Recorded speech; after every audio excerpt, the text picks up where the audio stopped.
Around the World in 80 Days. By Jules Verne. Junior Deluxe Edition. Chapter 1. In which Phileas Fogg and Passepartout accept each other, the one as master, the other as man. Chapter 2. In which Passepartout is convinced that he has at last found his ideal. Chapter 3. In which a conversation takes place which seems likely to cost Phileas Fogg dearly. Chapter 4. In which Phileas Fogg astounds Passepartout. Chapter 5. In which a new security appears on the London Exchange. Chapter 6. In which Fix, the detective, betrays a very natural impatience. Chapter 7. Which once more demonstrates the uselessness of passports as aids to detectives.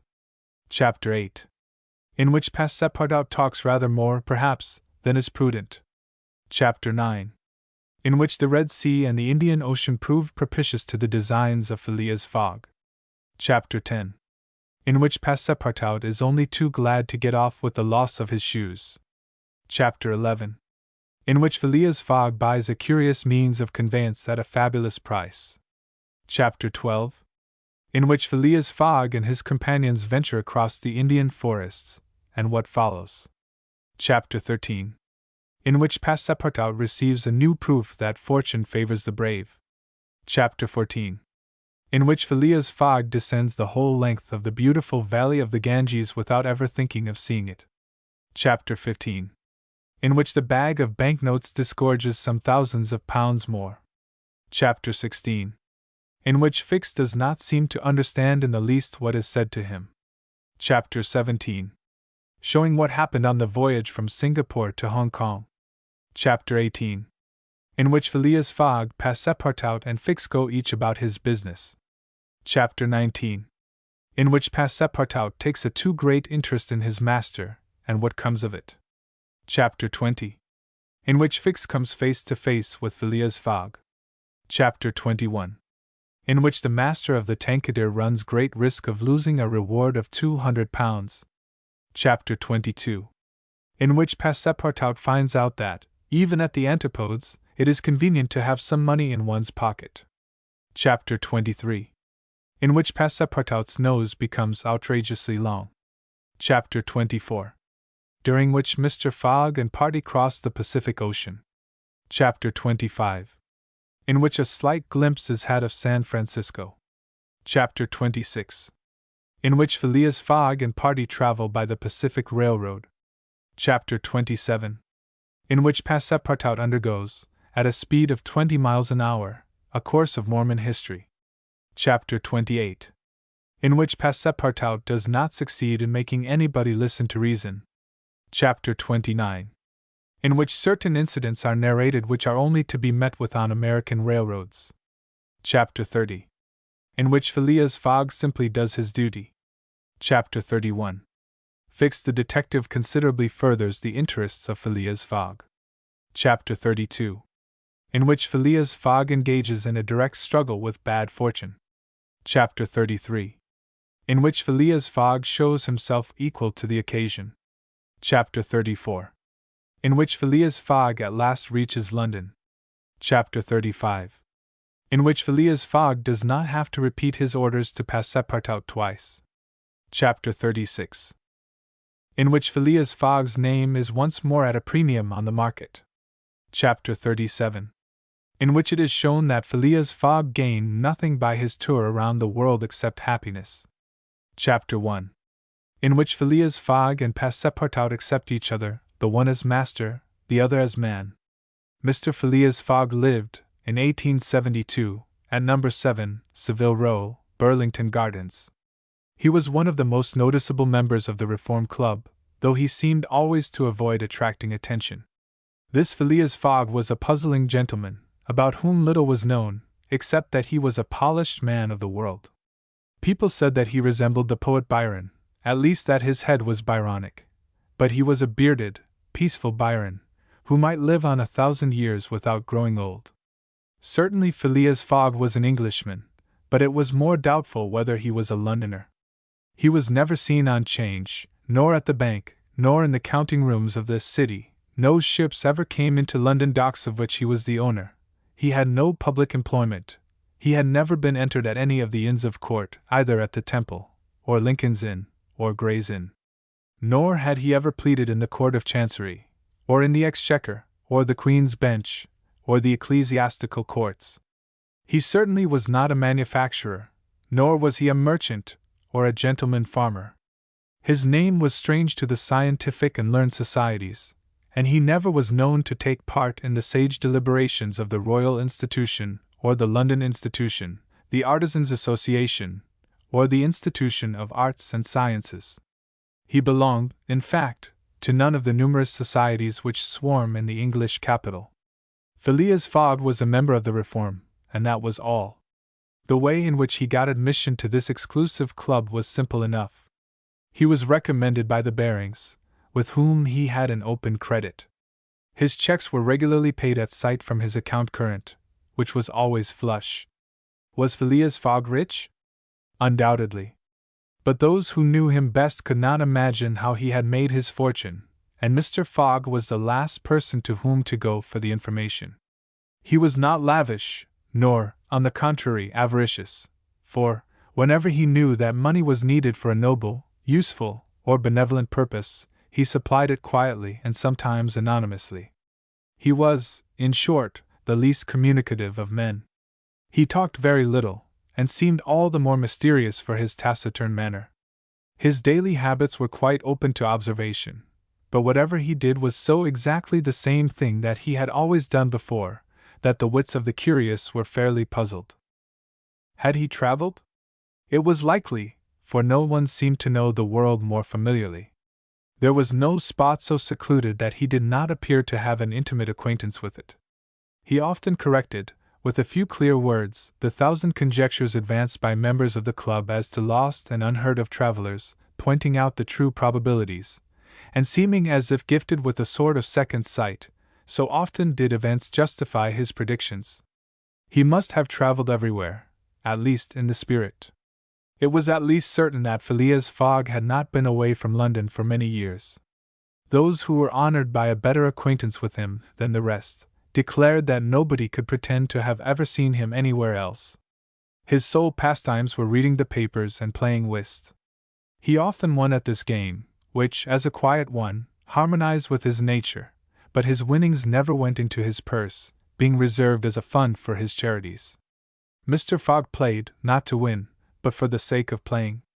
The game was in his eyes a contest, a struggle with a difficulty, yet a motionless, unwearying struggle, congenial to his tastes.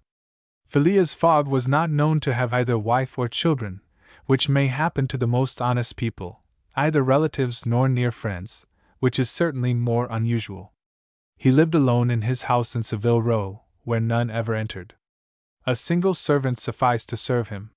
He breakfasted and dined at the club, at hours mathematically fixed, in the same room, at the same table, never taking his meals with other members, much less bringing a guest with him. He went home at exactly midnight, only to retire at once to bed. He never used the cozy chambers which the Reform provides for its favored members. He passed 10 hours out of the 24 in Savile Row, either in sleeping or making his toilet. When he chose to take a walk, it was with a regular step in the entrance hall with its mosaic flooring, or in the circular gallery with its dome supported by 20 red Ionic columns, and illumined by blue painted windows. When he breakfasted or dined, all the resources of the club, its kitchens and pantries, its buttery and dairy, aided to crowd his table with their most succulent foods. He was served by the gravest waiters, in dress coats, and shoes with swanskin soles, who presented the viands in special porcelain, and on the finest linen. Club decanters, of a lost mold, contained his sherry, his port, and his cinnamon-spiced claret, while his beverages were refreshingly cooled with ice, brought at great cost from the American lakes. If to live in this style is to be eccentric, it must be confessed that there is something good in eccentricity. The mansion in Savile Row, though not sumptuous, was exceedingly comfortable. The habits of its occupant were such as to demand but little from the sole servant, but Phileas Fogg required him to be almost superhumanly prompt and regular. On this very 2nd of October he had dismissed James Forster, because that luckless youth had brought him shaving water at 84 degrees Fahrenheit instead of 86, and he was awaiting his successor, who was due at the house between 11 and 11:30. Phileas Fogg was seated squarely in his armchair, his feet close together like those of a grenadier on parade, his hands resting on his knees, his body straight, his head erect. He was steadily watching a complicated clock which indicated the hours, the minutes, the seconds, the days, the months, and the years.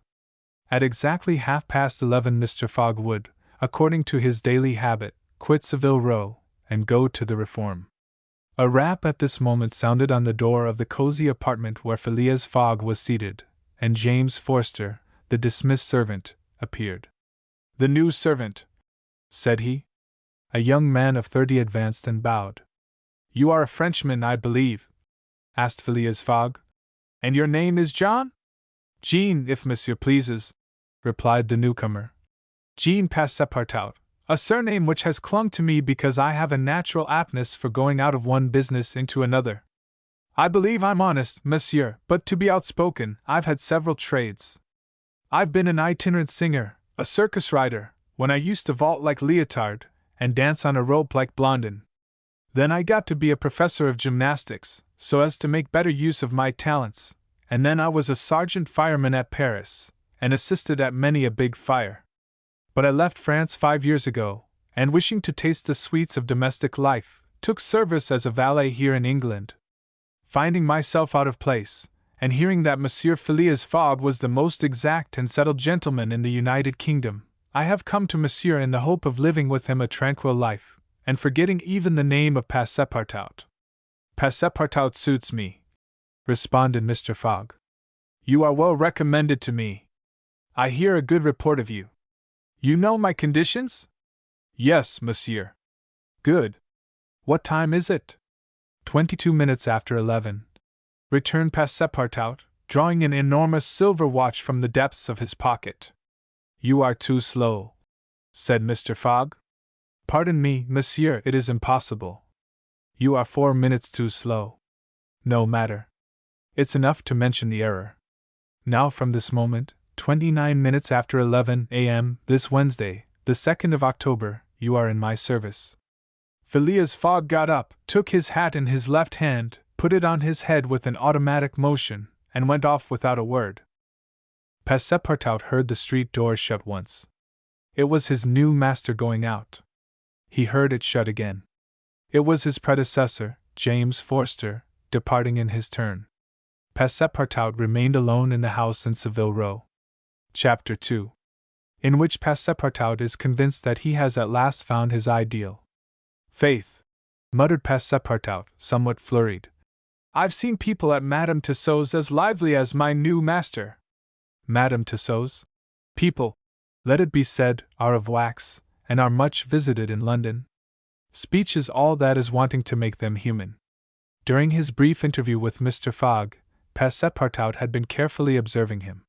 He appeared to be a man about 40 years of age, with fine, handsome features, and a tall, well-shaped figure.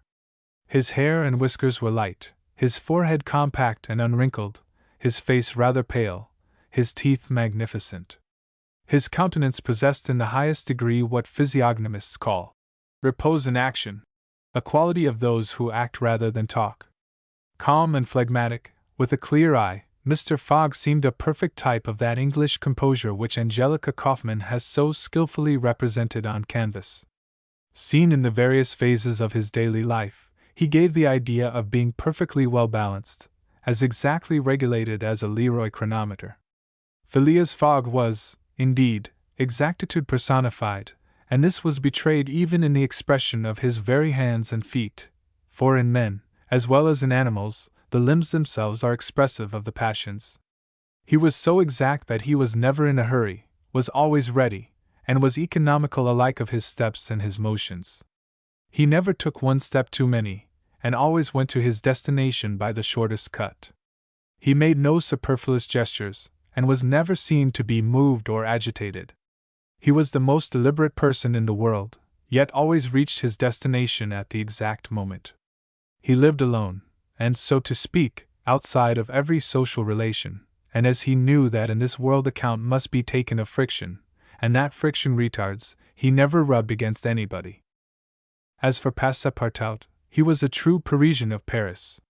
Since he had abandoned his own country for England, taking service as a valet, he had in vain searched for a master after his own heart. Passepartout was by no means one of those pert dunces depicted by Molière, with a bold gaze and a nose held high in the air. He was an honest fellow, with a pleasant face, lips a trifle protruding, soft-mannered and serviceable, with a good round head, such as one likes to see on the shoulders of a friend. His eyes were blue, his complexion rosy, his figure full and well-built, his body muscular, and his physical powers fully developed by the exercises of his younger days.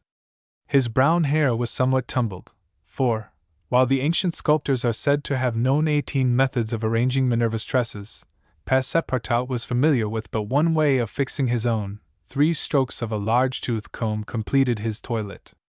It would be rash to predict how Passepartout's lively nature would agree with Mr. Fogg. It was impossible to tell whether the new servant would turn out as absolutely methodical as his master required. Experience alone could solve the question. Passepartout had been a sort of vagrant in his early years, and now yearned for repose, but so far he had failed to find it, though he had already served in 10 English houses. But he could not take root in any of these. With annoyance, he found his masters invariably whimsical and irregular, constantly running about the country, or on the lookout for adventure. His last master, young Lord Longferry, Member of Parliament, after passing his nights in the Haymarket taverns, was too often brought home in the morning on policemen's shoulders. Passepartout, desirous of respecting the gentleman whom he served, ventured a mild remark on such conduct, but when it was ill received, he took his leave. Hearing that Mr. Phileas Fogg was looking for a servant, and that his life was one of unbroken regularity, that he neither traveled nor stayed from home overnight, he felt sure that this would be the place he was after. He presented himself, and was accepted, as has been seen. At 11:30, then, Passepartout found himself alone in the house in Savile Row. He began its inspection without delay, scouring it from cellar to garret. So clean, well-arranged, solemn a mansion pleased him. It seemed to him like a snail's shell, lighted and warmed by gas, which sufficed for both these purposes. When Passepartout reached the 2nd story, he recognized at once the room which he was to inhabit, and he was well satisfied with it. Electric bells and speaking tubes afforded communication with the lower stories. On the mantel stood an electric clock, precisely like that in Mr. Fogg's bedchamber, both beating the same second at the same instant. "That's good, that'll do," said Passepartout to himself. He suddenly observed, hung over the clock, a card which, upon inspection, proved to be a program of the daily routine of the house. It comprised all that was required of the servant, from 8 in the morning, exactly at which hour Phileas Fogg rose, till 11:30, when he left the house for the Reform Club, all the details of service, the tea and toast at 23 minutes past 8, the shaving water at 37 minutes past 9, and the toilet at 20 minutes before 10. Everything was regulated and foreseen that was to be done from 11:30 a.m. till midnight, the hour at which the methodical gentleman retired. Mr. Fogg's wardrobe was completely supplied and in the best taste. Each pair of trousers, coat and vest bore a number, indicating the time of year and season at which they were in turn to be laid out for wearing. The same system was applied to the master's shoes. In short, the house in Savile Row, which must have been a very temple of disorder and unrest under the illustrious but dissipated Sheridan, was coziness, comfort, and method idealized. There was no study, nor were there books, which would have been quite useless to Mr. Fogg, for at the Reform Club 2 libraries, one of general literature and the other of law and politics, were at his service. A moderate-sized safe stood in his bedroom, constructed so as to defy fire as well as burglars, but Passepartout found neither arms nor hunting weapons anywhere. Everything betrayed the most tranquil and peaceful habits. Having examined the house from top to bottom, he rubbed his hands, a broad smile spread over his features, and he said joyfully, "This is just what I wanted. Ah, we shall get on together, Mr. Fogg and I. What a domestic and regular gentleman! A real machine. Well, I don't mind serving a machine." Chapter 3. in which a conversation takes place which seems likely to cost Phileas Fogg dearly. Phileas Fogg, having shut the door of his house at 11:30, and having put his right foot before his left 575 times, and his left foot before his right 576 times, reached the Reform Club, an imposing edifice in Pall Mall, which could not have cost less than 3 millions. He repaired at once to the dining room, the 9 windows of which opened upon a tasteful garden, where the trees were already gilded with an autumn coloring, and took his place at the habitual table, the cover of which had already been laid for him. His breakfast consisted of a side dish, a broiled fish with reading sauce, a scarlet slice of roast beef garnished with mushrooms, a rhubarb and gooseberry tart, and a morsel of Cheshire cheese, the whole being washed down with several cups of tea, for which the Reform is famous. He rose at 1:13, and walked towards the large hall, a sumptuous apartment adorned with lavishly framed paintings. A porter handed him an uncut Times, which he proceeded to cut with a skill which betrayed familiarity with this delicate operation. The reading of this paper absorbed Phileas Fogg until 4:15, while the Standard, his next task, occupied him till the dinner hour. Dinner passed as breakfast had done, and Mr. Fogg reappeared in the reading room and sat down to the Pall Mall at 6:20. Half an hour later several members of the Reform Club came in and drew up to the fireplace, where a coal fire was steadily burning. They were Mr. Fogg's usual partners at whist, Andrew Stewart, an engineer, John Sullivan and Samuel Fallentin, bankers, Thomas Flanagan, a brewer, and Gautier Ralph, one of the directors of the Bank of England, all rich and highly respectable persons, even in a club which comprises the princes of English trade and finance. "Well, Ralph," said Thomas Flanagan, "what about that robbery?" "Oh," replied Stewart, "the bank will lose the money." "On the contrary," broke in Ralph, "I hope we may put our hands on the robber. Skillful detectives have been sent to all the principal ports of America and the Continent, and he'll be a clever fellow if he slips through their fingers." "But have you got the robber's description?" asked Stewart. "In the first place, he is no robber at all," returned Ralph positively. "What? A fellow who makes off with £55,000 no robber?" "No." "Perhaps he's a manufacturer, then. The Daily Telegraph says that he is a gentleman." It was Phileas Fogg, whose head now emerged from behind his newspapers, who made this remark. He bowed to his friends, and entered into the conversation. The affair which formed its subject, and which was town talk, had occurred 3 days before at the Bank of England. A package of banknotes, to the value of £55,000, had been taken from the principal cashier's table, while he was engaged in registering the receipt of 3 shillings and 6pence. Of course, he could not have his eyes everywhere. Let it be observed that the Bank of England has a touching confidence in the honesty of the public. There are neither guards nor gratings to protect its treasures. Gold, silver, banknotes are freely exposed, at the mercy of the first comber. A keen observer of English customs relates that, being in one of the rooms of the bank one day, he had the curiosity to examine a gold ingot weighing some 7 or 8 pounds. He took it up, scrutinized it, passed it to his neighbor, he to the next man, and so on until the ingot, going from hand to hand, was transferred to the end of a dark entry, nor did it return to its place for half an hour. Meanwhile, the cashier had not so much as raised his head. But in the present instance things had not gone so smoothly.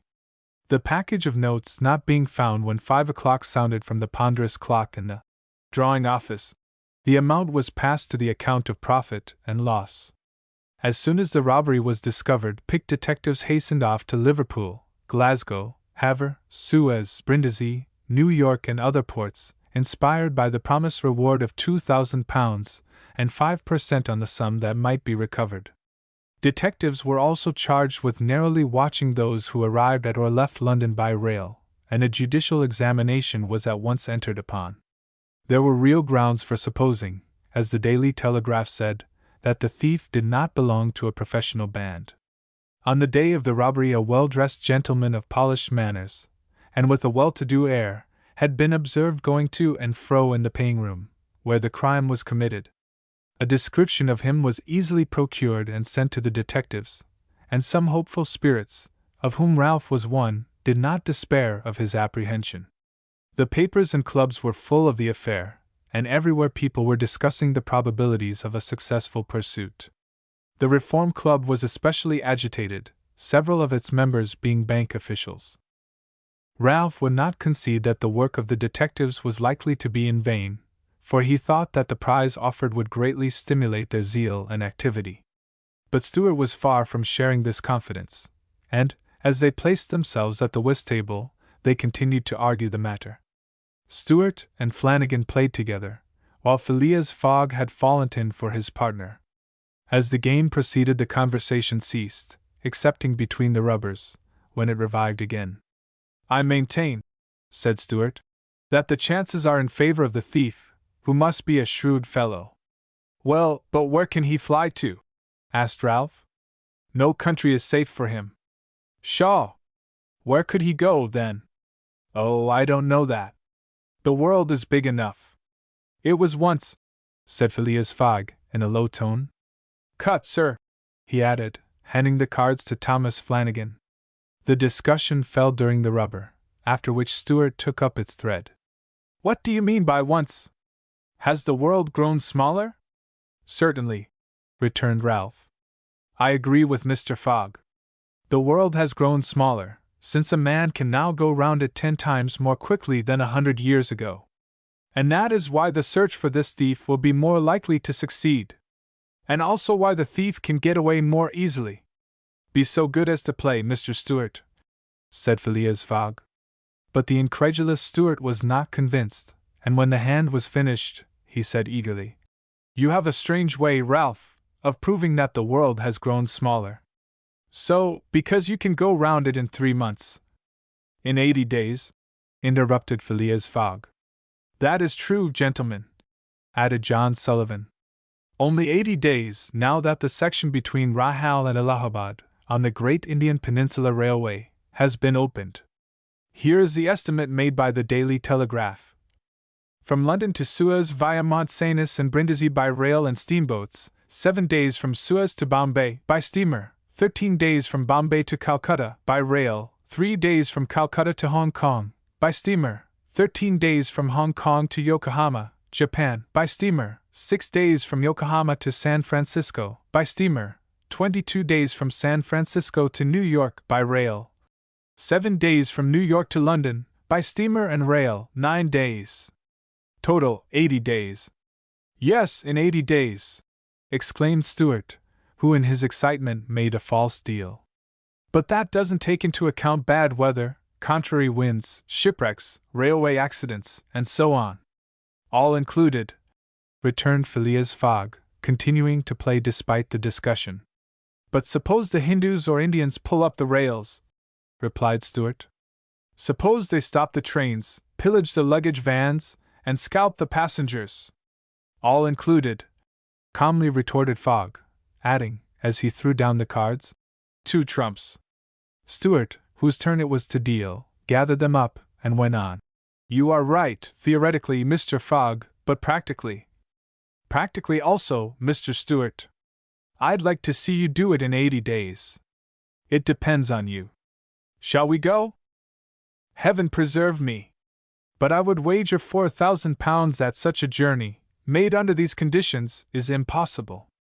"Quite possible, on the contrary," returned Mr. Fogg. "Well, make it, then. The journey round the world in 80 days? Yes. I should like nothing better."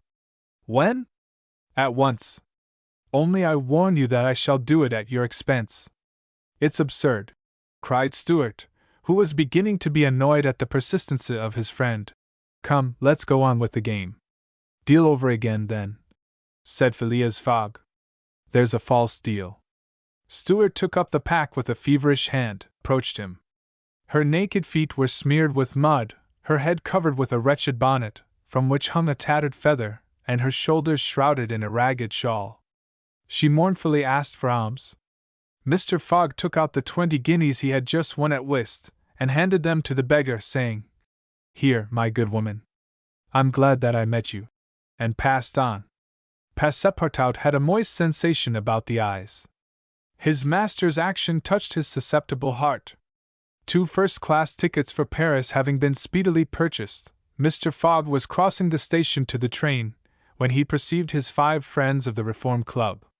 "Well, gentlemen," he said, "I'm off, you see, and if you will examine my passport when I get back, you will be able to judge whether I have accomplished the journey agreed upon." "Oh, that would be quite unnecessary, Mr. Fogg," said Ralph politely. "We will trust your word, as a gentleman of honor." "You do not forget when you are due in London again?" asked Stuart. "In 80 days. On Saturday, the 21st of December 1872, at 9:15 p.m. Goodbye, gentlemen." Phileas Fogg and his servant seated themselves in a first-class carriage at 20 minutes before 9. 5 minutes later the whistle screamed, and the train slowly glided out of the station. The night was dark, and a fine, steady rain was falling. Phileas Fogg, leaning back in his corner, did not open his lips. Passepartout, not yet recovered from his stupefaction, clung mechanically to the carpet-bag, with its enormous treasure. Just as the train was whirling through Sydenham, Passepartout suddenly uttered a cry of despair. "What's the matter?" asked Mr. Fogg. "Alas! In my hurry, I forgot dash." "What?" "To turn off the gas in my room." "Very well, young man," returned Mr. Fogg coolly. "It will burn, at your expense." Chapter 5. In which a new security appears on the London, and awaited with a feverish impatience, easy to understand, the arrival of the steamer Mongolia. "So you say, Consul," he asked for the 20th time, "that this steamer is never behind time?" "No, Mr. Fix," replied the Consul. "She was signaled yesterday at Port Said, and the rest of the way is of no account to such a craft. I repeat that the Mongolia has been in advance of the time required by the company's regulations, and gained the prize awarded for excess of speed." "Does she come directly from Brindisi?" "Directly from Brindisi. She takes on the Indian mails there, and she left there Saturday at 5 p.m. Have patience, Mr. Fix. She will not be late. But really, I don't see how, from the description you have, you will be able to recognize your man, even if he is on board the Mongolia. A man rather feels the presence of these fellows, Consul, than recognizes them. You must have a scent for them, and a scent is like a sixth sense which combines hearing, seeing, and smelling. I've arrested more than one of these gentlemen in my time, and if my thief is on board I'll answer for it. He'll not slip through my fingers." "I hope so, Mr. Fix, for it was a heavy robbery." "A magnificent robbery, Consul. £55,000. We don't often have such windfalls. Burglars are getting to be so contemptible nowadays. A fellow gets hung for a handful of shillings." "Mr. Fix," said the Consul, "I like your way of talking, and hope you'll succeed, but I fear you will find it far from easy. Don't you see, the description which you have there has a singular resemblance to an honest man?" "Consul," remarked the detective dogmatically, "great robbers always resemble honest folks. Fellows who have rascally faces have only one course to take, and that is to remain honest, otherwise they would be arrested offhand. The artistic thing is to unmask honest countenances. It's no light task, I admit, but a real art." Mr. Fix evidently was not wanting in a tinge of self-conceit. Little by little the scene on the quay became more animated. Sailors of various nations, merchants, shipbrokers, porters, fellahs, bustled to and fro as if the steamer were immediately expected. The weather was clear, and slightly chilly. The minarets of the town loomed above the houses in the pale rays of the sun. A jetty pier, some 2,000 yards along, extended into the roadstead. A number of fishing smacks and coasting boats, some retaining the fantastic fashion of ancient galleys, were discernible on the Red Sea. As he passed among the busy crowd, Fix, according to habit, scrutinized the passers-by with a keen, rapid glance. It was now 10:30. "The steamer doesn't come!" he exclaimed, as the port clock struck. "She can't be far off now," returned his companion. "How long will she stop at Suez?" 4 hours. Long enough to get in her coal. It is 1,310 miles from Suez to Aden, at the other end of the Red Sea, and she has to take in a fresh coal supply. And does she go from Suez directly to Bombay? Without putting in anywhere. Good, said Fix. If the robber is on board, he will no doubt get off at Suez, so as to reach the Dutch or French colonies in Asia by some other route. He ought to know that he would not be safe an hour in India, which is English soil. Unless, objected the consul, he is exceptionally shrewd. An English criminal, you know, is always better concealed in London than anywhere else. This observation furnished the detective food for thought, and meanwhile the consul went away to his office. Fix, left alone, was more impatient than ever, having a presentiment that the robber was on board the Mongolia. If he had indeed left London intending to reach the New World, he would naturally take the route via India, which was less watched and more difficult to watch than that of the Atlantic. But Fix's reflections were soon interrupted by a succession of sharp whistles, which announced the arrival of the Mongolia. The porters and fellows rushed down the quay, and a dozen boats pushed off from the shore to go and meet the steamer. Soon her gigantic hull appeared passing along between the banks, and 11 o'clock struck as she anchored in the road. She brought an unusual number of passengers, some of whom remained on deck to scan the picturesque panorama of the town, while the greater part disembarked in the boats and landed on the quay. Fix took up a position and carefully examined each face and figure which made its appearance. Presently one of the passengers, after vigorously pushing his way through the importunate crowd of porters, came up to him and politely asked if he could point out the English consulate, at the same time showing a passport which he wished to have visaed. Fix instinctively took the passport, and with a rapid glance read the description of its bearer. An involuntary motion of surprise nearly escaped him, for the description in the passport was identical with that of the Hank robber which he had received from Scotland Yard. "Is this your passport?" he asked. "No, it's my master's." "And your master is?" "He stayed on board.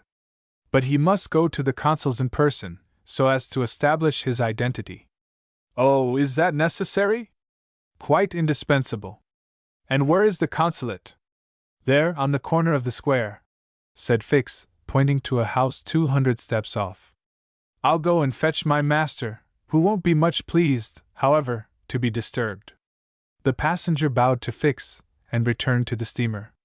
Chapter 7.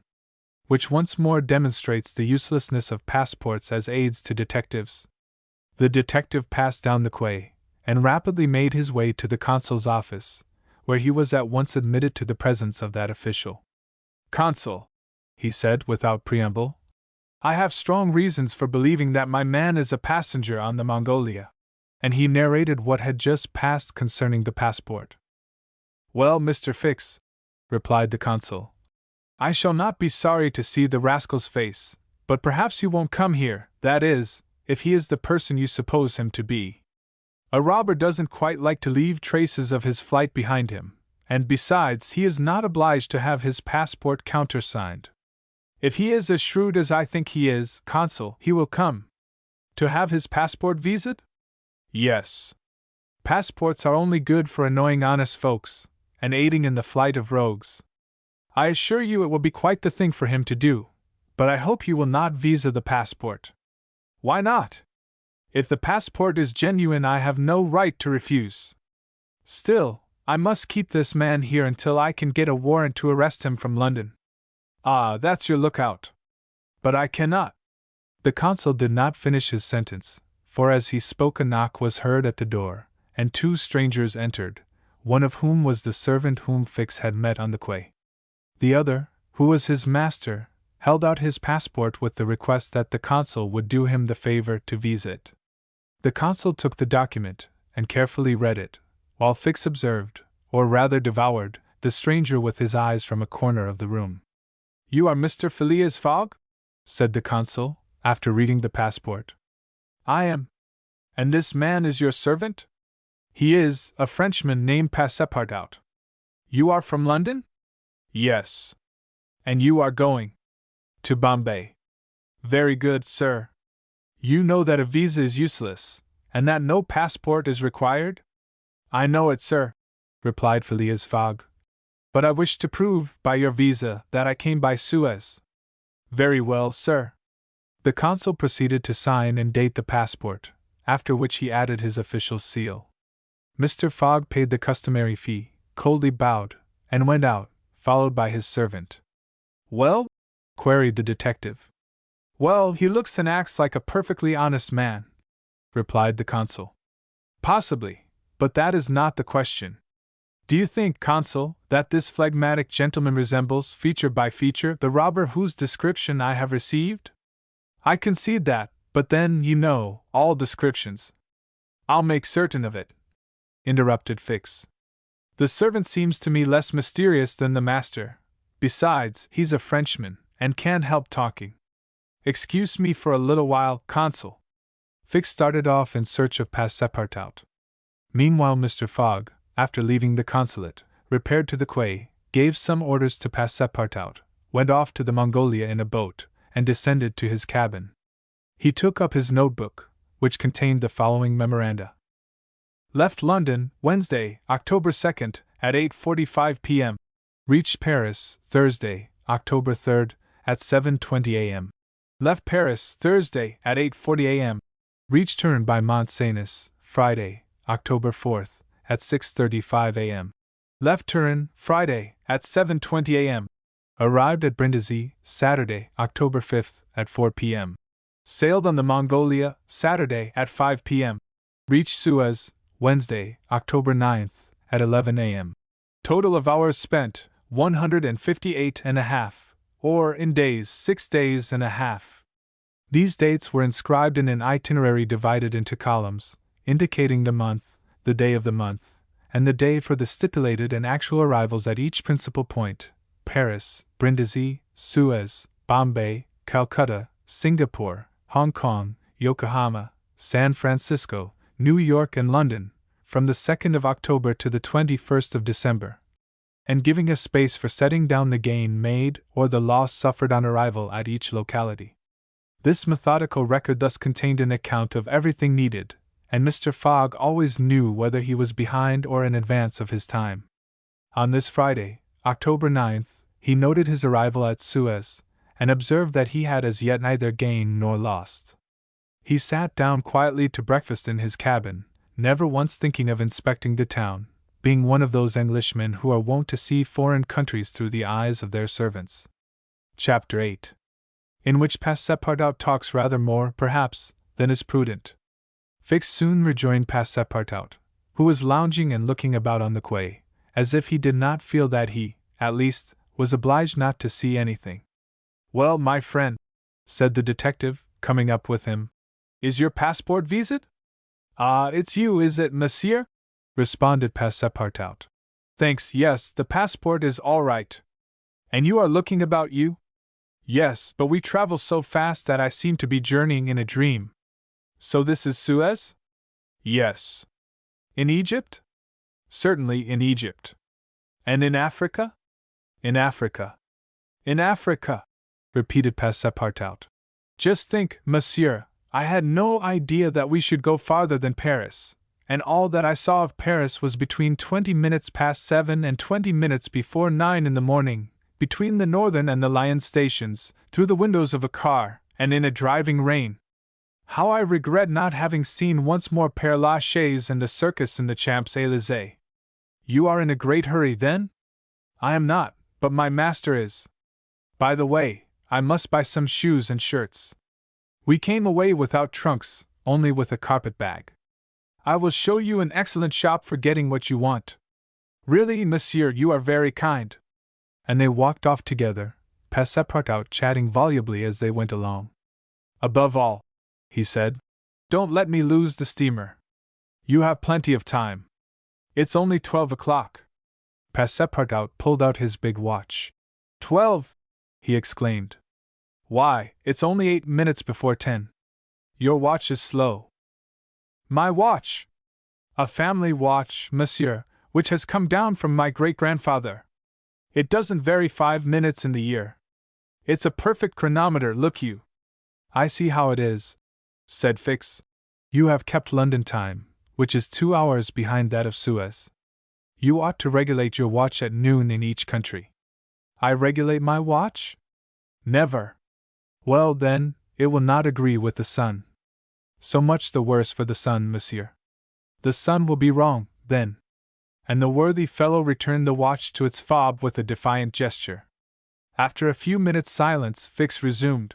You left London hastily, then? I rather think so. Last Friday at 8 o'clock in the evening, Monsieur Fogg came home from his club, and 3/4 of an hour afterwards we were off. But where is your master going? Always straight ahead. He is going round the world. Round the world? Cried Fix. Yes, and in 80 days. He says it is on a wager, but between us, I don't believe a word of it. That wouldn't be common sense. There's something else in the wind. Ah! Mr. Fogg is a character, is he? I should say he was. Is he rich? No doubt, for he is carrying an enormous sum in brand new banknotes with him. And he doesn't spare the money on the way, either. He has offered a large reward to the engineer of the Mongolia if he gets us to Bombay well in advance of time. And you have known your master a long time? Why, no, I entered his service the very day we left London. The effect of these replies upon the already suspicious and excited detective may be imagined.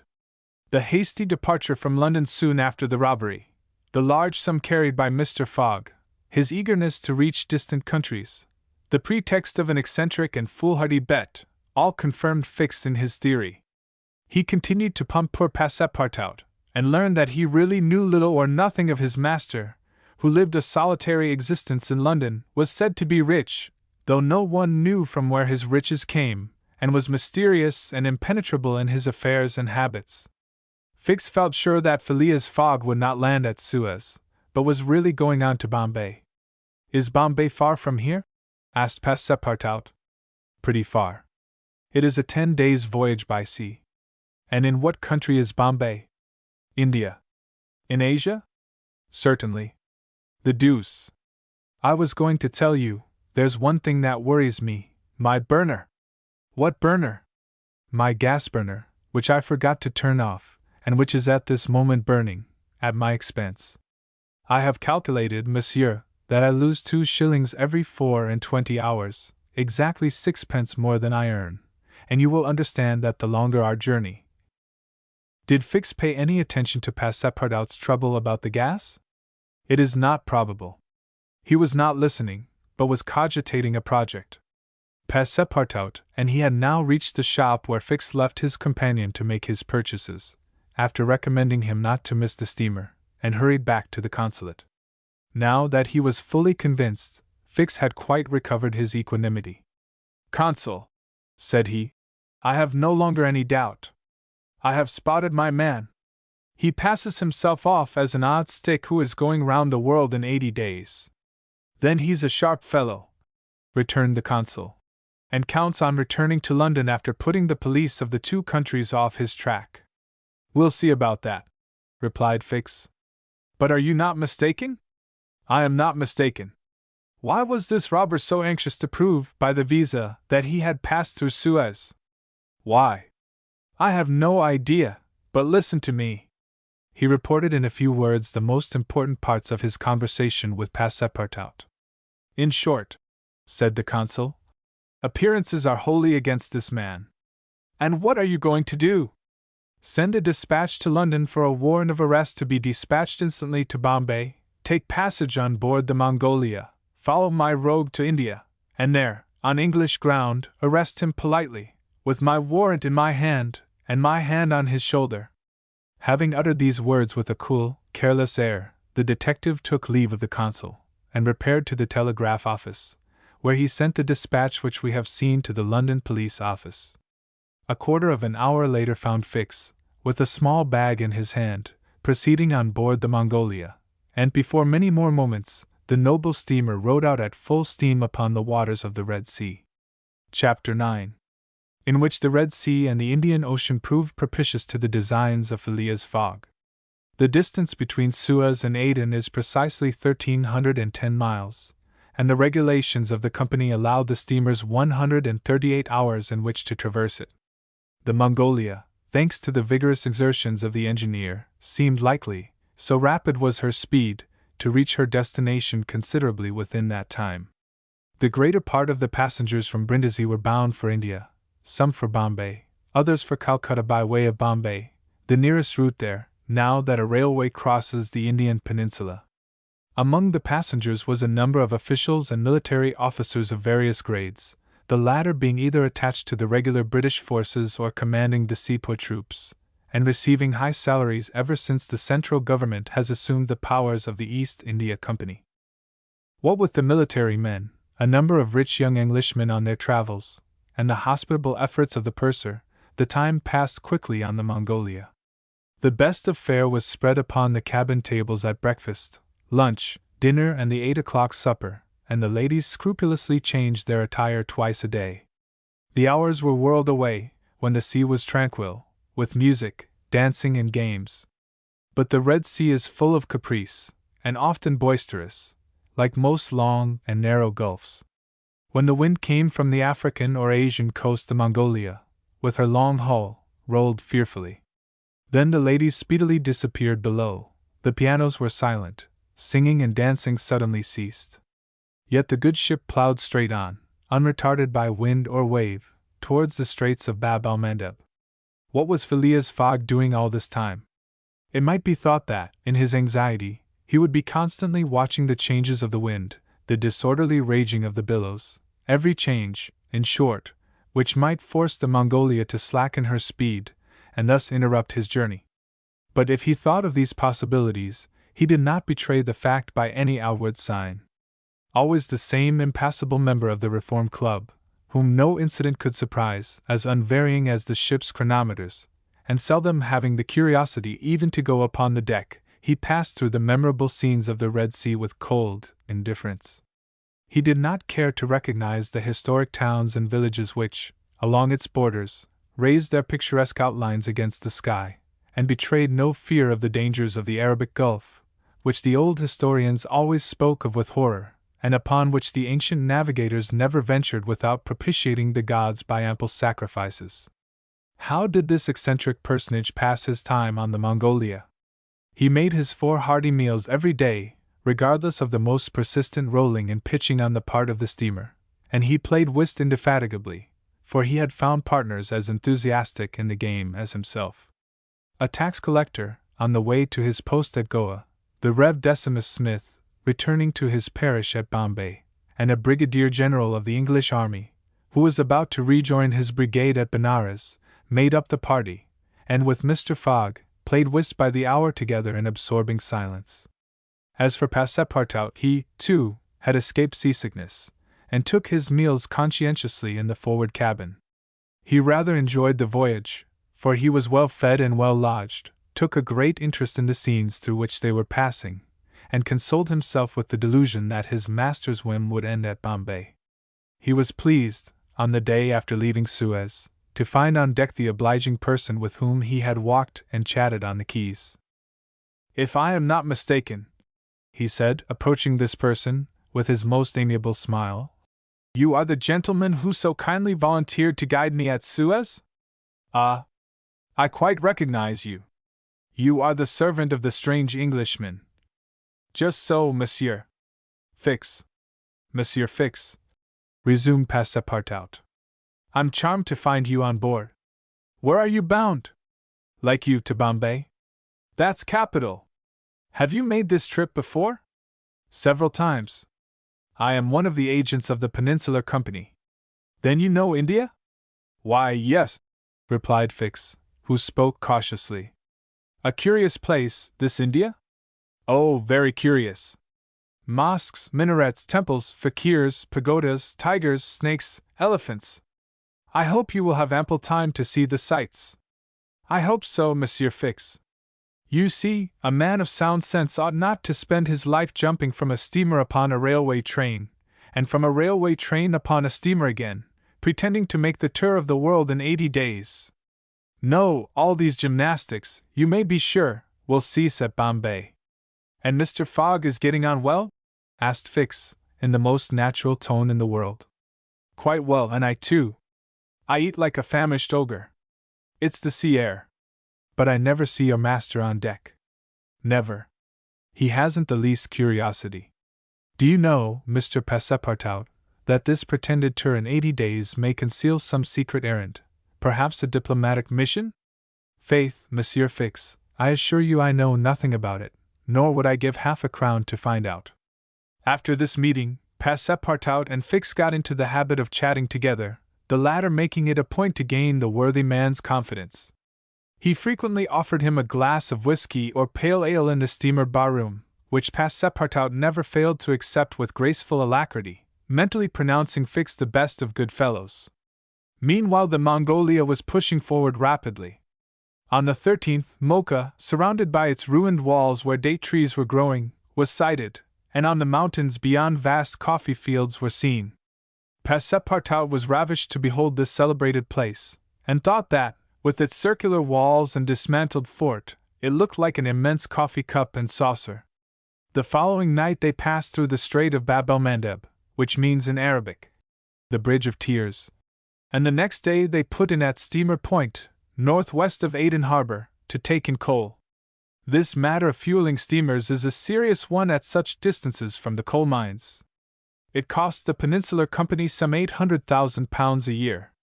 In these distant seas, coal is worth £3 or £4 sterling a ton. The Mongolia had still 1,650 miles to traverse before reaching Bombay, and was obliged to remain 4 hours at Steamer Point to coal up. But this delay, as it was foreseen, did not affect Phileas Fogg's program. Besides, the Mongolia, instead of reaching Aden on the morning of the 15th, when she was due, arrived there on the evening of the 14th, a gain of 15 hours. Mr. Fogg and his servant went ashore at Aden to have the passport again visaed. Fix, unobserved, followed them. The visa procured, Mr. Fogg returned on board to resume his former habits, while Passepartout, according to custom, sauntered about among the mixed population of Somalis, Banyas, Parsas, Jews, Arabs and Europeans who comprised the 25,000 inhabitants of Aden. He gazed with wonder upon the fortifications which make this place the Gibraltar of the Indian Ocean, and the vast cisterns where the English engineers were still at work, 2,000 years after the engineers of Solomon. Very curious, said Passepartout to himself, on returning to the steamer. I see that it is by no means useless to travel, if a man wants to see something new. At 6 p.m. the Mongolia slowly moved out of the roadstead, and was soon once more on the Indian Ocean. She had 168 hours in which to reach Bombay, and the sea was favorable, the wind being in the northwest, and all sails aiding the engine. The steamer rolled but little, the ladies, in fresh dresses, reappeared on deck, and the singing and dancing were resumed. The trip was being accomplished most successfully, and Passepartout was enchanted with the congenial companion which chance had secured him in the person of the delightful Fix. On Sunday, October 20th, towards noon, they came in sight of the Indian coast. 2 hours later the pilot came on board. A range of hills lay against the sky in the horizon, and soon the rows of palms which adorn Bombay came distinctly into view. The steamer entered the road formed by the islands in the bay, and at 4:30 she hauled up at the quays of Bombay.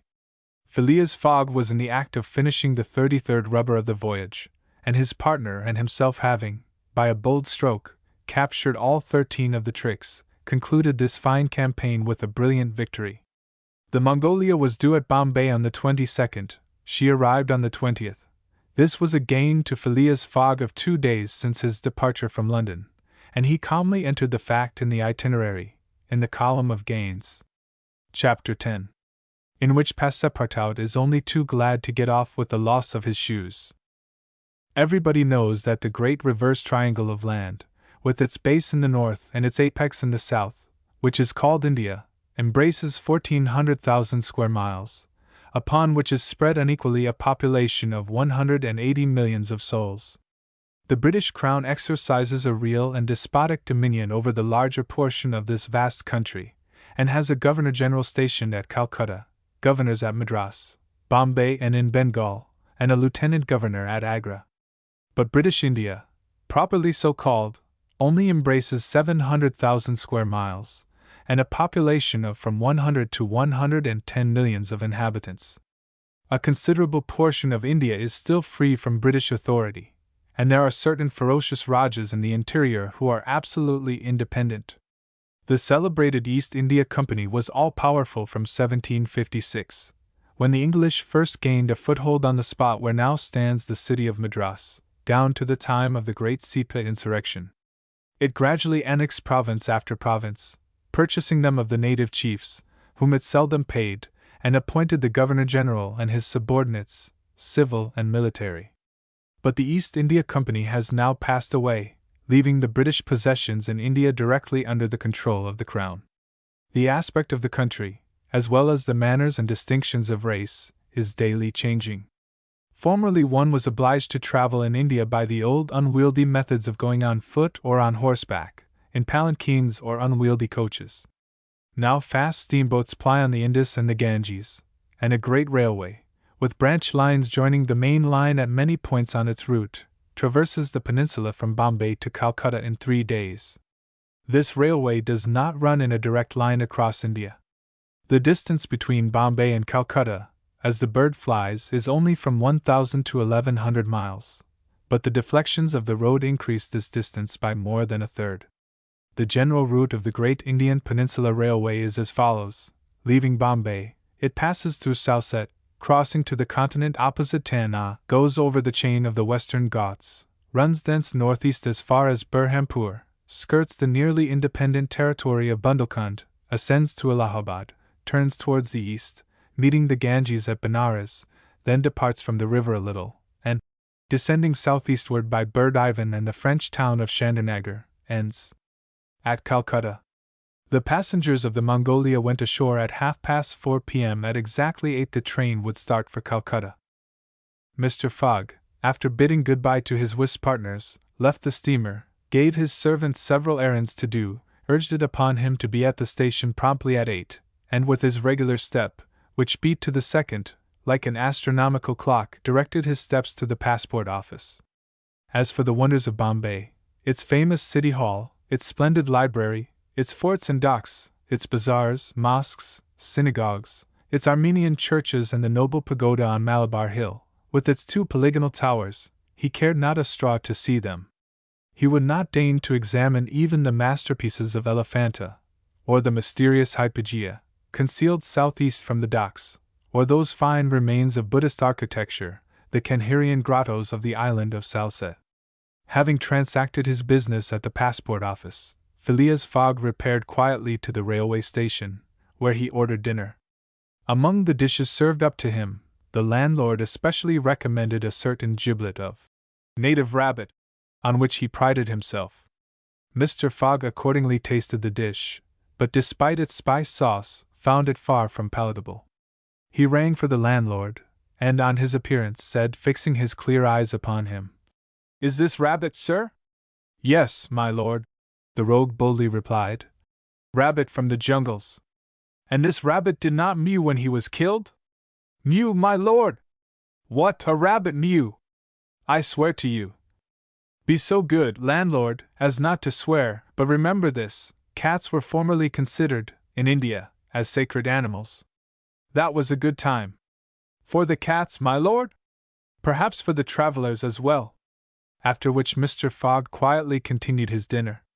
Meanwhile Fix had gone on shore shortly after Mr. Fogg, and his first destination was the headquarters of the Bombay police.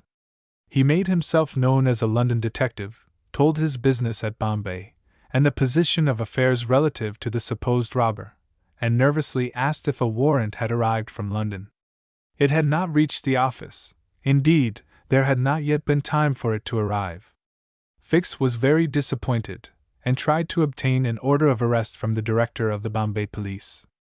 But the director refused, as the matter concerned the London office, which alone could legally deliver the warrant. Fix did not insist, and resigned himself to await the arrival of the important document. But he was determined not to lose sight of the mysterious rogue as long as he stayed in Bombay. He did not doubt for a moment, any more than Passepartout, that Phileas Fogg would remain there, at least until it was time for the warrant to arrive. Passepartout, however, had no sooner heard his master's orders on leaving the Mongolia than he saw at once that they were to leave Bombay as they had done Suez and Paris, and that the journey would be extended at least as far as Calcutta, and perhaps beyond that place. He began to ask himself if this bet that Mr. Fogg talked about was not really in good earnest, and whether his fate was not in truth forcing him, despite his love of repose, around the world in 80 days.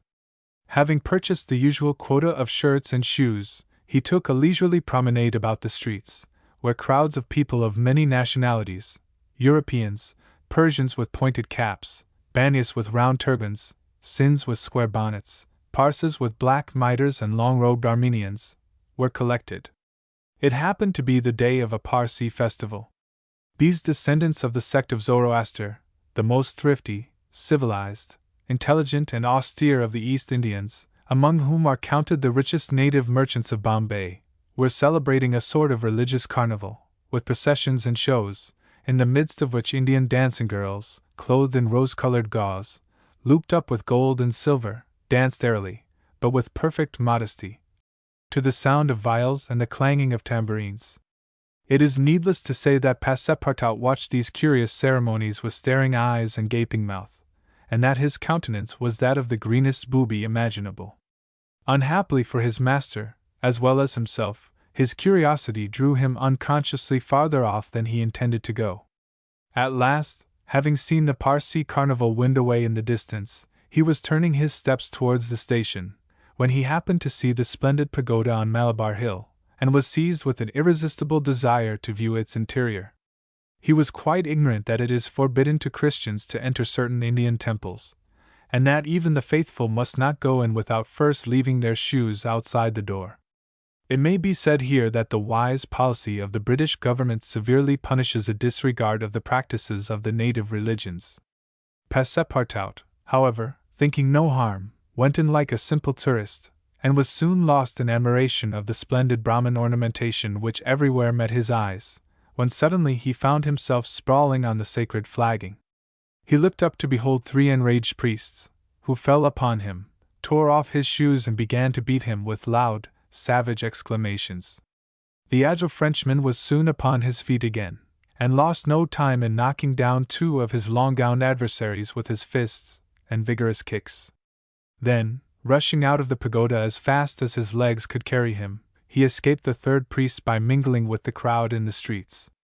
At 5 minutes before 8, Passepartout, hatless, shoeless, and having in the squabble lost his package of shirts and shoes, rushed breathlessly into the station. Fix, who had followed Mr. Fogg to the station, and saw that he was really going to leave Bombay, was there, upon the platform. He had resolved to follow the supposed robber to Calcutta, and farther, if necessary. Passepartout did not observe the detective, who stood in an obscure corner, but Fix heard him relate his adventures in a few words to Mr. Fogg. "I hope that this will not happen again," said Phileas Fogg coldly, as he got into the train. Poor Passepartout, quite crestfallen, followed his master without a word. Fix was on the point of entering another carriage, when an idea struck him which induced him to alter his plan. "No, I'll stay," muttered he. "An offense has been committed on Indian soil. I've got my man." Just then the locomotive gave a sharp screech, and the train passed out into the darkness of the night. Chapter 11. In which Phileas Fogg buys a curious means of conveyance at a fabulous price. The train had started punctually. Among the passengers were a number of officers, government officials, and opium and indigo merchants, whose business called them to the eastern coast. Passepartout rode in the same carriage with his master, and a 3rd passenger occupied a seat opposite to them. This was Sir Francis Cromarty, one of Mr. Fogg's whist partners on the Mongolia, now on his way to join his corps at Benares. Sir Francis was a tall, fair man of 50, who had greatly distinguished himself in the last sepoy revolt. He made India his home, only paying brief visits to England at rare intervals, and was almost as familiar as a native with the customs, history and character of India and its people. But Phileas Fogg, who was not traveling, but only describing a circumference, took no pains to inquire into these subjects. He was a solid body, traversing an orbit around the terrestrial globe, according to the laws of rational mechanics. He was at this moment calculating in his mind the number of hours spent since his departure from London, and had it been in his nature to make a useless demonstration, would have rubbed his hands for satisfaction. Sir Francis Cromarty had observed the oddity of his travelling companion, although the only opportunity he had for studying him had been while he was dealing the cards, and between two rubbers, and questioned himself whether a human heart really beat beneath this cold exterior, and whether Phileas Fogg had any sense of the beauties of nature. The Brigadier General was free to mentally confess that, of all the eccentric persons he had ever met, none was comparable to this product of the exact sciences. Phileas Fogg had not concealed from Sir Francis his design of going round the world, nor the circumstances under which he set out, and the General only saw in the wager a useless eccentricity and a lack of sound common sense. In the way this strange gentleman was going on, he would leave the world without having done any good to himself or anybody else. An hour after leaving Bombay, the train had passed the viaducts and the island of Salsette, and had travelled into the open country. At Colin they reached the junction of the branch line which descends towards southeastern India by Kandala and Poona, and passing Powell, they entered the defile of the mountains, with their basalt bases, and their summits crowned with thick and verdant forests. Phileas Fogg and Sir Francis Cromarty exchanged a few words from time to time, and now Sir Francis, reviving the conversation, observed, "Some years ago, Mr. Fogg, you would have met with a delay at this point which would probably have lost you your wager." "How so, Sir Francis?" "Because the railway stopped at the base of these mountains, and the passengers were obliged to cross in palanquins or on ponies to Kandala, on the other side." "Such a delay would not have spoiled my plans in the least," said Mr. Fogg. "I have constantly foreseen the likelihood of certain obstacles."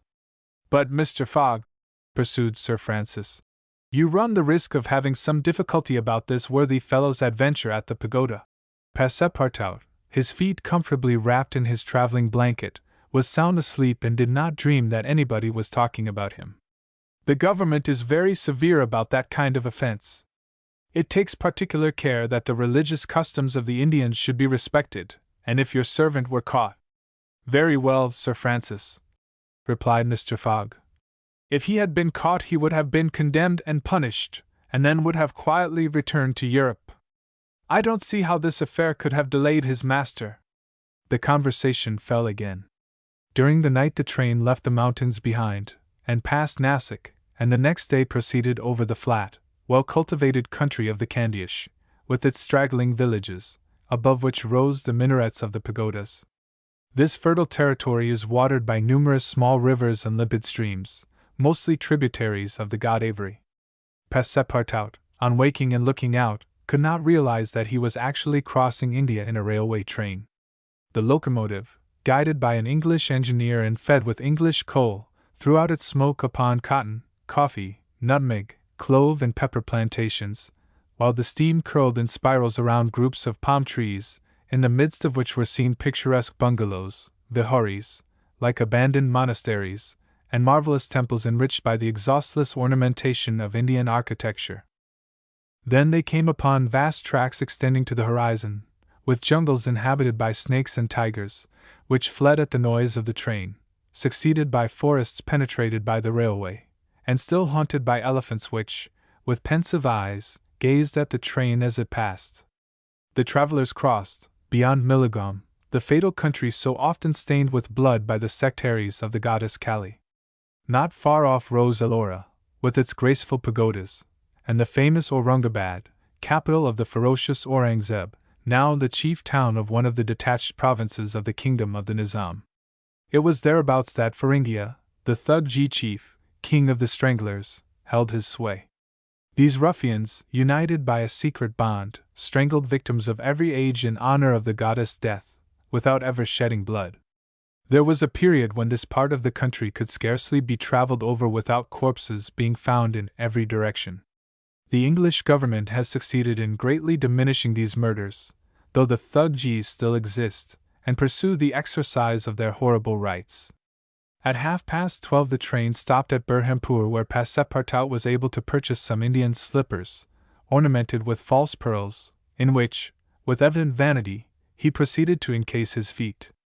The travelers made a hasty breakfast and started off for Asurgar, after skirting for a little the banks of the small river Tapti, which empties into the Gulf of Cambrai, near Surat. Passepartout was now plunged into absorbing reverie. Up to his arrival at Bombay, he had entertained hopes that their journey would end there. But now that they were plainly whirling across India at full speed, a sudden change had come over the spirit of his dreams. His old vagabond nature returned to him. The fantastic ideas of his youth once more took possession of him.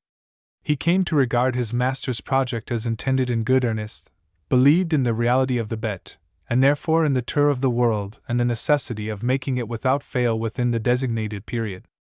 Already he began to worry about possible delays and accidents which might happen on the way. He recognized himself as being personally interested in the wager, and trembled at the thought that he might have been the means of losing it by his unpardonable folly of the night before. Being much less cool-headed than Mr. Fogg, he was much more restless, counting and recounting the days passed over, uttering maledictions when the train stopped, and accusing it of sluggishness, and mentally blaming Mr. Fogg for not having bribed the engineer. The worthy fellow was ignorant that, while it was possible by such means to hasten the rate of a steamer, it could not be done on the railway. The train entered the defile of the Satpur Mountains, which separate the Khandesh from Bundelkund, towards evening. The next day Sir Francis Cromarty asked Passepartout what time it was, to which, on consulting his watch, he replied that it was 3 in the morning. This famous timepiece, always regulated on the Greenwich meridian, which was now some 77 degrees westward, was at least 4 hours slow. Sir Francis corrected Passepartout's time. But Passepartout made the same remark that he had done to Fix, and upon the general insisting that the watch should be regulated in each new meridian, since he was constantly going eastward, that is in the face of the sun, and therefore the days were shorter by 4 minutes for each degree gone over, Passepartout obstinately refused to alter his watch, which he kept at London time. It was an innocent delusion which could harm no one. The train stopped at 8 o'clock in the midst of a glade some 15 miles beyond Rahel, where there were several bungalows and workmen's cabins.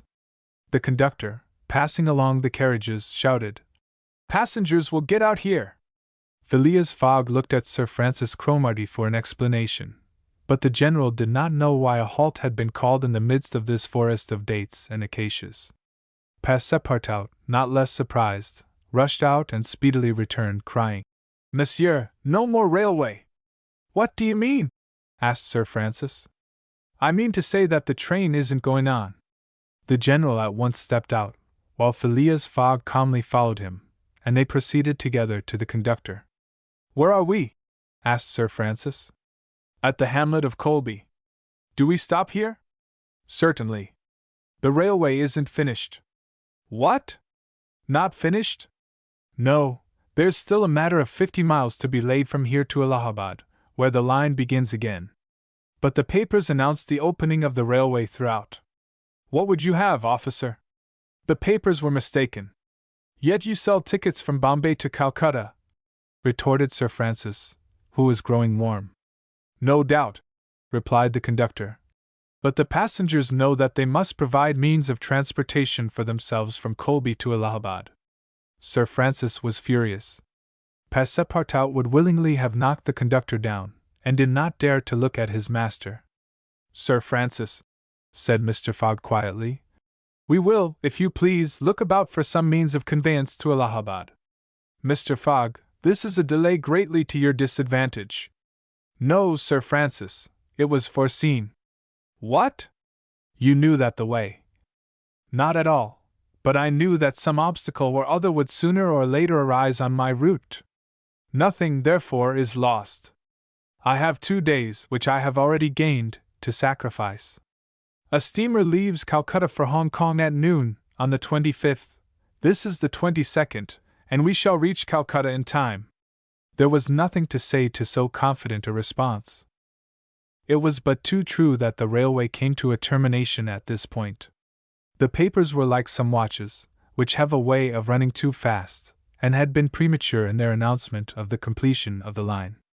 The greater part of the travelers were aware of this interruption, and leaving the train, They began to engage such vehicles as the village could provide: four-wheeled pakigaris, wagons drawn by zebus, carriages that looked like perambulating pagodas, palanquins, ponies, and what not.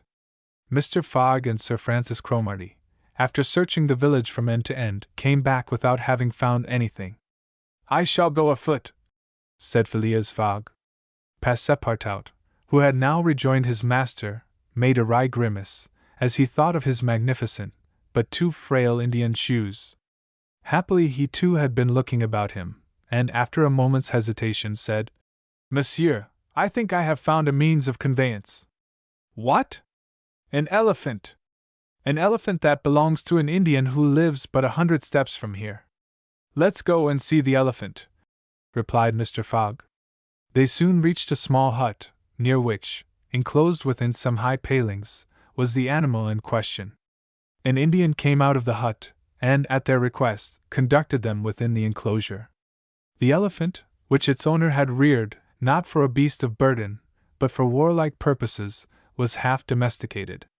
The Indian had begun already, by often irritating him, and feeding him every 3 months on sugar and butter, to impart to him a ferocity not in his nature, this method being often employed by those who train the Indian elephants for battle. Happily, however, for Mr. Fogg, the animal's instruction in this direction had not gone far, and the elephant still preserved his natural gentleness. Cuny, this was the name of the beast, could doubtless travel rapidly for a long time, and without any other means of conveyance, Mr. Fogg resolved to hire him. But elephants are far from cheap in India, where they are becoming scarce. The males, which alone are suitable for circus shows, are much sought, especially as but few of them are domesticated. When therefore Mr. Fogg proposed to the Indian to hire Cuny, he refused point blank. Mr. Fogg persisted, offering the excessive sum of £10 an hour for the loan of the beast to Allahabad. Refused. £20? Refused also. £40? Still refused. Passepartout jumped at each advance, but the Indian declined to be tempted. Yet the offer was an alluring one, for, supposing it took the elephant 15 hours to reach Allahabad, his owner would receive no less than £600 sterling. Phileas Fogg, without getting in the least flurried, then proposed to purchase the animal outright, and at first offered £1,000 for him. The Indian, perhaps thinking he was going to make a great bargain, still refused. Sir Francis Cromarty took Mr. Fogg aside, and begged him to reflect before he went any further. Mr. Fogg replied that he was not in the habit of acting rashly, that a bet of £20,000 was at stake, that the elephant was absolutely necessary to him, and that he would secure him if he had to pay 20 times his value. Returning to the Indian, whose small, sharp eyes, glistening with avarice, betrayed that with him it was only a question of how great a price he could obtain, Mr. Fogg offered first £1,200, then £1,500, £1,800, £2,000. Passepartout, usually so ruddy, was fairly white with suspense. At £2,000 the Indian yielded. "What a price, good heavens!" cried Passepartout. "For an elephant!" It only remained now to find a guide, which was comparatively easy. A young Parsee, with an intelligent face, offered his services, which Mr. Fogg accepted, promising so generous a reward as to materially stimulate his zeal. The elephant was led out and equipped. The Parsee, who was an accomplished elephant driver, covered his back with a sort of saddlecloth, and attached to each of his flanks some curiously uncomfortable howdahs. Phileas Fogg paid the Indian with some banknotes which he extracted from the famous carpet-bag, a proceeding that seemed to deprive poor Passepartout of his vitals. Then he offered to carry Sir Francis to Allahabad, which the brigadier gratefully accepted, as one traveller the more would not be likely to fatigue the gigantic beast. Provisions were purchased at Colby, and while Sir Francis and Mr. Fogg took the howdahs on either side, Passepartout got astride the saddlecloth between them. The Parsee perched himself on the elephant's neck, and at 9 o'clock they set out from the village, the animal marching off through the dense forest of palms by the shortest cut. Chapter 12, in which Phileas Fogg and his companions venture across the Indian forests, and what follows. In order to shorten the journey, the guide passed to the left of the line where the railway was still in process of being built. This line, owing to the capricious turnings of the Vindhya mountains, did not pursue a straight course. The Parsee, who was quite familiar with the roads and paths in the district, declared that they would gain 20 miles by striking directly through the forest. Phileas Fogg and Sir Francis Cromarty, plunged to the neck in the peculiar howdahs provided for them, were horribly jostled by the swift trotting of the elephant, spurred on as he was by the skilful Parsee. But they endured the discomfort with true British phlegm, talking little, and scarcely able to catch a glimpse of each other. As for Passepartout, who was mounted on the beast's back, and received the direct force of each concussion as he walked along, he was very careful, in accordance with his master's advice, to keep his tongue from between his teeth, as it would otherwise have been bitten off short. The worthy fellow bounced from the elephant's neck to his rump, and vaulted like a clown on a springboard. Yet he laughed in the midst of his bouncing, and from time to time took a piece of sugar out of his pocket, and inserted it in Kearney's trunk, who received it without in the least slackening his regular trot. After 2 hours the guide stopped the elephant, and gave him an hour for rest, during which Kearney, after quenching his thirst at a neighboring spring, set to devouring the branches and shrubs round about him. Neither Sir Francis nor Mr. Fogg regretted the delay, and both descended with a feeling of relief. "Why, he's made of iron!" exclaimed the general, gazing admiringly on Kearney. "Of forged iron," replied Passepartout, as he set about preparing a hasty breakfast. At noon the Parsee gave the signal of departure. The country soon presented a very savage aspect. Copses of dates and dwarf palms succeeded the dense forests, then vast, dry plains, dotted with scanty shrubs, and sown with great blocks of syenite. All this portion of Bundelkund, which is little frequented by travelers, is inhabited by a fanatical population, hardened in the most horrible practices of the Hindu faith. The English have not been able to secure complete dominion over this territory, which is subjected to the influence of Rajas, whom it is almost impossible to reach in their inaccessible mountain retreats. The travelers several times saw bands of ferocious Indians, who, when they perceived the elephant striding across country, made angry and threatening motions. The Parsee avoided them as much as possible. Few animals were observed on the route. Even the monkeys hurried from their path with contortions and grimaces which convulsed Passepartout with laughter. In the midst of his gaiety, however, one thought troubled the worthy servant. What would Mr. Fogg do with the elephant when he got to Allahabad? Would he carry him on with him? Impossible. The cost of transporting him would make him ruinously expensive. Would he sell him, or set him free? The estimable beast certainly deserved some consideration. Should Mr. Fogg choose to make him, Passepartout, a present of Kearney, he would be very much embarrassed. These thoughts did not cease worrying him for a long time. The principal chain of the Vindhyas was crossed by 8 in the evening, and another halt was made on the northern slope, in a ruined bungalow. They had gone nearly 25 miles that day, and an equal distance still separated them from the station of Allahabad. The night was cold. The Parsee lit a fire in the bungalow with a few dry branches, and the warmth was much appreciated. Provisions purchased at Colby sufficed for supper, and the travelers ate ravenously. The conversation, beginning with a few disconnected phrases, soon gave place to loud and steady snores. The guide watched Kearney, who slept standing, bolstering himself against the trunk of a large tree. Nothing occurred during the night to disturb the slumberers, although occasional growls from panthers and chatterings of monkeys broke the silence. The more formidable beasts made no cries or hostile demonstration against the occupants of the bungalow. Sir Francis slept heavily, like an honest soldier overcome with fatigue. Passepartout was wrapped in uneasy dreams of the bouncing of the day before. As for Mr. Fogg, he slumbered as peacefully as if he had been in his serene mansion in Savile Row. The journey was resumed at 6 in the morning. The guide hoped to reach Allahabad by evening. In that case, Mr. Fogg would only lose a part of the 48 hours saved since the beginning of the tour.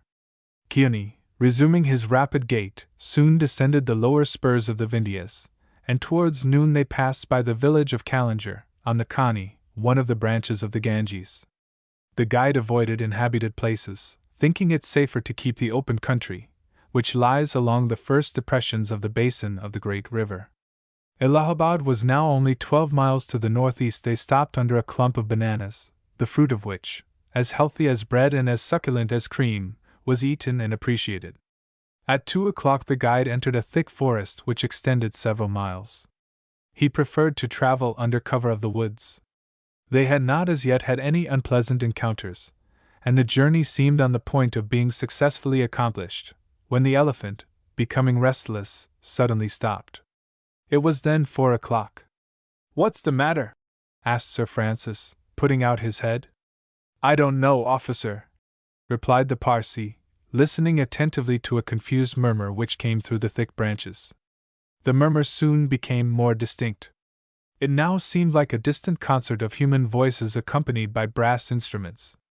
Passepartout was all eyes and ears. Mr. Fogg patiently waited without a word. The Parsee jumped to the ground, fastened the elephant to a tree, and plunged into the thicket. He soon returned, saying, "A procession of Brahmins is coming this way. We must prevent their seeing us, if possible." The guide unloosed the elephant and led him into a thicket, at the same time asking the travelers not to stir. He held himself ready to bestride the animal at a moment's notice, should flight become necessary, but he evidently thought that the procession of the faithful would pass without perceiving them amid the thick foliage, in which they were wholly concealed. The discordant tones of the voices and instruments drew nearer, and now droning songs mingled with the sound of the tambourines and cymbals. The head of the procession soon appeared beneath the trees, 100 paces away, and the strange figures who performed the religious ceremony were easily distinguished through the branches. First came the priests, with mitres on their heads, and clothed in long lace robes. They were surrounded by men, women, and children, who sang a kind of lugubrious psalm, interrupted at regular intervals by the tambourines and cymbals, while behind them was drawn a car with large wheels, the spokes of which represented serpents entwined with each other. Upon the car, which was drawn by 4 richly caparisoned zebus, stood a hideous statue with 4 arms, the body colored a dull red, with haggard eyes, disheveled hair, protruding tongue, and lips tinted with beetle. It stood upright upon the figure of a prostrate and headless giant. Sir Francis, recognizing the statue, whispered, "The goddess Kali. The goddess of love and death." "Of death, perhaps," muttered Passepartout. "But of love, that ugly old hag. Never!" The Parsee made a motion to keep silent. A group of old fakirs were capering and making a wild ado round the statue. They were striped with ochre, and covered with cuts whence their blood issued drop by drop, stupid fanatics, who, in the great Indian ceremonies, still throw themselves under the wheels of Juggernaut. Some Brahmins, clad in all the sumptuousness of Oriental apparel, and leading a woman who faltered at every step, followed. This woman was young, and as fair as an European. Her head and neck, shoulders, ears, arms, hands, and toes were loaded down with jewels and gems, with bracelets, earrings, and rings, while a tunic bordered with gold, and covered with a light muslin robe, betrayed the outline of her form. The guards who followed the young woman presented a violent contrast to her, armed as they were with naked sabers hung at their waists, and long Damascene pistols, and bearing a corpse on a palanquin. It was the body of an old man, gorgeously arrayed in the dress of a Rajah, wearing, as in life, a turban embroidered with pearls, a robe of tissue of silk and gold, a scarf of cashmere sewed with diamonds, and the magnificent weapons of a Hindu prince. Next came the musicians and a rear guard of capering fakirs, whose cries sometimes drowned the noise of the instruments. These closed the procession. Sir Francis watched the procession with a sad countenance, and turning to the guide said, "A suttee." The Parsee nodded, and put his finger to his lips. The procession slowly wound under the trees, and soon its last ranks disappeared in the depths of the wood.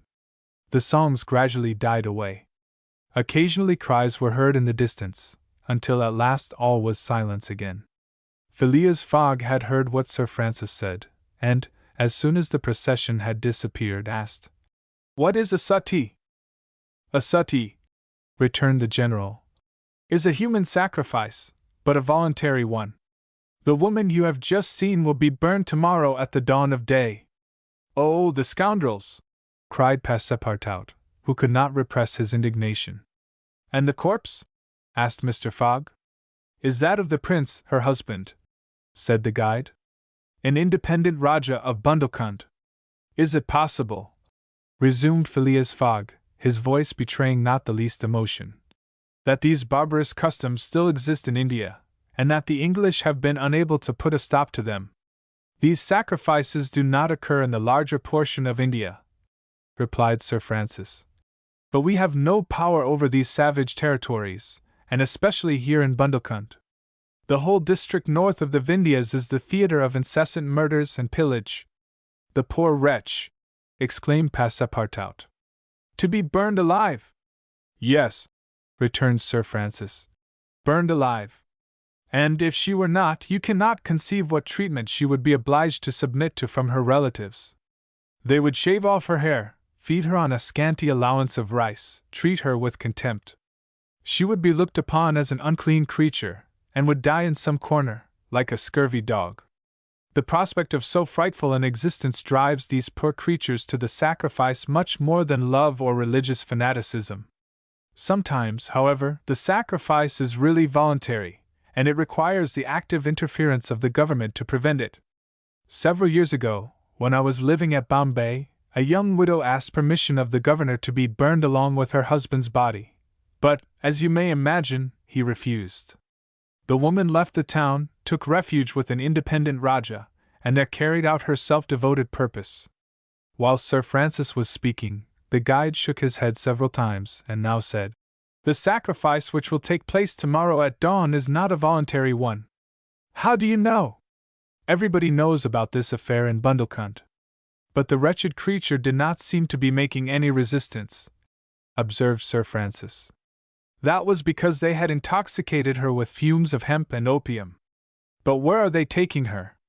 "To the pagoda of Pelagie, 2 miles from here. She will pass the night there." "And the sacrifice will take place?" "Tomorrow, at the first light of dawn." The guide now led the elephant out of the thicket, and leaped upon his neck.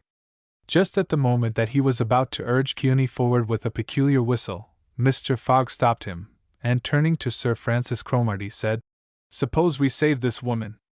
"Save the woman, Mr. Fogg? I have yet 12 hours to spare. I can devote them to that." "Why, you are a man of heart." "Sometimes," replied Phileas Fogg quietly, "when I have the time." Chapter 13, in which Passepartout receives a new proof that fortune favors the brave. The project was a bold one, full of difficulty, perhaps impracticable. Mr. Fogg was going to risk life, or at least liberty, and therefore the success of his tour. But he did not hesitate, and he found in Sir Francis Cromarty an enthusiastic ally. As for Passepartout, he was ready for anything that might be proposed. His master's idea charmed him. He perceived a heart, a soul, under that icy exterior. He began to love Phileas Fogg. There remained the guide. What course would he adopt? Would he not take part with the Indians? In default of his assistance, it was necessary to be assured of his neutrality. Sir Francis frankly put the question to him.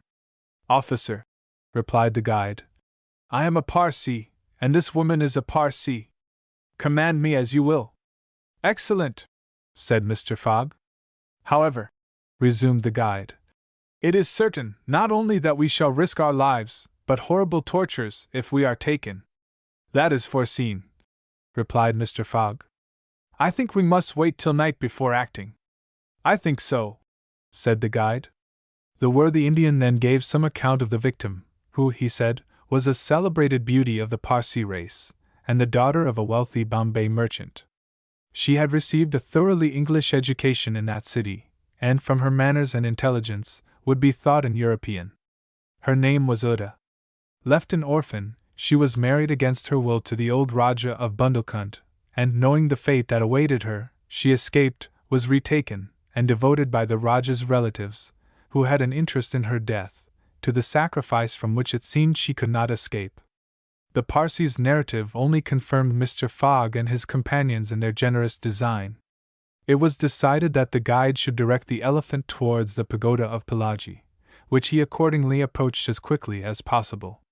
They halted, half an hour afterwards in a copse some 500 feet from the pagoda, where they were well concealed. But they could hear the groans and cries of the fakirs distinctly. They then discussed the means of rescuing the victim. The guide was familiar with the pagoda of Pelagi, in which, as he declared, the young woman was imprisoned. Could they enter any of its doors while the whole party of Indians was plunged in a drunken sleep, or was it safer to attempt to make a hole in the walls? This could only be determined at the moment and the place. But it was certain that the abduction must be made that night, and not when, at break of day, the victim was led to her funeral pyre. Then no human intervention could save her. As soon as night fell, about 6 o'clock, they decided to make a reconnaissance around the pagoda. The cries of the fakirs were just ceasing. The Indians were in the act of plunging themselves into the drunkenness caused by liquid opium mingled with hemp, and it might be possible to slip between them to the temple itself. The Parsee, leading the others, noiselessly crept through the wood, and in 10 minutes they found themselves on the banks of a small stream, whence, by the light of the rosin torches, they perceived a pyre of wood, on the top of which lay the embalmed body of the Rajah, which was to be burned with his wife. The pagoda, whose minarets loomed above the trees in the deepening dusk, stood 100 steps away. "Come!" whispered the guide. He slipped more cautiously than ever through the brush, followed by his companions. The silence around was only broken by the low murmuring of the wind among the branches. Soon the Parsee stopped on the borders of the glade, which was lit up by the torches. The ground was covered by groups of the Indians, motionless in their drunken sleep. It seemed a battlefield strewn with the dead. Men, women, and children lay together. In the background, among the trees, the pagoda of Pelagi loomed distinctly. Much to the guide's disappointment, the guards of the Rajah, lighted by torches, were watching at the doors and marching to and fro with naked sabers. Probably the priests, too, were watching within. The Parsee, now convinced that it was impossible to force an entrance to the temple, advanced no farther, but led his companions back again. Phileas Fogg and Sir Francis Cromarty also saw that nothing could be attempted in that direction. They stopped, and engaged in a whispered colloquy. "It is only 8 now," said the brigadier, "and these guards may also go to sleep." "It is not impossible," returned the Parsee. They lay down at the foot of a tree, and waited. The time seemed long. The guide ever and anon left them to take an observation on the edge of the wood, but the guards watched steadily by the glare of the torches, and a dim light crept through the windows of the pagoda.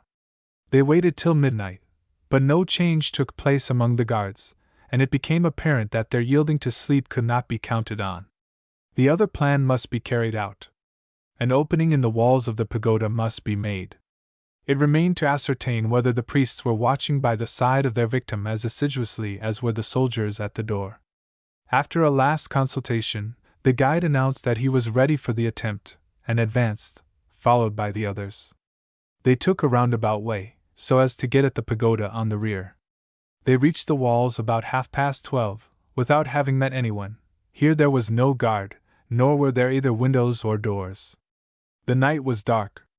The moon, on the wane, scarcely left the horizon, and was covered with heavy clouds. The height of the trees deepened the darkness. It was not enough to reach the walls. An opening in them must be accomplished, and to attain this purpose the party only had their pocket knives. Happily the temple walls were built of brick and wood, which could be penetrated with little difficulty. After one brick had been taken out, the rest would yield easily.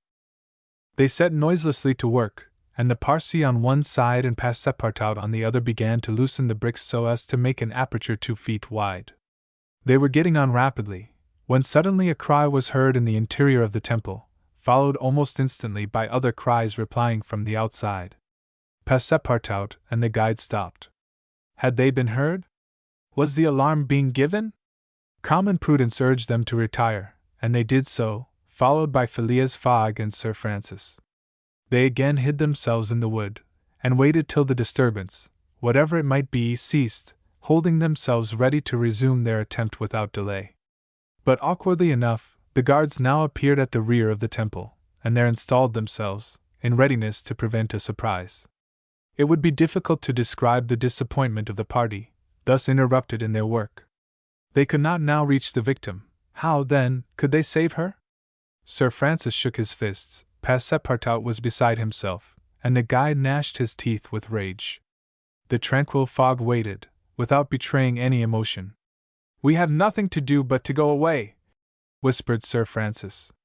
"Nothing but to go away," echoed the guide. "Stop," said Fogg.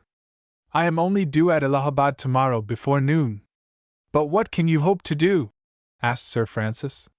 "In a few hours it will be daylight, and the chance which now seems lost may present itself at the last moment." Sir Francis would have liked to read Phileas Fogg's eyes. What was this cool Englishman thinking of? Was he planning to make a rush for the young woman at the very moment of the sacrifice, and boldly snatch her from her executioners? This would be utter folly, and it was hard to admit that Fogg was such a fool. Sir Francis consented, however, to remain to the end of this terrible drama. The guide led them to the rear of the glade, where they were able to observe the sleeping groups.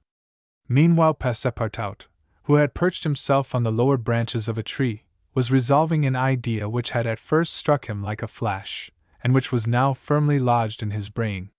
He had commenced by saying to himself, "What folly!" and then he repeated, "Why not, after all?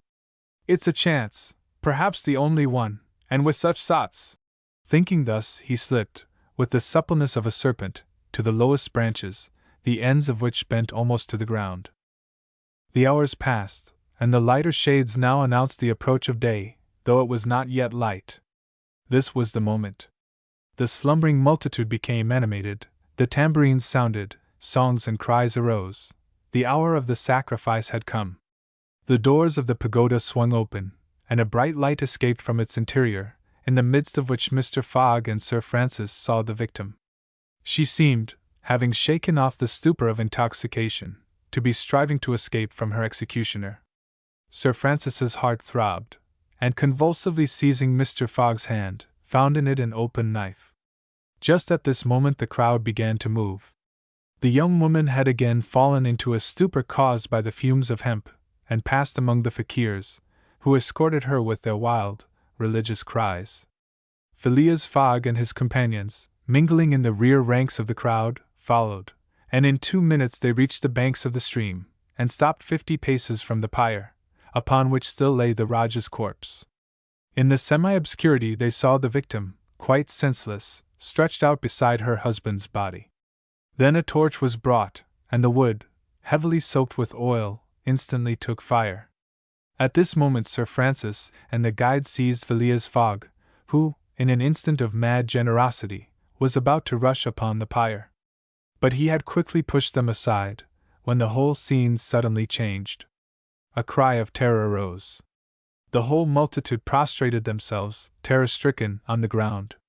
The old Rajah was not dead then, since he rose of a sudden, like a spectre, took up his wife in his arms, and descended from the pyre in the midst of the clouds of smoke, which only heightened his ghostly appearance. Fakirs and soldiers and priests, seized with instant terror, lay there, with their faces on the ground, not daring to lift their eyes and behold such a prodigy. The inanimate victim was borne along by the vigorous arms which supported her, and which she did not seem in the least to burden. Mr. Fogg and Sir Francis stood erect, the Parsee bowed his head, and Passepartout was, no doubt, scarcely less stupefied. The resuscitated Rajah approached Sir Francis and Mr. Fogg, and, in an abrupt tone, said, "Let us be off." It was Passepartout himself, who had slipped upon the pyre in the midst of the smoke, and, profiting by the still overhanging darkness, had delivered the young woman from death. It was Passepartout who, playing his part with a happy audacity, had passed through the crowd amid the general terror. A moment after all 4 of the party had disappeared in the woods, and the elephant was bearing them away at a rapid pace. But the cries and noise, and a ball which whizzed through Phileas Fogg's hat, told them that the trick had been discovered. The old Rajah's body, indeed, now appeared upon the burning pyre, and the priests, recovered from their terror, perceived that an abduction had taken place. They hastened into the forest, followed by the soldiers, who fired a volley after the fugitives, but the latter rapidly increased the distance between them, and ere long found themselves beyond the reach of the bullets and arrows. Chapter 14, in which Phileas Fogg descends the whole length of the beautiful valley of the Ganges without ever thinking of seeing it. The rash exploit had been accomplished, and for an hour Passepartout laughed gaily at his success. Sir Francis pressed the worthy fellow's hand, and his master said, "Well done!" which, from him, was high commendation, to which Passepartout replied that all the credit of the affair belonged to Mr. Fogg. As for him, he had only been struck with a queer idea, and he laughed to think that for a few moments he, Passepartout, the ex-gymnast, ex-sergeant fireman, had been the spouse of a charming woman, a venerable, embalmed Rajah. As for the young Indian woman, she had been unconscious throughout of what was passing, and now, wrapped up in a traveling blanket, was reposing in one of the howdahs. The elephant, thanks to the skillful guidance of the Parsee, was advancing rapidly through the still darksome forest, and an hour after leaving the pagoda, had crossed a vast plain. They made a halt at 7 o'clock, the young woman being still in a state of complete prostration. The guide made her drink a little brandy and water, but the drowsiness which stupefied her could not yet be shaken off. Sir Francis, who was familiar with the effects of the intoxication produced by the fumes of hemp, reassured his companions on her account. But he was more disturbed at the prospect of her future fate. He told Phileas Fogg that, should Uda remain in India, she would inevitably fall again into the hands of her executioners. These fanatics were scattered throughout the country, and would, despite the English police, recover their victim at Madras, Bombay, or Calcutta. She would only be safe by quitting India forever. Phileas Fogg replied that he would reflect upon the matter. The station at Allahabad was reached about 10 o'clock, and the interrupted line of railway being resumed, would enable them to reach Calcutta in less than 24 hours. Phileas Fogg would thus be able to arrive in time to take the steamer which left Calcutta the next day, October 25th, at noon, for Hong Kong. The young woman was placed in one of the waiting rooms of the station, while Passepartout was charged with purchasing for her various articles of toilet, a dress, shawl, and some furs, for which his master gave him unlimited credit. Passepartout started off forthwith, and found himself in the streets of Allahabad, that is, the City of God. One of the most venerated in India, it was built at the junction of the two sacred rivers, Ganges and Jumna, the waters of which attract pilgrims from every part of the peninsula. The Ganges, according to the legends of the Ramayana, rises in heaven, whence, owing to Brahma's agency, it descends to the earth. Passepartout made it a point, as he made his purchases, to take a good look at the city. It was formerly defended by a noble fort, which has since become a state prison. Its commerce has dwindled away, and Passepartout in vain looked about him for such a bazaar as he used to frequent in Regent Street. At last he came upon an elderly, crusty Jew, who sold second-hand articles, and from whom he purchased a dress of Scotch stuff, a large mantle, and a fine otterskin pelisse, for which he did not hesitate to pay £75. He then returned triumphantly to the station. The influence to which the priests of Pelagie had subjected Uda began gradually to yield, and she became more herself, so that her fine eyes resumed all their soft Indian expression. When the poet-king, Yukaf Ad-Dal, celebrates the charms of the Queen of Amanagara, he speaks thus: her shining tresses, divided in two parts, encircled the harmonious contour of her white and delicate cheeks, brilliant in their glow and freshness. Her ebony brows have the form and charm of the bow of Kama, the god of love, and beneath her long silken lashes the purest reflections and a celestial light swim, as in the sacred lakes of Himalaya, in the black pupils of her great clear eyes. Her teeth, fine, equal, and white, glitter between her smiling lips like dewdrops in a passion flower's half-enveloped breast. Her delicately formed ears, her vermilion hands, her little feet, curved and tender as the lotus bud, glitter with the brilliancy of the loveliest pearls of Ceylon, the most dazzling diamonds of Golconda. Her narrow and supple waist, which a hand may clasp around, sets forth the outline of her rounded figure and the beauty of her bosom, where youth in its flower displays the wealth of its treasures, and beneath the silken folds of her tunic she seems to have been modeled in pure silver by the godlike hand of Vikvarkarma, the immortal sculptor. It is enough to say, without applying this poetical rhapsody to Uda, that she was a charming woman, in all the European acceptance of the phrase. She spoke English with great purity, and the guide had not exaggerated in saying that the young Parsi had been transformed by her bringing up. The train was about to start from Allahabad, and Mr. Fogg proceeded to pay the guide the price agreed upon for his service, and not a farthing more. This astonished Passepartout, who remembered all that his master owed to the guide's devotion. He had, indeed, risked his life in the adventure at Pelagi, and if he should be caught afterwards by the Indians, he would with difficulty escape their vengeance. Kearney, also, must be disposed of. What should be done with the elephant, which had been so dearly purchased? Phileas Fogg had already determined this question. Parsi, he said to the guide, you have been serviceable and devoted. I have paid for your service, but not for your devotion. Would you like to have this elephant? He is yours. The guide's eyes glistened. Your honor is giving me a fortune, he cried. Take him, guide, returned Mr. Fogg, and I shall still be your debtor. Good, exclaimed Passepartout. Take him, friend. Kearney is a brave and faithful beast. And going up to the elephant, he gave him several lumps of sugar, saying, Here, Kearney, here, here. The elephant grunted out his satisfaction, and clasping Passepartout around the waist with his trunk, lifted him as high as his head.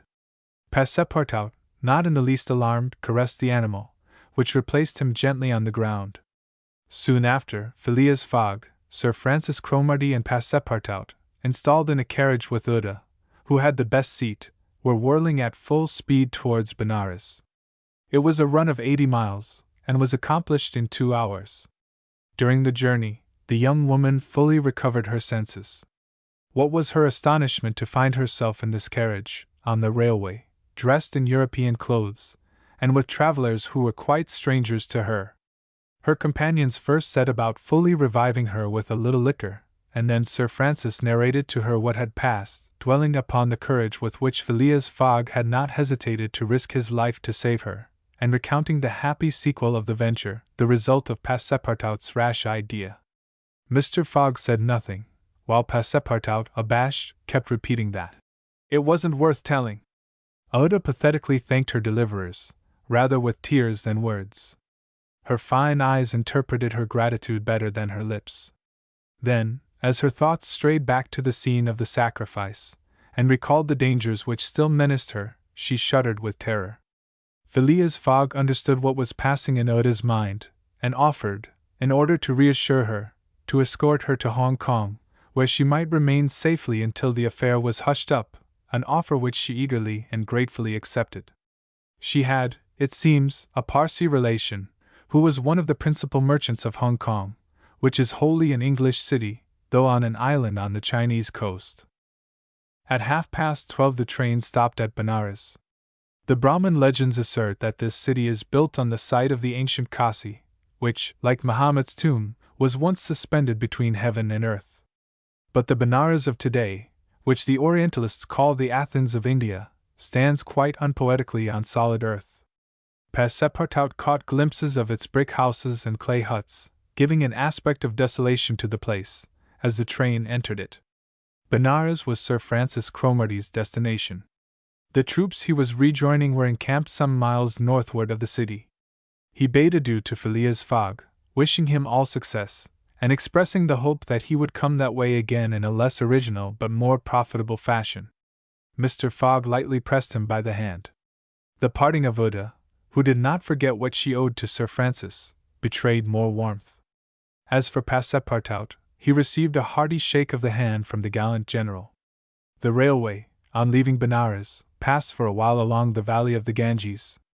Through the windows of their carriage the travelers had glimpses of the diversified landscape of Behar, with its mountains clothed in verdure, its fields of barley, wheat and corn, its jungles peopled with green alligators, its neat villages and its still thickly leaved forests. Elephants were bathing in the waters of the sacred river, and groups of Indians, despite the advanced season and chilly air, were performing solemnly their pious ablutions. These were fervent Brahmins, the bitterest foes of Buddhism, their deities being Vishnu, the solar god, Shiva, the divine impersonation of natural forces, and Brahma, the supreme ruler of priests and legislators. What would these divinities think of India?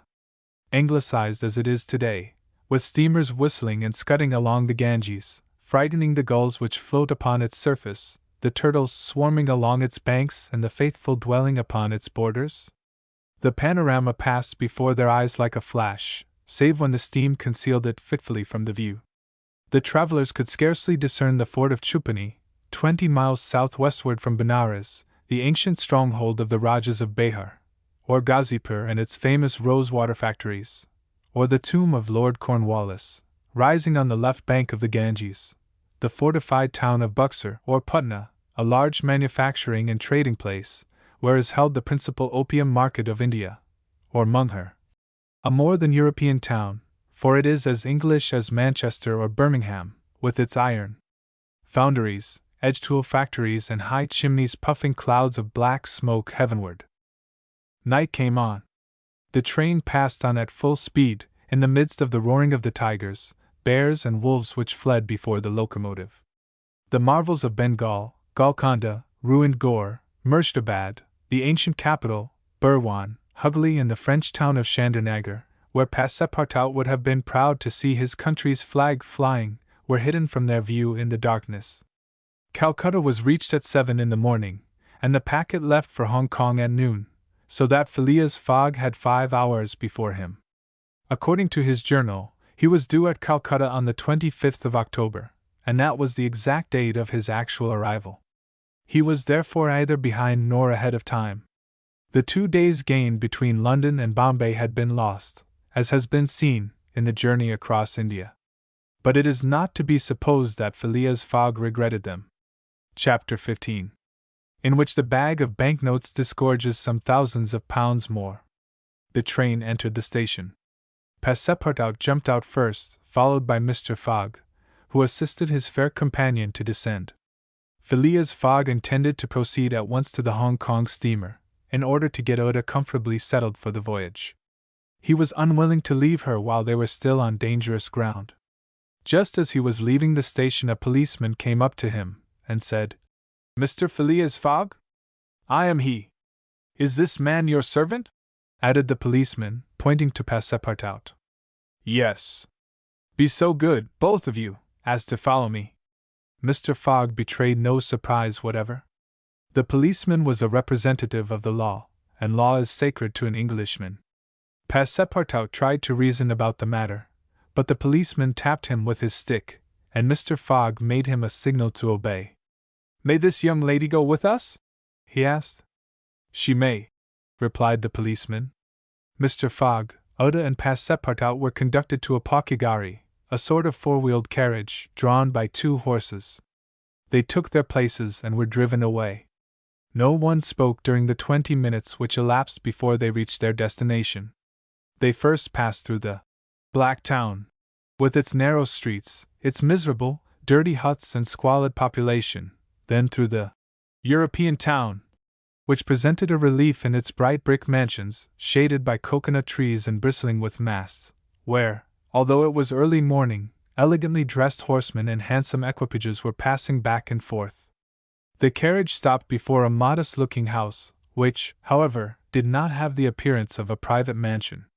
The policeman, having requested his prisoners, for so, truly, they might be called, to descend, conducted them into a room with barred windows, and said, "You will appear before Judge Obadiah at 8:30.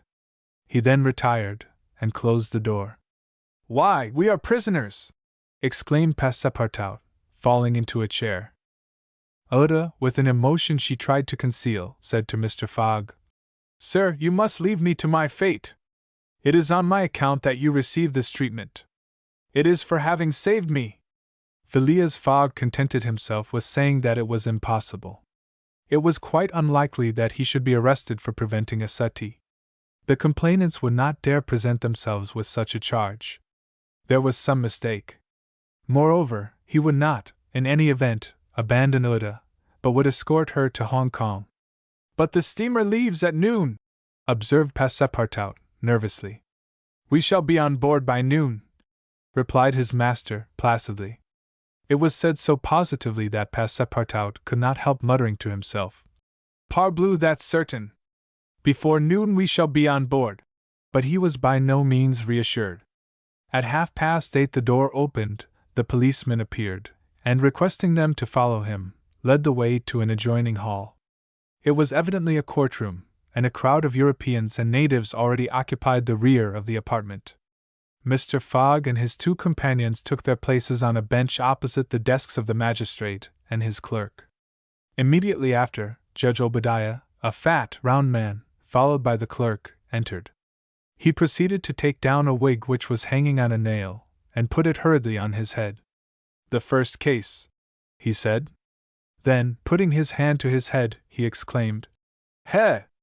This is not my wig!" "No, your worship," returned the clerk. "It is mine." "My dear Mr. Oysterpuff, how can a judge give a wise sentence in a clerk's wig?" The wigs were exchanged. Passepartout was getting nervous, for the hands on the face of the big clock over the judge seemed to go around with terrible rapidity. "The first case," repeated Judge Obadiah. "Phileas Fogg?" demanded Oysterpuff. "I am here," replied Mr. Fogg. "Passepartout?" "Present," responded Passepartout. "Good," said the judge.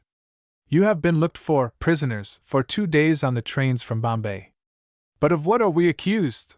asked Passepartout impatiently. "You are about to be informed." "I am an English subject, sir," said Mr. Fogg, "and I have the right." "Have you been ill-treated?" "Not at all." "Very well. Let the complainants come in."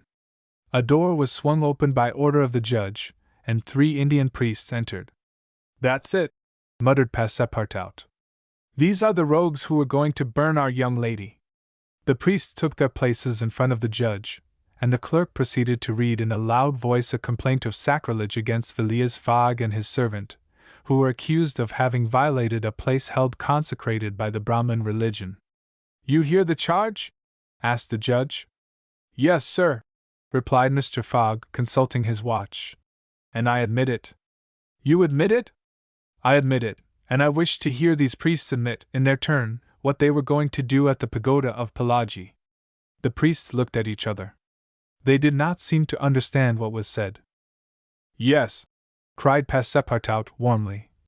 "At the pagoda of Pelagie, where they were on the point of burning their victim." The judge stared with astonishment, and the priests were stupefied. "What victim?" said Judge Obadiah. "Burn whom? In Bombay itself?" "Bombay?"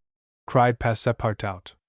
"Certainly, we are not talking of the pagoda of Pelagie, but of the pagoda of Malabar Hill, at Bombay. And as a proof," added the clerk, "here are the desecrator's very shoes, which he left behind him."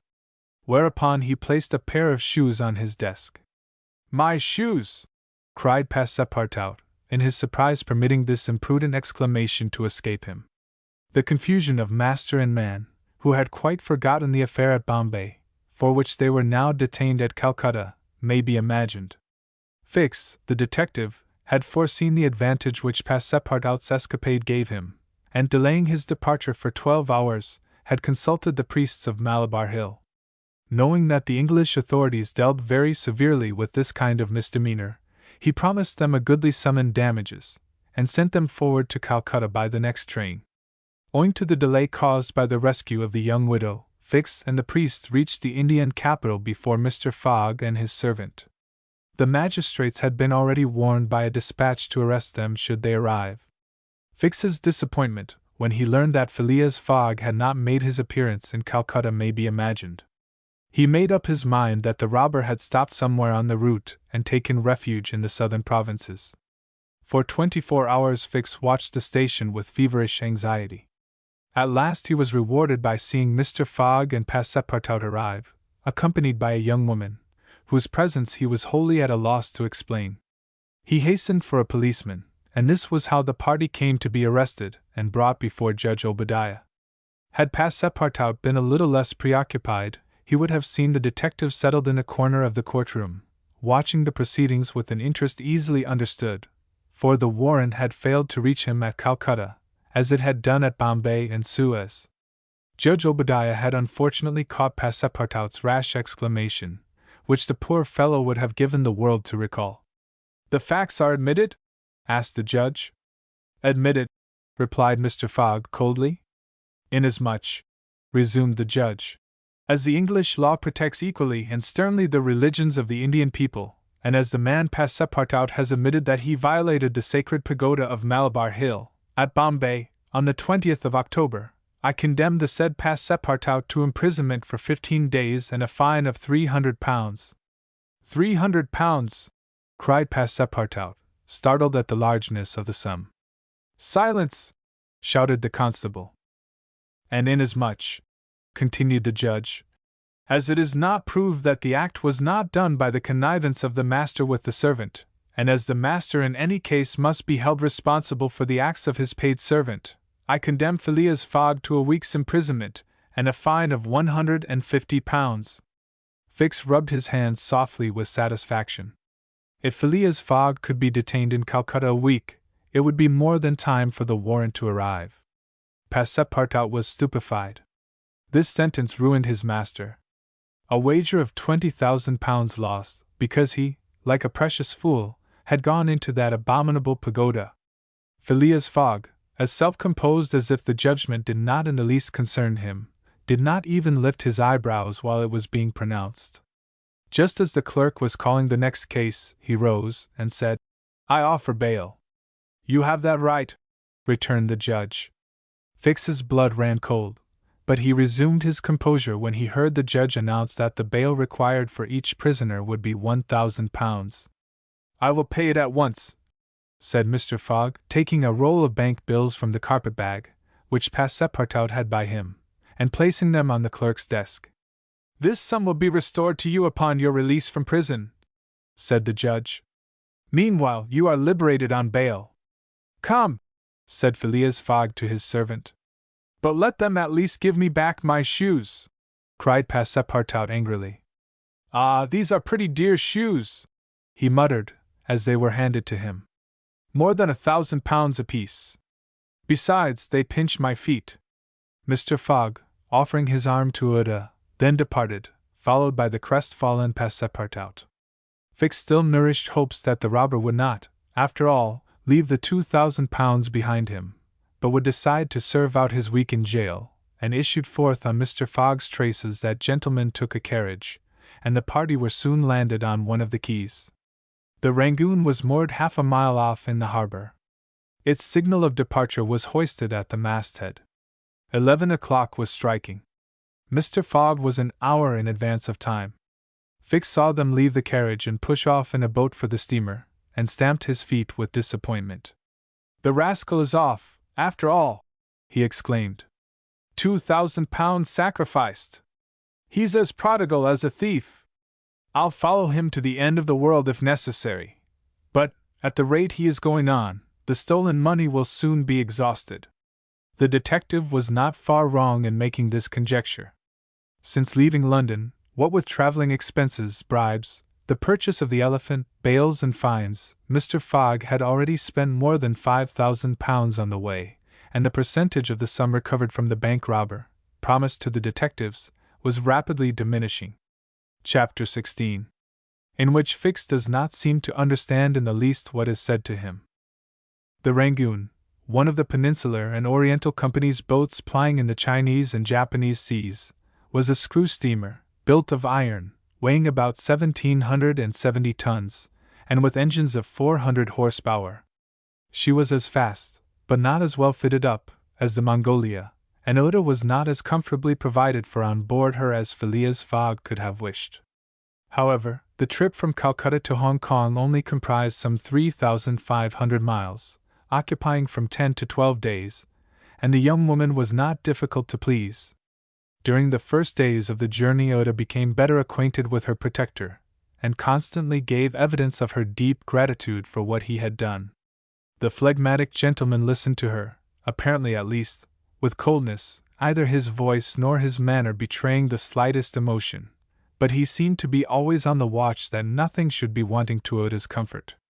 He visited her regularly each day at certain hours, not so much to talk himself, as to sit and hear her talk. He treated her with the strictest politeness, but with the precision of an automaton, the movements of which had been arranged for this purpose. Oda did not quite know what to make of him, though Passepartout had given her some hints of his master's eccentricity, and made her smile by telling her of the wager which was sending him round the world. After all, she owed Phileas Fogg her life, and she always regarded him through the exalting medium of her gratitude.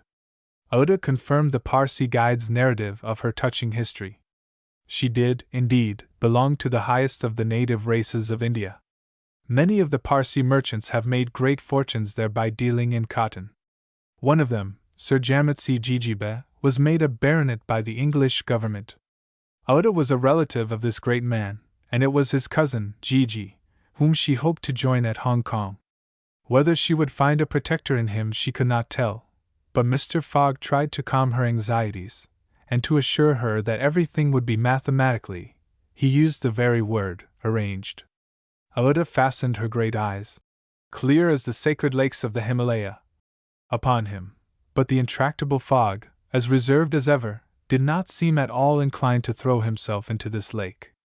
The first few days of the voyage passed happily, amid favorable weather and propitious winds, and the ship soon came in sight of the great Andaman, the principal of the islands in the Bay of Bengal, with its picturesque Saddle Peak, 2,400 feet high, looming above the waters. The steamer passed along near the shores, but the savage Papuans, who are in the lowest scale of humanity, but are not, as has been asserted, cannibals, did not make their appearance. The panorama of the islands, as they steamed by them, was superb. Vast forests of palms, arix, bamboo, teakwood, of the gigantic mimosa and tree-like ferns covered the foreground. Behind, the graceful outlines of the mountains were traced against the sky, and along the coast swarmed thousands of the precious swallows whose nests furnish a luxurious dish to the tables of the celestial empire. The varied landscape afforded by the Andaman Islands was soon passed, however, and the Rangoon rapidly approached the Straits of Malacca, which give access to the China Seas. What was Detective Fix, so unluckily drawn on from country to country, doing all this while? He had managed to embark on the Rangoon at Calcutta without being seen by Passepartout, after leaving orders that, if the warrant should arrive, it should be forwarded to him at Hong Kong, and he hoped to conceal his presence to the end of the voyage. It would have been difficult to explain why he was on board without awakening Passepartout's suspicions, who thought him still at Bombay. But necessity impelled him, nevertheless, to renew his acquaintance with the worthy servant, as will be seen. All the detective's hopes and wishes were now centered on Hong Kong, for the steamer's stay at Singapore would be too brief to enable him to take any steps there.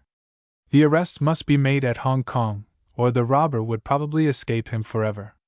Hong Kong was the last English ground on which he would set foot. Beyond China, Japan, America offered to Fogg an almost certain refuge. If the warrant should at last make its appearance at Hong Kong, Fix could arrest him and be no further trouble. But beyond Hong Kong? A simple warrant would be of no avail. An extradition warrant would be necessary, and that would result in delays and obstacles, of which the rascal would take advantage to elude justice. Fix thought over these probabilities during the long hours which he spent in his cabin, and kept repeating to himself, "Now either the warrant will be at Hong Kong, in which case I shall arrest my man, or it will not be there. This time it is absolutely necessary that I should delay his departure. I have failed at Bombay, and I have failed at Calcutta. If I fail at Hong Kong, my reputation is lost. Cost what it may, I must succeed. But how shall I prevent his departure, if that should turn out to be my last resource?" Fix made up his mind that, if worst came to worst, he would make a confidant of Passepartout, and tell him what kind of a fellow his master really was. That Passepartout was not Fogg's accomplice, he was very certain. The servant, enlightened by his disclosure, and afraid of being himself implicated in the crime, would doubtless become an ally of the detective. But this method was a dangerous one, only to be employed when everything else had failed. A word from Passepartout to his master would ruin all.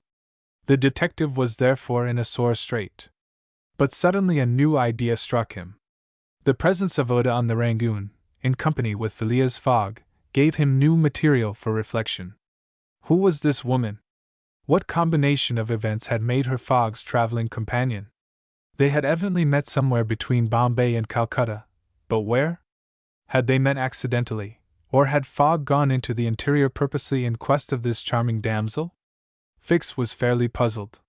He asked himself whether there had not been a wicked elopement. This idea so impressed itself upon his mind that he determined to make use of the supposed intrigue. Whether the young woman were married or not, he would be able to create such difficulties for Mr. Fogg at Hong Kong that he could not escape by paying any amount of money. But could he even wait till they reached Hong Kong? Fogg had an abominable way of jumping from one boat to another, and before anything could be effected, might get full under way again for Yokohama. Fix decided that he must warn the English authorities, and signaled the Rangoon before her arrival. This was easy to do, since the steamer stopped at Singapore, where there is a telegraphic wire to Hong Kong. He finally resolved, moreover, before acting more positively, to question Passepartout. It would not be difficult to make him talk. As there was no time to lose, Fix prepared to make himself known. It was now the 30th of October, and on the following day the Rangoon was due at Singapore. Fix emerged from his cabin and went on deck. Passepartout was promenading up and down in the forward part of the steamer. The detective rushed forward with every appearance of extreme surprise, and exclaimed, "You here on the Rangoon?" "What, Monsieur Fix, are you on board?" returned the really astonished Passepartout, recognizing his crony of the Mongolia. "Why, I left you at Bombay, and here you are on the way to Hong Kong. Are you going round the world too?" No, replied Fix. "I shall stop at Hong Kong, at least for some days." "Hum," said Passepartout, who seemed for an instant perplexed. "But how is it I have not seen you on board since we left Calcutta?" "Oh, a trifle of seasickness. I've been staying in my berth. The Gulf of Bengal does not agree with me as well as the Indian Ocean." "And how is Mr. Fogg?" "As well and as punctual as ever, not a day behind time." "But, Monsieur Fix, you don't know that we have a young lady with us." "A young lady?" replied the detective, not seeming to comprehend what was said. Passepartout thereupon recounted Uda's history, the affair at the Bombay Pagoda, the purchase of the elephant for £2,000, the rescue, the arrest and sentence of the Calcutta court, and the restoration of Mr. Fogg and himself to liberty on bail. Fix, who was familiar with the last events, seemed to be equally ignorant of all that Passepartout related, and the latter was charmed to find so interested a listener. "But does your master propose to carry this young woman to Europe?" "Not at all. We are simply going to place her under the protection of one of her relatives, a rich merchant at Hong Kong." "Nothing to be done there," said Fix to himself, concealing his disappointment. "A glass of gin, Mr. Passepartout?" "Willingly, Monsieur Fix. We must at least have a friendly glass on board the Rangoon." Chapter 17. Showing what happened on the voyage from Singapore to Hong Kong. The detective and Passepartout met often on deck after this interview, though Fix was reserved, and did not attempt to induce his companion to divulge any more facts concerning Mr. Fogg. He caught a glimpse of that mysterious gentleman once or twice. But Mr. Fogg usually confined himself to the cabin, where he kept Uda company, or, according to his inveterate habit, took a hand at whist. Passepartout began very seriously to conjecture what strange chance kept Fix still on the route that his master was pursuing. It was really worth considering why this certainly very amiable and complacent person, whom he had first met at Suez, had then encountered on board the Mongolia, who disembarked at Bombay, which he announced as his destination, and now turned up so unexpectedly on the Rangoon, was following Mr. Fogg's tracks step by step. What was Fix's object? Passepartout was ready to wager his Indian shoes, which he religiously preserved, that Fix would also leave Hong Kong at the same time with them, and probably on the same steamer. Passepartout might have cudgelled his brain for a century without hitting upon the real object which the detective had in view. He never could have imagined that Phileas Fogg was being tracked as a robber around the globe. But as it is in human nature to attempt the solution of every mystery, Passepartout suddenly discovered an explanation of Fix's movements, which was in truth far from unreasonable. Fix, he thought, could only be an agent of Mr. Fogg's friends at the Reform Club, sent to follow him up, and to ascertain that he really went round the world as had been agreed upon. "It's clear," repeated the worthy servant to himself, proud of his shrewdness. "He's a spy sent to keep us in view. That isn't quite the thing, either, to be spying on Mr. Fogg, who is so honorable a man. Ah, gentlemen of the Reform, this shall cost you dear." Passepartout, enchanted with his discovery, resolved to say nothing to his master, lest he should be justly offended at this mistrust on the part of his adversaries. But he determined to chaff Fix, when he had the chance, with mysterious allusions, which, however, need not betray his real suspicions. During the afternoon of Wednesday, October 30th, the Rangoon entered the Strait of Malacca, which separates the peninsula of that name from Sumatra. The mountainous and craggy islets intercepted the beauties of this noble island from the view of the travelers. The Rangoon weighed anchor at Singapore the next day at 4 a.m., to receive coal, having gained half a day on the prescribed time of her arrival. Phileas Fogg noted this gain in his journal, and then, accompanied by Oda, who betrayed a desire for a walk on shore, disembarked.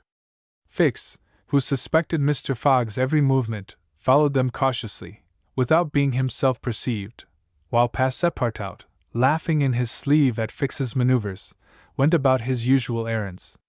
The island of Singapore is not imposing in aspect, for there are no mountains, yet its appearance is not without attractions. It is a park checkered by pleasant highways and avenues. A handsome carriage, drawn by a sleek pair of New Holland horses, carried Phileas Fogg and Oda into the midst of rows of palms with brilliant foliage, and of clover trees, whereof the cloves formed the head of a half-opened flower. Pepper plants replaced the prickly hedges of European fields. Sago bushes, large ferns with gorgeous branches, varied the aspect of this tropical clime. Nutmeg trees in full foliage filled the air with a penetrating perfume. Agile and grinning bands of monkeys skipped about in the trees, nor were tigers wanting in the jungles. After a drive of 2 hours through the country, Oda and Mr. Fogg returned to the town, which is a vast collection of heavy-looking, irregular houses, surrounded by charming gardens rich in tropical fruits and plants.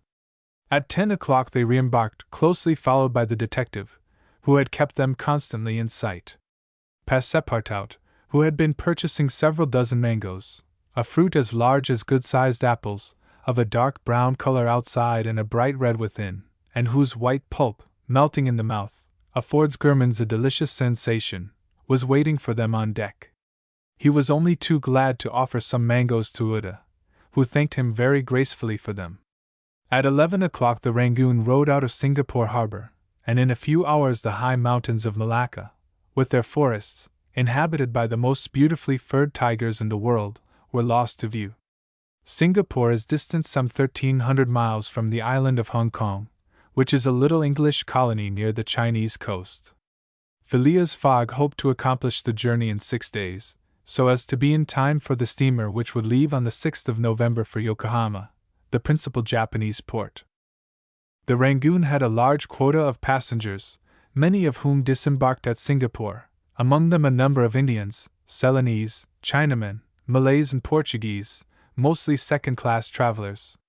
The weather, which had hitherto been fine, changed with the last quarter of the moon. The sea rolled heavily, and the wind at intervals rose almost to a storm, but happily blew from the southwest, and thus aided the steamer's progress. The captain as often as possible put up his sails, and under the double action of steam and sail the vessel made rapid progress along the coast of Annam and Cochin China. Owing to the defective construction of the Rangoon, however, unusual precautions became necessary in unfavorable weather, but the loss of time which resulted from this cause, while it nearly drove Passepartout out of his senses, did not seem to affect his master in the least. Passepartout blamed the captain, the engineer and the crew, and consigned all who were connected with the ship to the land where the pepper grows.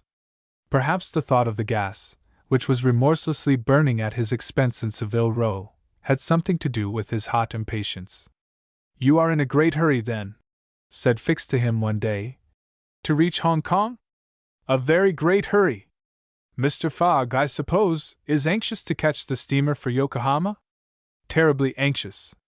"You believe in this journey around the world, then?" "Absolutely." Don't you, Mr. Fix? I don't believe a word of it. You're a sly dog, said Passepartout, winking at him. This expression rather disturbed Fix, without his knowing why. Had the Frenchman guessed his real purpose? He knew not what to think. But how could Passepartout have discovered that he was a detective? Yet, in speaking as he did, the man evidently meant more than he expressed. Passepartout went still further the next day. He could not hold his tongue. Mr. Fix, said he, in a bantering tone, shall we be so unfortunate as to lose you when we get to Hong Kong? Why, responded Fix, a little embarrassed, I don't know, perhaps. If you would only go on with us. An agent of the Peninsular Company, you know, can't stop on the way. You were only going to Bombay, and here you are in China. America is not far off, and from America to Europe is only a step. Fix looked intently at his companion, whose countenance was as serene as possible, and laughed with him.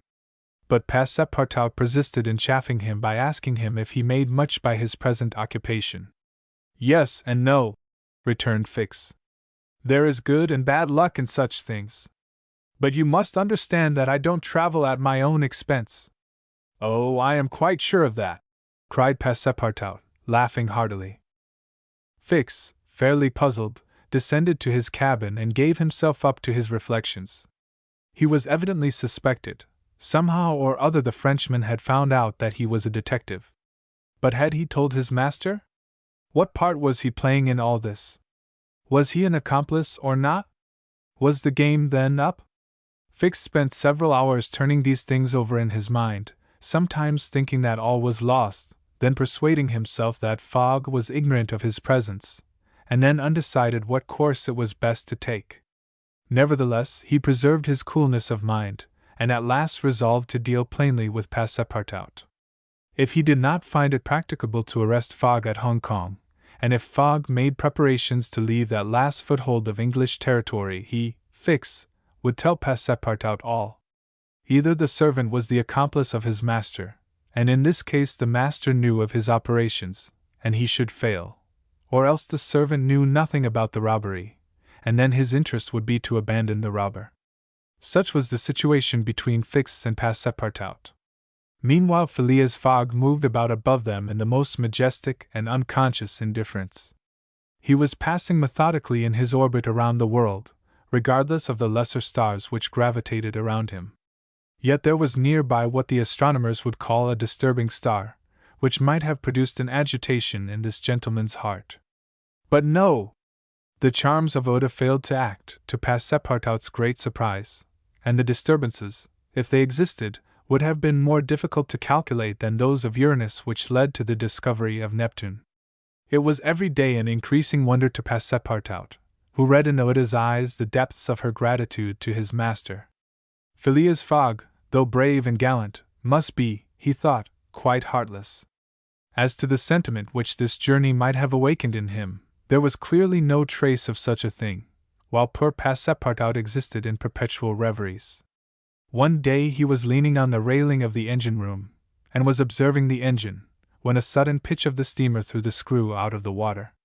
The steam came hissing out of the valves, and this made Passepartout indignant. "The valves are not sufficiently charged," he exclaimed. "We are not going. Oh, these English! If this was an American craft, we should blow up, perhaps, but we should at all events go faster." Chapter 18, in which Phileas Fogg, Passepartout, and Fix go each about his business. The weather was bad during the latter days of the voyage. The wind, obstinately remaining in the northwest, blew a gale, and retarded the steamer. The Rangoon rolled heavily, and the passengers became impatient of the long, monstrous waves which the wind raised before their path. A sort of tempest arose on the 3rd of November, the squall knocking the vessel about with fury, and the waves running high. The Rangoon reefed all her sails, and even the rigging proved too much, whistling and shaking amid the squall. The steamer was forced to proceed slowly, and the captain estimated that she would reach Hong Kong 20 hours behind time, and more if the storm lasted. Phileas Fogg gazed at the tempestuous sea, which seemed to be struggling especially to delay him, with his habitual tranquility.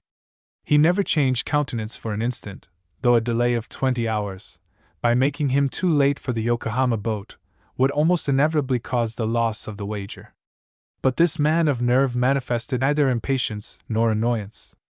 It seemed as if the storm were a part of his program, and had been foreseen. Aouda was amazed to find him as calm as he had been from the first time she saw him. Fix did not look at the state of things in the same light. The storm greatly pleased him. His satisfaction would have been complete had the Rangoon been forced to retreat before the violence of wind and waves.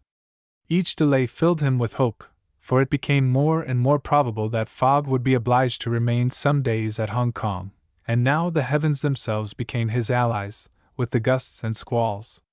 It mattered not that they made him seasick, he made nothing of this inconvenience, and while his body was writhing under their effects, his spirit bounded with hopeful joy. Passepartout was enraged beyond expression by the unpropitious weather. Everything had gone so well till now. Earth and sea had seemed to be at his master's service. Steamers and railways obeyed him. Wind and steam united to speed his journey. Had the hour of adversity come?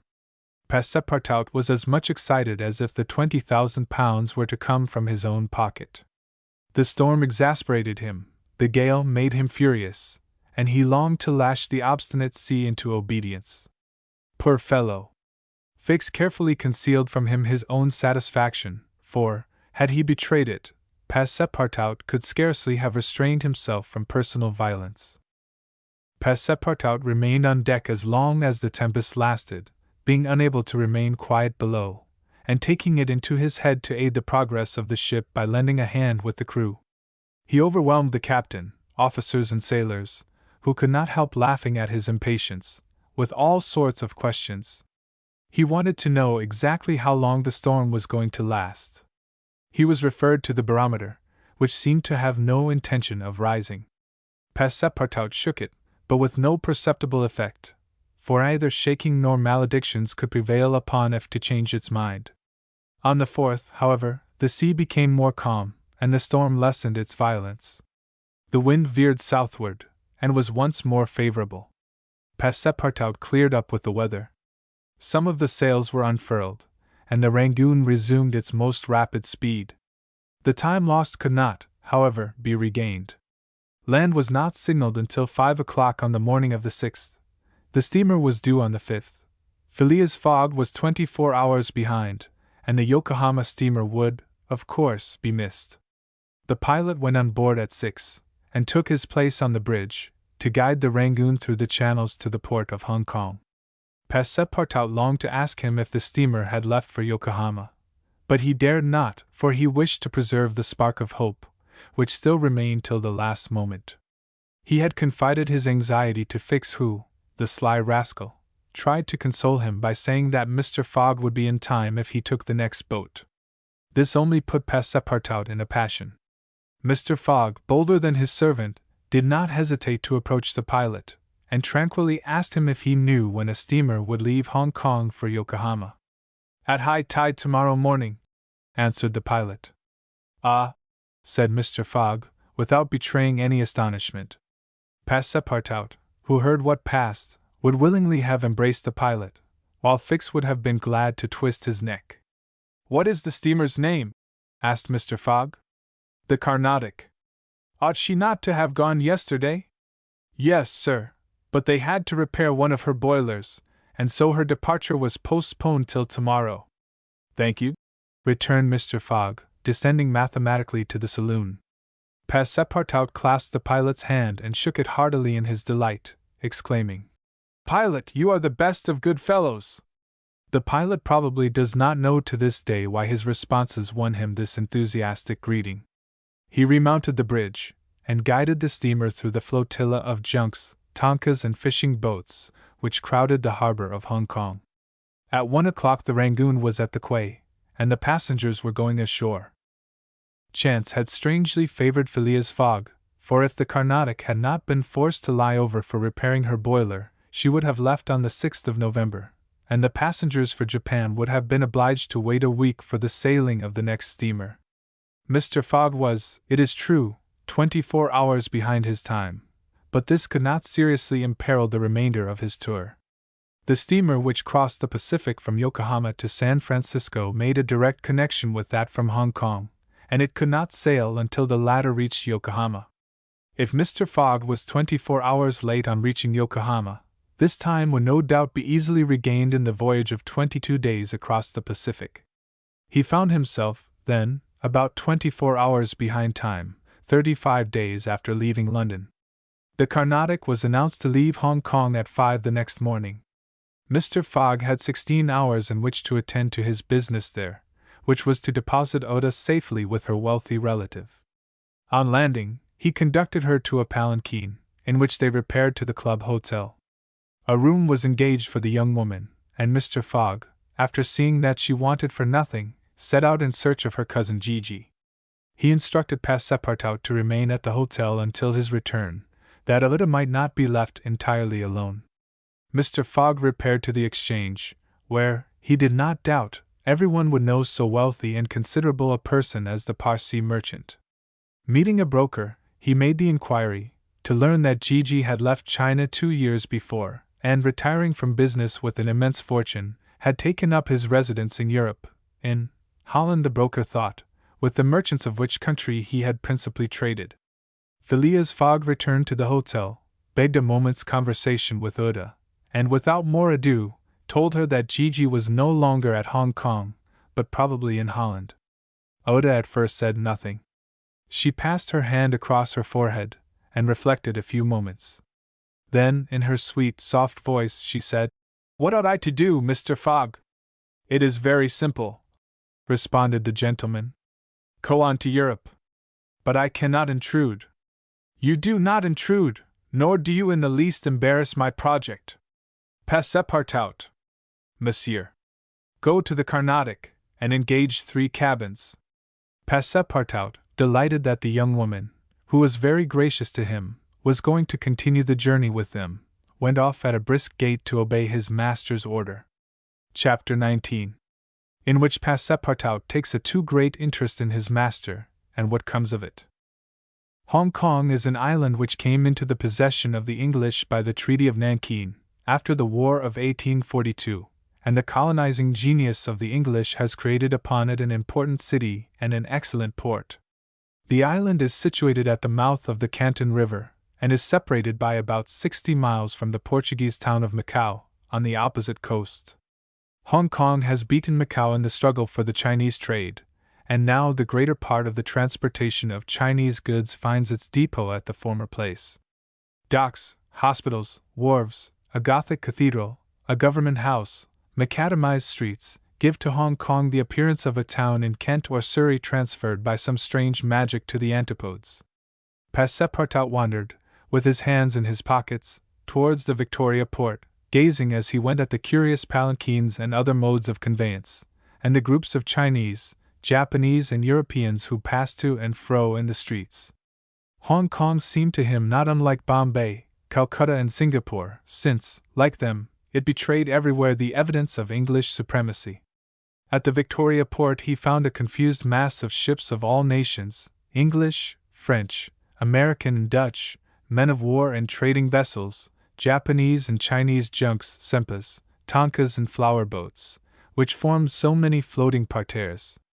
Passepartout noticed in the crowd a number of the natives who seemed very old, and were dressed in yellow. On going into a barber's to get shaved, he learned that these ancient men were all at least 80 years old, at which age they are permitted to wear yellow, which is the imperial color. Passepartout, without exactly knowing why, thought this very funny. On reaching the quay where they were to embark on the Carnatic, he was not astonished to find Fix walking up and down. The detective seemed very much disturbed and disappointed. "This is bad," muttered Passepartout. "For the gentlemen of the Reform Club!" He accosted Fix with a merry smile, as if he had not perceived that gentleman's chagrin. The detective had, indeed, good reasons to inveigh against the bad luck which pursued him. The warrant had not come. It was certainly on the way, but as certainly it could not now reach Hong Kong for several days.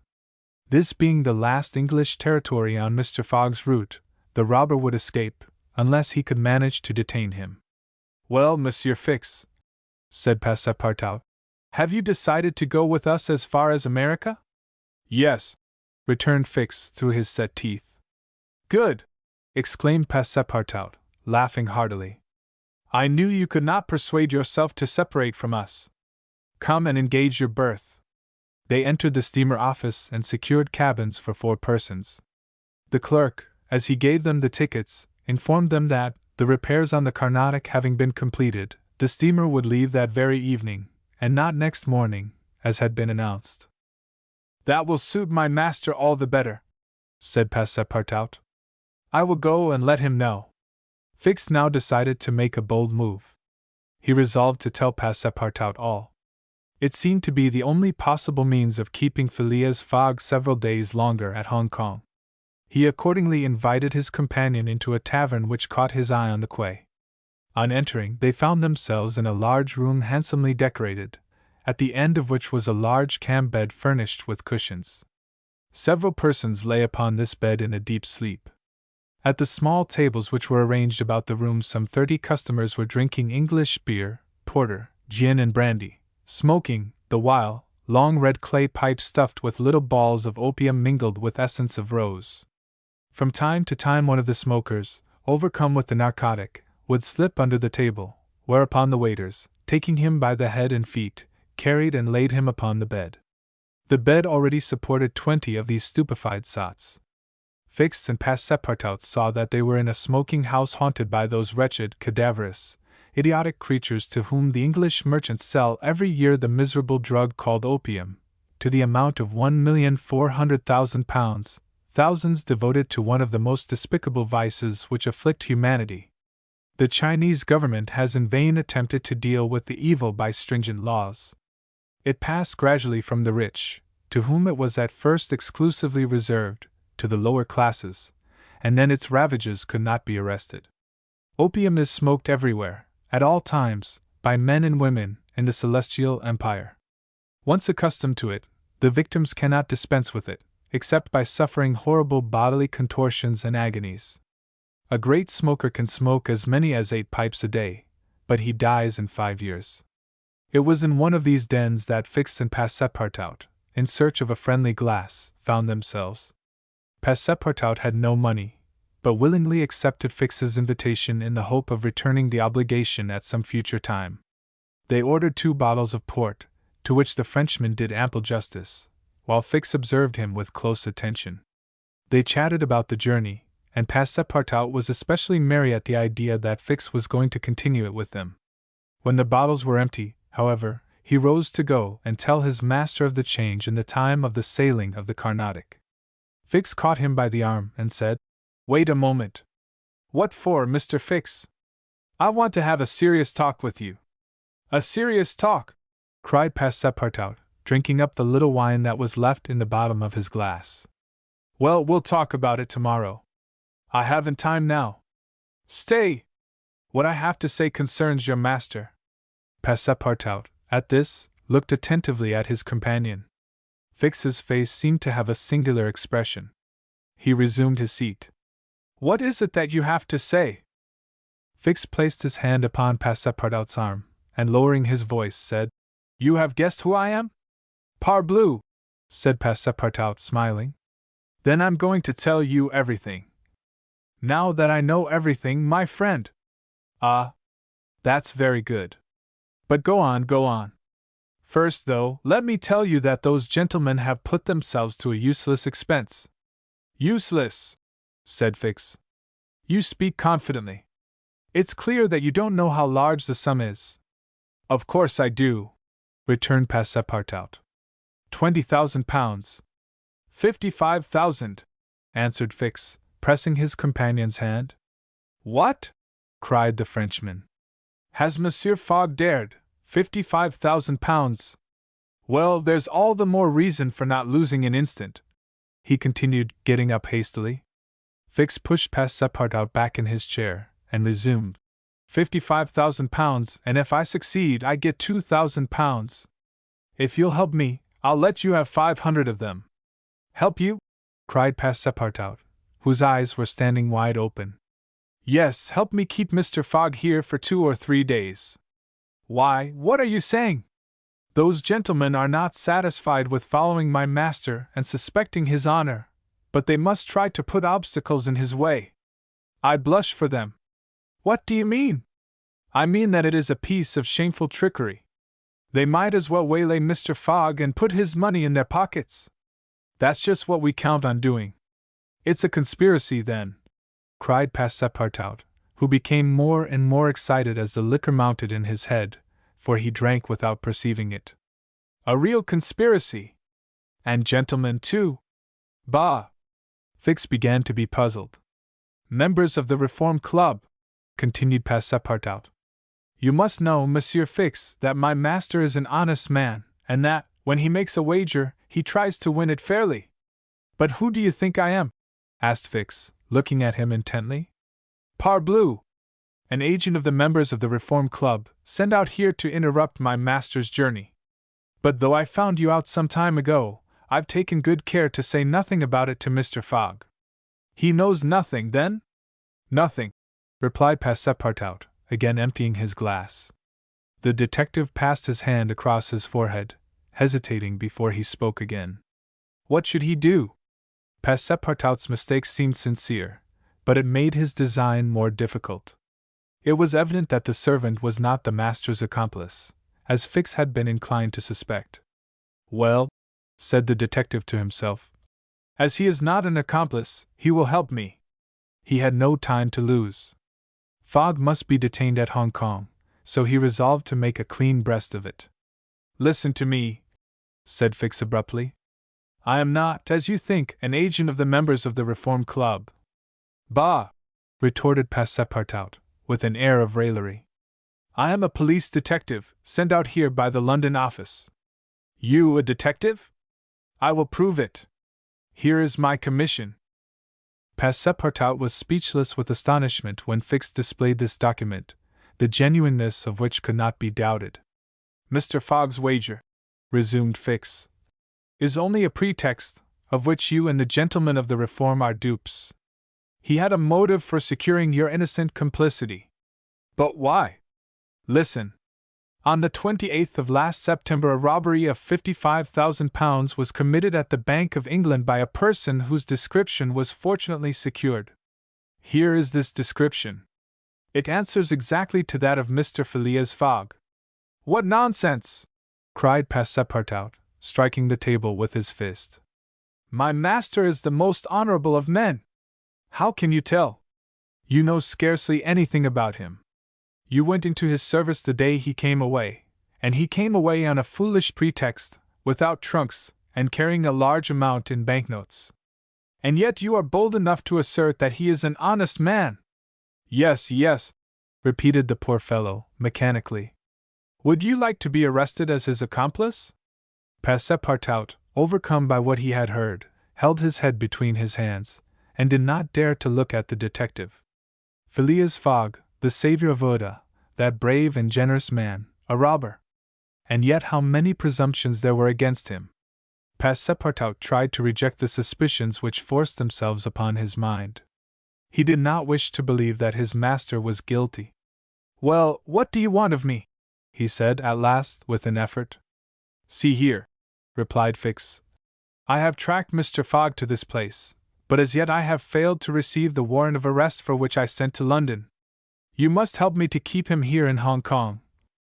I will share with you the £2,000 reward offered by the Bank of England. Never, replied Passepartout, who tried to rise but fell back, exhausted in mind and body. Mr. Fix, he stammered, even should what you say be true, if my master is really the robber you are seeking for, which I deny, I am in his service. I have seen his generosity and goodness, and I will never betray him, not for all the gold in the world. I come from a village where they don't eat that kind of bread. You refuse? I refuse. Consider that I've said nothing, said Fix, and let us drink. Yes, let us drink. Passepartout felt himself yielding more and more to the effects of the liquor. Fix, seeing that he must, at all hazards, be separated from his master, wished to entirely overcome him. Some pipes full of opium lay upon the table. Fix slipped one into Passepartout's hand. He took it, put it between his lips, lit it, drew several puffs, and his head, becoming heavy under the influence of the narcotic, fell upon the table. "At last," said Fix, seeing Passepartout unconscious. "Mr. Fogg will not be informed of the Carnatic's departure, and if he is, he will have to go without this cursed Frenchman." And, after paying his bill, Fix left the tavern. Chapter 20. In which Fix comes face to face with Phileas Fogg. While these events were passing at the opium house, Mr. Fogg, unconscious of the danger he was in of losing the steamer, was quietly escorting Aouda about the streets of the English quarter, making the necessary purchases for the long voyage before them. It was all very well for an Englishman like Mr. Fogg to make the tour of the world with a carpet-bag. A lady could not be expected to travel comfortably under such conditions. He acquitted his task with characteristic serenity, and invariably replied to the objections of his fair companion, who was confused by his patience and generosity. "It is in the interest of my journey, a part of my program." The purchases made, they returned to the hotel, where they dined at a sumptuously served table d'hôte, after which Aouda, shaking hands with her protector after the English fashion, retired to her room for rest. Mr. Fogg absorbed himself throughout the evening in the perusal of the Times and Illustrated London News. Had he been capable of being astonished at anything, it would have been not to see his servant return at bedtime. But knowing that the steamer was not to leave for Yokohama until the next morning, he did not disturb himself about the matter. When Passepartout did not appear the next morning to answer his master's bell, Mr. Fogg, not betraying the least vexation, contented himself with taking his carpet-bag, calling Aouda, and sending for a palanquin. It was then 8 o'clock. At 9:30, it being then high tide, the Carnatic would leave the harbor. Mr. Fogg and Aouda got into the palanquin, their luggage being brought after on a wheelbarrow, and half an hour later stepped upon the quay where they were to embark. Mr. Fogg then learned that the Carnatic had sailed the evening before. He had expected to find not only the steamer, but his servant, and was forced to give up both, but no sign of disappointment appeared on his face, and he merely remarked to Aouda, "It is an accident, madam, nothing more." At this moment a man who had been observing him attentively approached. It was Fix, who, bowing, addressed Mr. Fogg. "Were you not, like me, sir, a passenger on the Rangoon, which arrived yesterday?" "I was, sir," replied Mr. Fogg coldly. "But I have not the honor dash." "Pardon me. I thought I should find your servant here." "Do you know where he is, sir?" asked Aouda anxiously. "What?" responded Fix, feigning surprise. "Is he not with you?" "No," said Aouda. "He has not made his appearance since yesterday." "Could he have gone on board the Carnatic without us?" "Without you, madam?" answered the detective. "Excuse me, did you intend to sail in the Carnatic?" "Yes, sir." "So did I, madam, and I am excessively disappointed. The Carnatic, its repairs being completed, left Hong Kong 12 hours before the stated time, without any notice being given. We must now wait a week for another steamer." As he said a week, Fix felt his heart leap for joy.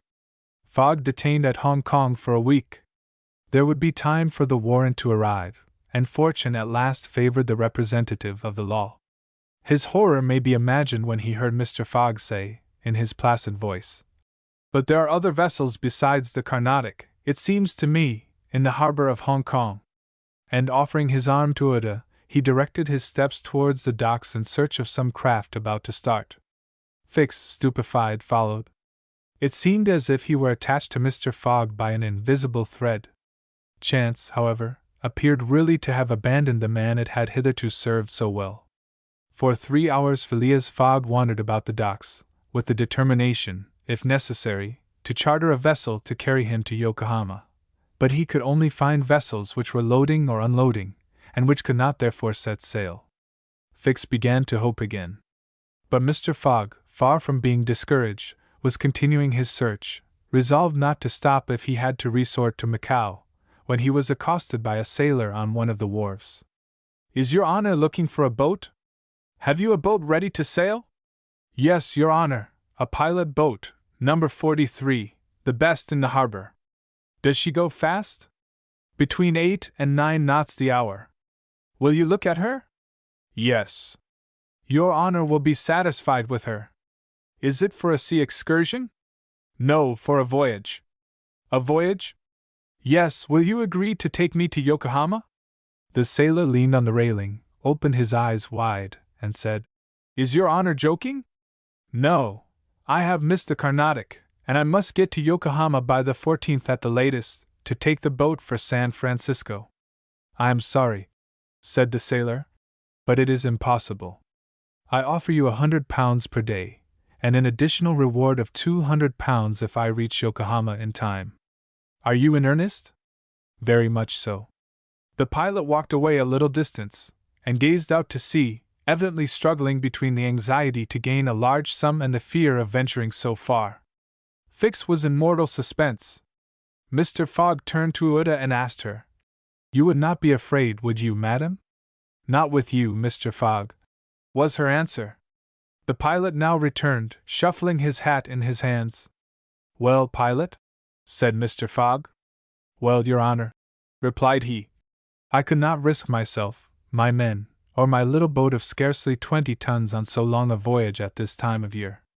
Besides, we could not reach Yokohama in time, for it is 1,660 miles from Hong Kong. Only 1,600, said Mr. Fogg. It's the same thing. Fix breathed more freely. But, added the pilot, it might be arranged another way. Fix ceased to breathe at all. How? Asked Mr. Fogg. By going to Nagasaki, at the extreme south of Japan, or even to Shanghai, which is only 800 miles from here. In going to Shanghai we should not be forced to sail wide of the Chinese coast, which would be a great advantage, as the currents run northward, and would aid us. Pilot, said Mr. Fogg, I must take the American steamer at Yokohama, and not at Shanghai or Nagasaki. Why not? Returned the pilot. The San Francisco steamer does not start from Yokohama. It puts in at Yokohama and Nagasaki, but it starts from Shanghai. You are sure of that? Perfectly. And when does the boat leave Shanghai? On the 11th, at 7 in the evening. We have, therefore, 4 days before us, that is 96 hours, and in that time, if we had good luck and a southwest wind, and the sea was calm, we could make those 800 miles to Shanghai. And you could go in an hour, as soon as provisions could be got aboard and the sails put up. It is a bargain. Are you the master of the boat? Yes, John Bunsby, master of the Tankadere. Would you like some money? If it would not put your honor out. Here are £200 on account, sir, added Phileas Fogg, turning to Fix. If you would like to take advantage. Thanks, sir. I was about to ask the favor. Very well. In half an hour we shall go on board. But pour Passepartout, urged Uda, who was much disturbed by the servant's disappearance. I shall do all I can to find him, replied Phileas Fogg. While Fix, in a feverish, nervous state, repaired to the pilot boat, the others directed their course to the police station at Hong Kong. Phileas Fogg there gave Passepartout's description, and left a sum of money to be spent in the search for him. The same formalities having been gone through at the French consulate, and the palanquin having stopped at the hotel for the luggage, which had been sent back there, they returned to the wharf. It was now 3 o'clock, and pilot boat number 43, with its crew on board, and its provisions stored away, was ready for departure. The Tankadere was a neat little craft of 20 tons, as gracefully built as if she were a racing yacht. Her shining copper sheathing, her galvanized ironwork, her deck, white as ivory, betrayed the pride taken by John Bunsby in making her presentable. Her 2 masts leaned a trifle backward. She carried brigantine, foresail, storm jib and standing jib, and was well rigged for running before the wind, and she seemed capable of brisk speed, which, indeed, she had already proved by gaining several prizes in pilot boat races. The crew of the Tankadere was composed of John Bunsby, the master, and 4 hardy mariners, who were familiar with the Chinese seas. John Bunsby, himself, a man of 45 or thereabouts, vigorous, sunburnt, with a sprightly expression of the eye, an energetic and self-reliant countenance, would have inspired confidence in the most timid. Phileas Fogg and Oda went on board, where they found Fix already installed. Below deck was a square cabin, of which the walls bulged out in the form of cots, above a circular divan. In the center was a table provided with a swinging lamp. The accommodation was confined, but neat. "I am sorry to have nothing better to offer you," said Mr. Fogg to Fix, who bowed without responding. The detective had a feeling akin to humiliation in profiting by the kindness of Mr. Fogg. "It's certain," thought he. "Though rascal he is a polite one." The sails and the English flag were hoisted at 3:10. Mr. Fogg and Oda, who were seated on deck, cast a last glance at the quay, in the hope of seeing Passepartout. Fix was not without his fears lest chance should direct the steps of the unfortunate servant, whom he had so badly treated, in this direction. In that case an explanation the reverse of satisfactory to the detective would have been necessary. But the Frenchman did not appear, and without doubt was still lying under the stupefying influence of the opium. At length John Bunsby, master, gave the order to start, and the Tankadere, taking the wind under her brigantine, foresail and standing jib, bounded briskly forward over the waves. Chapter 21. In which the master of the Tankadere runs great risk of losing a reward of £200. This voyage of 800 miles was a perilous venture on a craft of 20 tons, and at that season of the year. The Chinese seas are usually boisterous, subject to terrible gales of wind, especially during the equinoxes, and it was now early November. It would clearly have been to the master's advantage to carry his passengers to Yokohama, since he was paid a certain sum per day. Chapter 22. In which Passepartout finds out that, even at the Antipodes, it is convenient to have some money in one's pocket. The Carnatic, setting sail from Hong Kong at 6:30 on the 7th of November, directed her course at full steam towards Japan. She carried a large cargo and a well-filled cabin of passengers.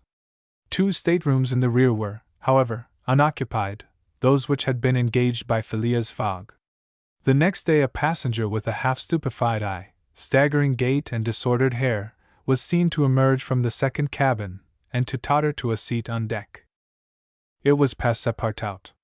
What had happened to him was as follows.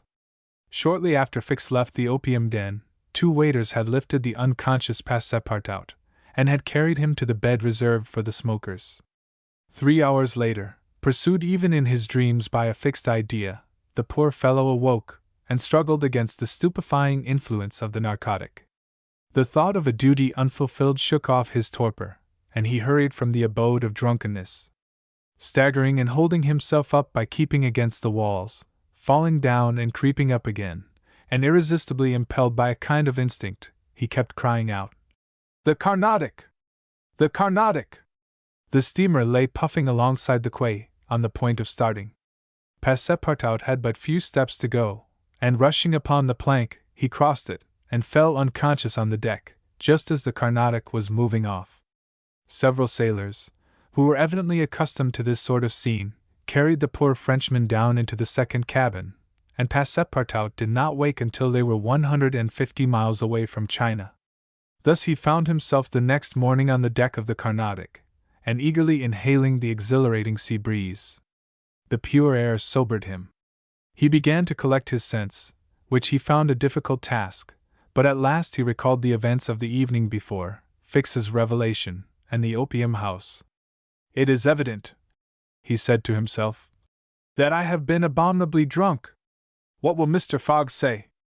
At least I have not missed the steamer, which is the most important thing."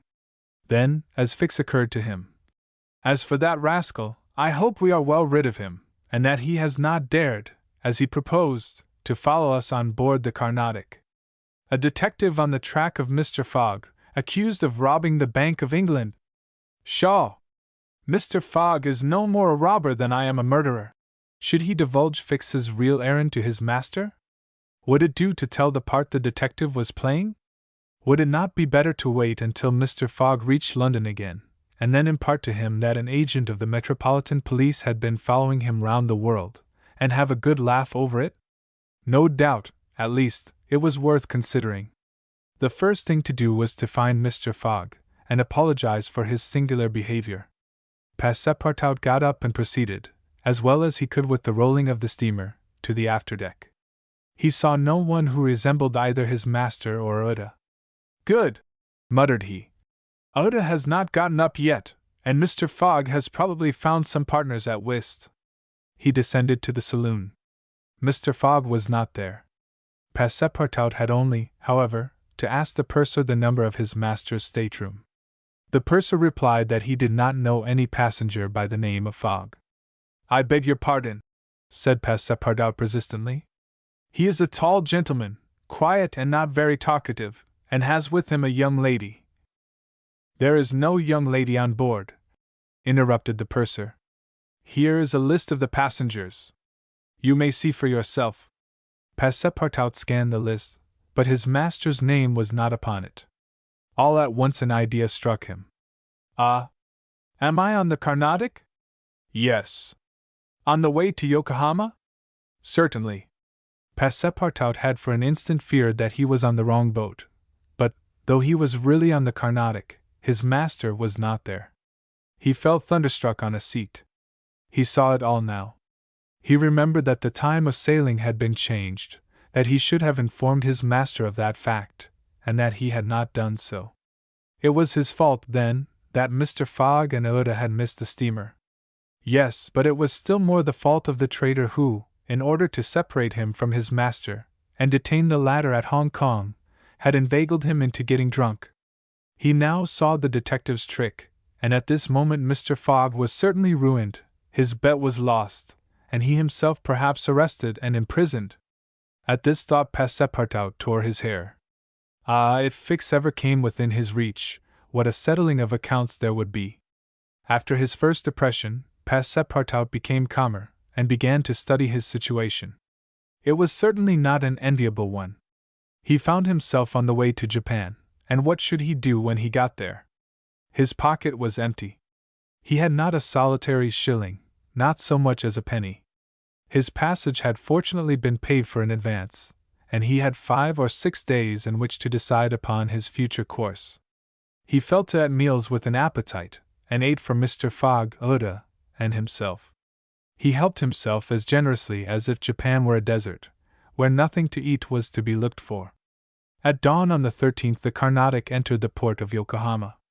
This is an important port of call in the Pacific, where all the mail steamers, and those carrying travelers between North America, China, Japan, and the Oriental Islands put in.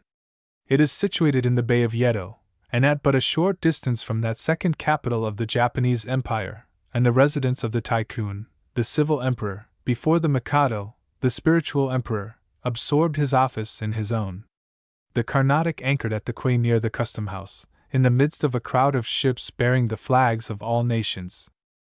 Passepartout went timidly ashore on this so curious territory of the Sons of the Sun. He had nothing better to do than, taking chance for his guide, to wander aimlessly through the streets of Yokohama.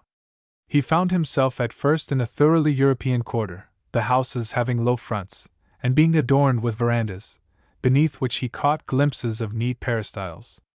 This quarter occupied, with its streets, squares, docks, and warehouses, all the space between the promontory of the treaty and the river.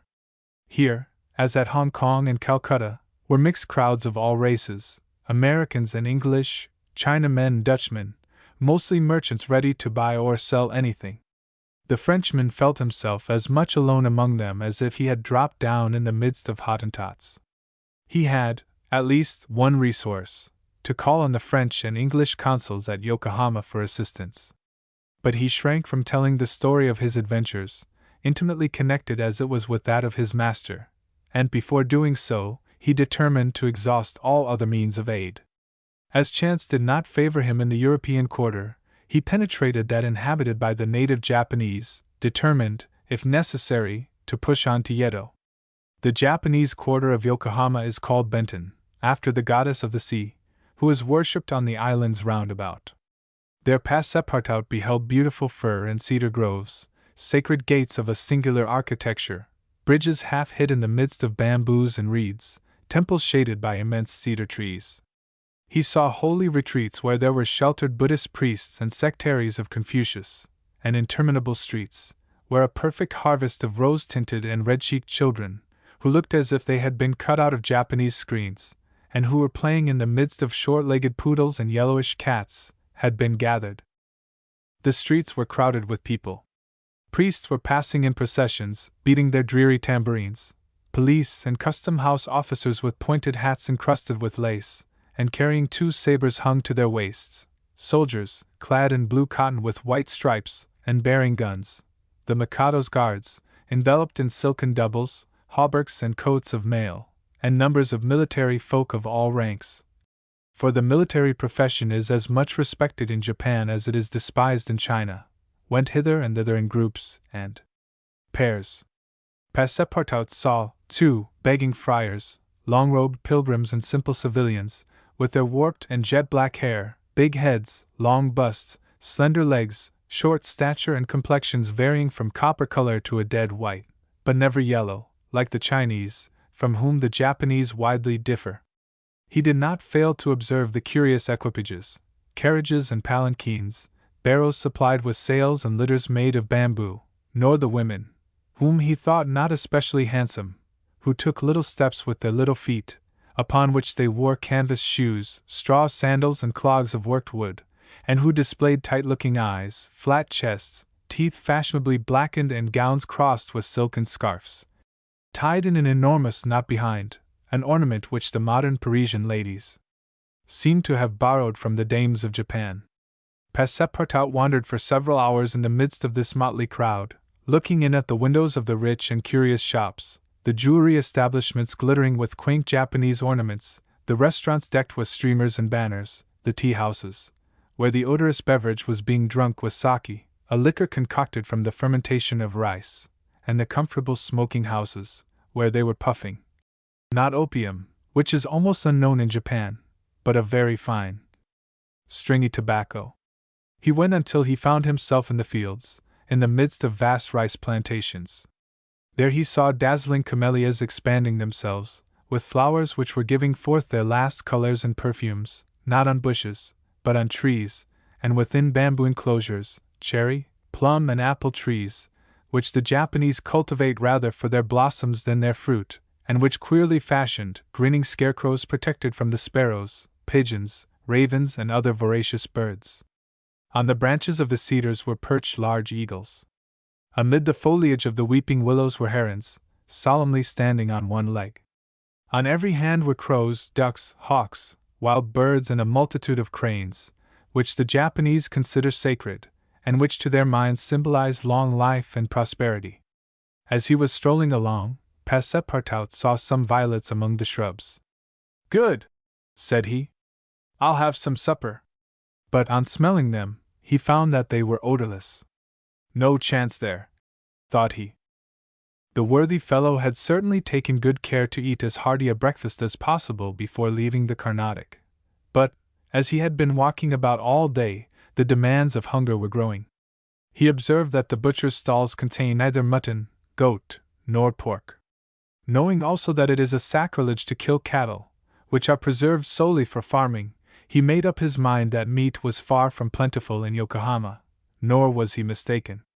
In default of butcher's meat, he could have wished for a quarter of wild boar or deer, a partridge, or some quails, some game or fish, which, with rice, the Japanese eat almost exclusively. But he found it necessary to keep up a stout heart, and to postpone the meal he craved till the following morning. Night came, and Passepartout re-entered the native quarter, where he wandered through the streets, lit by vari-colored lanterns.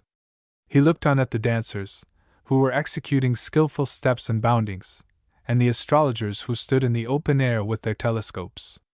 Then he came to the harbor, which was lit up by the resin torches of the fishermen, who were fishing from their boats. The streets at last became quiet. The patrol, the officers, in splendid costumes, and surrounded by their suites, succeeded the bustling crowd. Passepartout thought they seemed like ambassadors. Each time a company passed, Passepartout chuckled, and said to himself, "Good! Another Japanese embassy departing for Europe!" Chapter 23. in which Passepartout's nose becomes outrageously long. The next morning poor, jaded, famished Passepartout said to himself that he must get something to eat at all hazards, and the sooner he did so the better. He might, indeed, sell his watch, but he would have starved first. Now or never he must use the strong, if not melodious voice which nature had bestowed upon him. He knew several French and English songs, and resolved to try them upon the Japanese, who must be lovers of music, since they were forever pounding on their cymbals, tam-tams and tambourines. They could not but appreciate European talent. It was, perhaps, rather early in the morning to get up a concert, and the audience prematurely aroused from their slumbers might not possibly pay their entertainer with coin bearing the Mikado's features. Passepartout therefore decided to wait several hours. As he was sauntering along, it occurred to him that he would seem rather too well dressed for a wandering artist. The idea struck him to change his garments for clothes more in harmony with his project. In this manner he might also get a little money to satisfy the immediate cravings of hunger. The resolution taken, it remained to carry it out. It was only after a long search that Passepartout discovered a native dealer in old clothes, to whom he applied for an exchange. The man liked the European costume, and before long Passepartout left his shop dressed in an old Japanese coat, and a sort of one-sided turban, faded from long use. A few small pieces of silver, moreover, jingled in his pocket. "Good," thought he. "I will imagine I am at the carnival." His first care, after being thus Japanese, was to enter a tea-house of modest appearance, and upon half a bird and a little rice, to breakfast like a man for whom dinner was as yet a problem to be solved. "No," he thought, after he had eaten heartily, "I mustn't lose my head. I can't sell this costume again for one still more Japanese. I must consider how to leave this country of the sun, of which I shall not retain the most delightful of memories, as quickly as possible." It occurred to him to visit the steamers which were about to leave for America. He would offer himself as a cook or servant, in payment of his passage and meals. Once at San Francisco, he would find some means of going on. The difficulty was, how to travel the 4,700 miles of the Pacific which lay between Japan and the New World. Passepartout was not the man to let an idea go begging, and directed his steps towards the docks. But as he approached them, his project, which at first had seemed so simple, began to grow more and more formidable to his mind. What need would they have of a cook or servant on an American steamer, and what confidence would they put in him, dressed as he was? What references could he give? As he was reflecting in this wise, his eyes fell upon an immense placard which a sort of clown was carrying through the streets. This placard, which was in English, read as follows: "Acrobatic Japanese Troupe, Honorable William Betolker, Proprietor, last representations, prior to their departure to the United States, of the Long Noses. Long Noses. Under the direct patronage of the god Tingu. Great attraction." "The United States," said Passepartout. "That's just what I want." He followed the clown, and soon found himself once more in the Japanese quarter.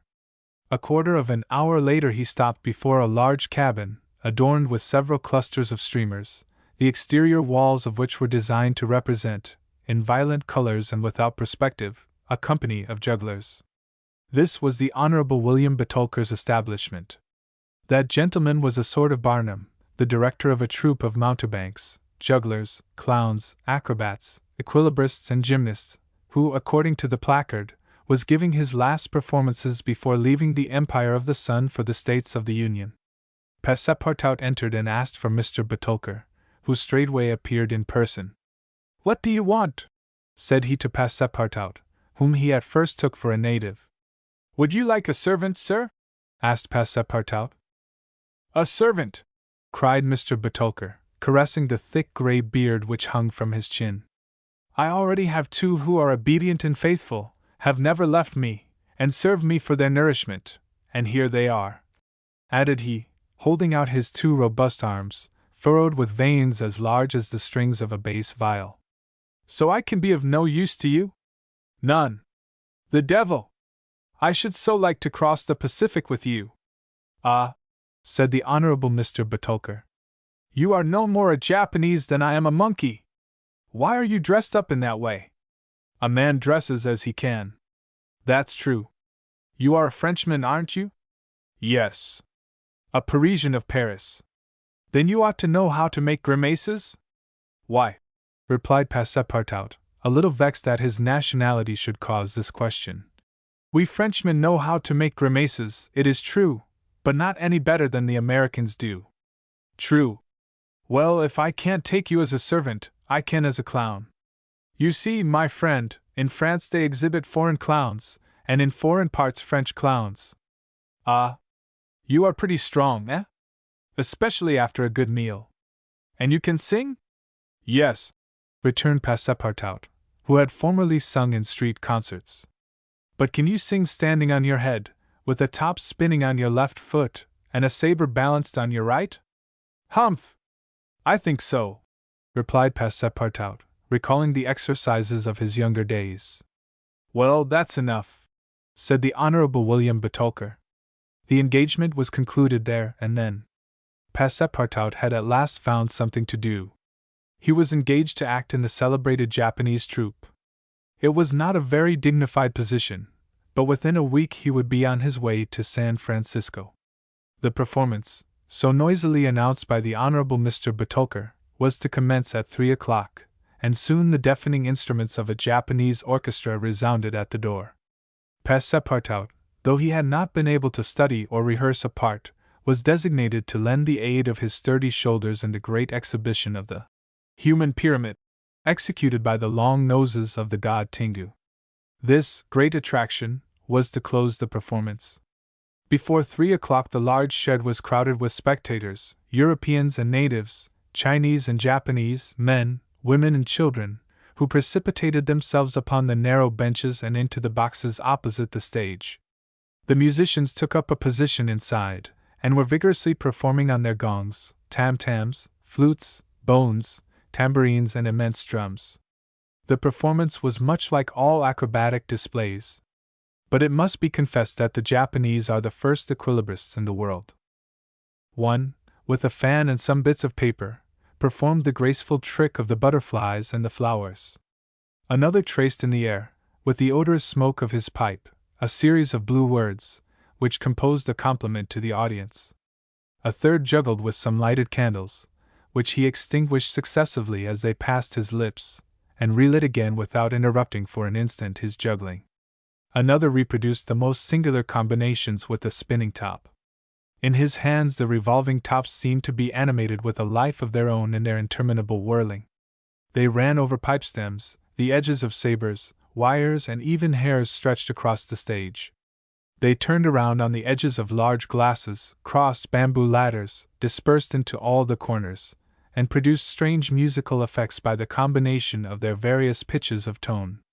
The jugglers tossed them in the air, threw them like shuttlecocks with wooden battledores, and yet they kept on spinning. They put them into their pockets, and took them out still whirling as before. It is useless to describe the astonishing performances of the acrobats and gymnasts. The turning on ladders, poles, balls, barrels, etc., was executed with wonderful precision. But the principal attraction was the exhibition of the long noses, a show to which Europe is as yet a stranger. The long noses form a peculiar company, under the direct patronage of the god Tingu. Attired after the fashion of the Middle Ages, they bore upon their shoulders a splendid pair of wings. But what especially distinguished them was the long noses which were fastened to their faces, and the uses which they made of them. These noses were made of bamboo, and were 5, 6, and even 10 feet long, some straight, others curved, some ribboned, and some having imitation warts upon them. It was upon these appendages, fixed tightly on their real noses, that they performed their gymnastic exercises. A dozen of these sectaries of Tingu lay flat upon their backs, while others, dressed to represent lightning rods, came and frolicked on their noses, jumping from one to another, and performing the most skillful leapings and somersaults. As a last scene, a human pyramid had been announced, in which 50 long noses were to represent the car of Juggernaut. But instead of forming a pyramid by mounting each other's shoulders, the artists were to group themselves on top of the noses.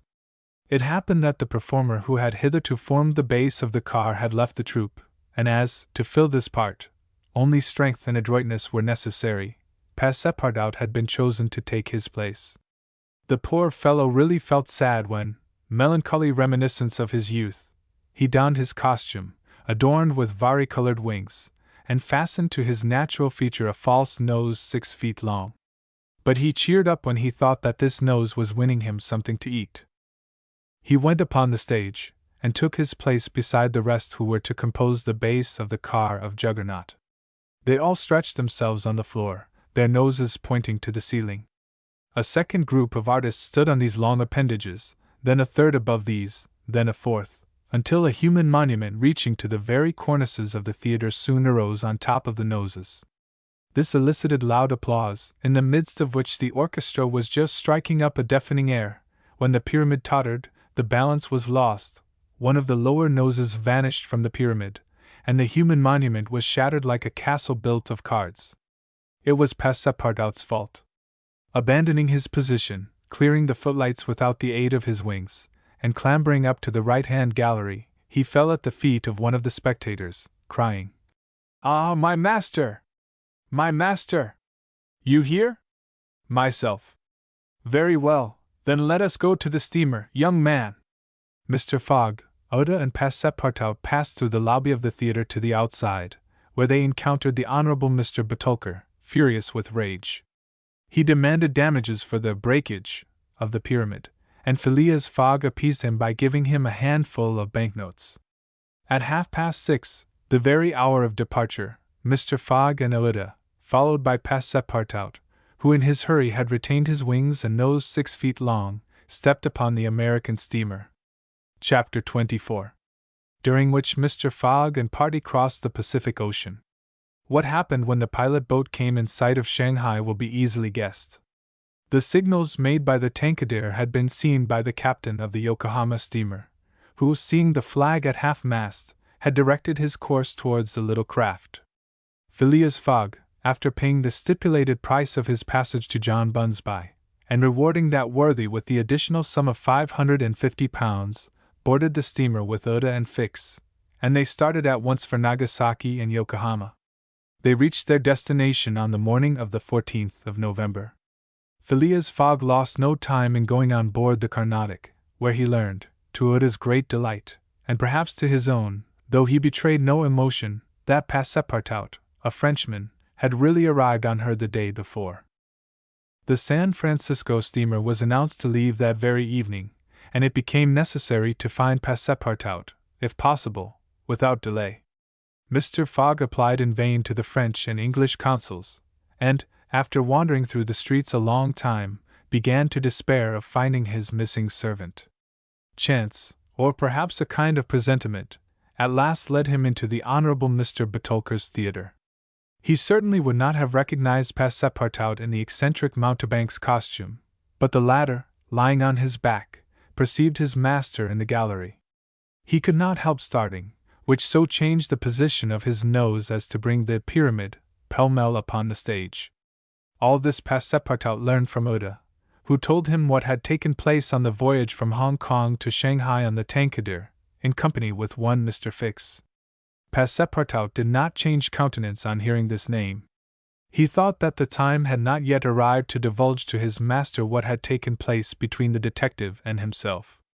In the account he gave of his absence, he simply excused himself for having become drunk smoking opium at a tavern in Hong Kong.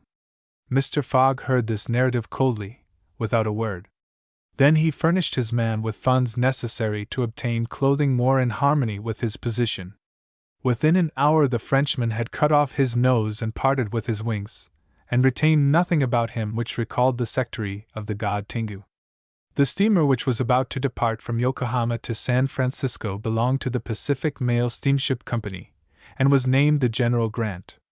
She was a large paddle-wheel steamer of 2,500 tons, well-equipped and very fast. The massive walking beam rose and fell above the deck. At one end a piston rod worked up and down. At the other was a connecting rod which, in changing the rectilinear motion to a circular one, was directly connected with the shaft of the paddles. The General Grant was rigged with 3 masts, giving a large capacity for sails, and thus materially aiding the steam power. By making 12 miles an hour, she would cross the ocean in 21 days. Phileas Fogg was therefore justified in hoping that he would reach San Francisco by the 2nd of December, New York by the 11th, and London on the 20th, thus gaining several hours on the fatal date of the 21st of December. There was a full complement of passengers on board, among them English, many Americans, a large number of coolies on their way to California, and several East Indian officers, who were spending their vacation in making a tour of the world. Nothing of moment happened on the voyage. The steamer, sustained on its large paddles, rolled but little, and the Pacific almost justified its name. Mr. Fogg was as calm and taciturn as ever. His young companion felt herself more and more attached to him by other ties than gratitude.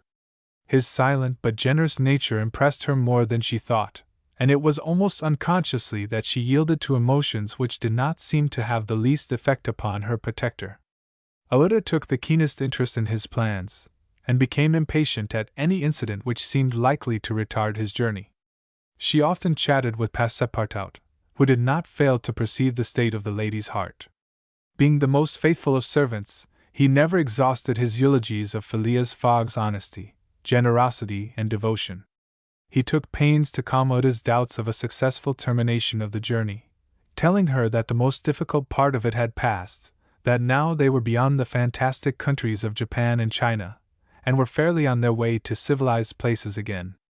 A railway train from San Francisco to New York, and a transatlantic steamer from New York to Liverpool, would doubtless bring them to the end of this impossible journey round the world within the period agreed upon.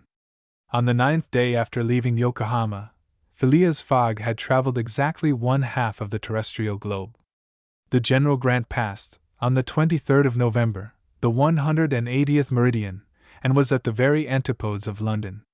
Mr. Fogg had, it is true, exhausted 52 of the 80 days in which he was to complete the tour, and there were only 28 left. But though he was only halfway by the difference of meridians, he had really gone over 2/3 of the whole journey, for he had been obliged to make long circuits from London to Aden, from Aden to Bombay, from Calcutta to Singapore, and from Singapore to Yokohama. Could he have followed without deviation the 50th parallel, which is that of London, the whole distance would only have been about 12,000 miles, whereas he would be forced, by the irregular methods of locomotion, to travel 26,000, of which he had, on the 23rd of November, accomplished 17,500. And now the course was a straight one, and Fix was no longer there to put obstacles in their way. It happened also, on the 23rd of November, that Passepartout made a joyful discovery. It will be remembered that the obstinate fellow had insisted on keeping his famous family watch at London time, and on regarding that of the countries he had passed through as quite false and unreliable. Now, on this day, though he had not changed the hands, he found that his watch exactly agreed with the ship's chronometers. His triumph was hilarious. He would have liked to know what Fix would say if he were aboard. "The rogue told me a lot of stories," repeated Passepartout. "About the meridians, the sun, and the moon. Moon, indeed! Moonshine more likely! If one listened to that sort of people, a pretty sort of time one would keep. I was sure that the sun would some day regulate itself by my watch." Passepartout was ignorant that, if the face of his watch had been divided into 24 hours, like the Italian clocks, he would have no reason for exultation, for the hands of his watch would then, instead of as now indicating 9 o'clock in the morning, indicate 9 o'clock in the evening. That is, it would have shown the 21st hour after midnight, precisely the difference between London time and that of the 180th meridian. But if Fix had been able to explain this purely physical effect, Passepartout would not have admitted it, even if he had comprehended it. Moreover, if the detective had been on board at that moment, Passepartout would have joined issue with him on a quite different subject, and in an entirely different manner. Where was Fix at that moment? He was actually on board the General Grant. On reaching Yokohama, the detective, leaving Mr. Fogg, whom he expected to meet again during the day, had repaired at once to the English consulate, where he at last found the warrant of arrest. It had followed him from Bombay, and had come by the Carnatic, on which steamer he himself was supposed to be. Fix's disappointment may be imagined when he reflected that the warrant was now useless. Mr. Fogg had left English ground, and it was now necessary to procure his extradition. Well, thought Fix, after a moment of anger, my warrant is not good here, but it will be in England. The rogue evidently intends to return to his own country, thinking he has thrown the police off his track. Good! I will follow him across the Atlantic. As for the money, heaven grant there may be some left. But the fellow has already spent in traveling, rewards, trials, bail, elephants, and all sorts of charges, more than £5,000. Yet, after all, the bank is rich. His course decided on, he went on board the General Grant, and was there when Mr. Fogg and Oda arrived. To his utter amazement, he recognized Passepartout, despite his theatrical disguise. He quickly concealed himself in his cabin, to avoid an awkward explanation, and hoped, thanks to the number of passengers, to remain unperceived by Mr. Fogg's servant. On that very day, however, he met Passepartout face to face on the forward deck. The latter, without a word, made a rush for him, grasped him by the throat, and much to the amusement of a group of Americans, who immediately began to bet on him, administered to the detective a perfect volley of blows, which proved the great superiority of French over English pugilistic skill. When Passepartout had finished, he found himself relieved and comforted. Fix got up in a somewhat rumpled condition, and looking at his adversary, coldly said, "Have you done?" "For this time, yes." "Then let me have a word with you."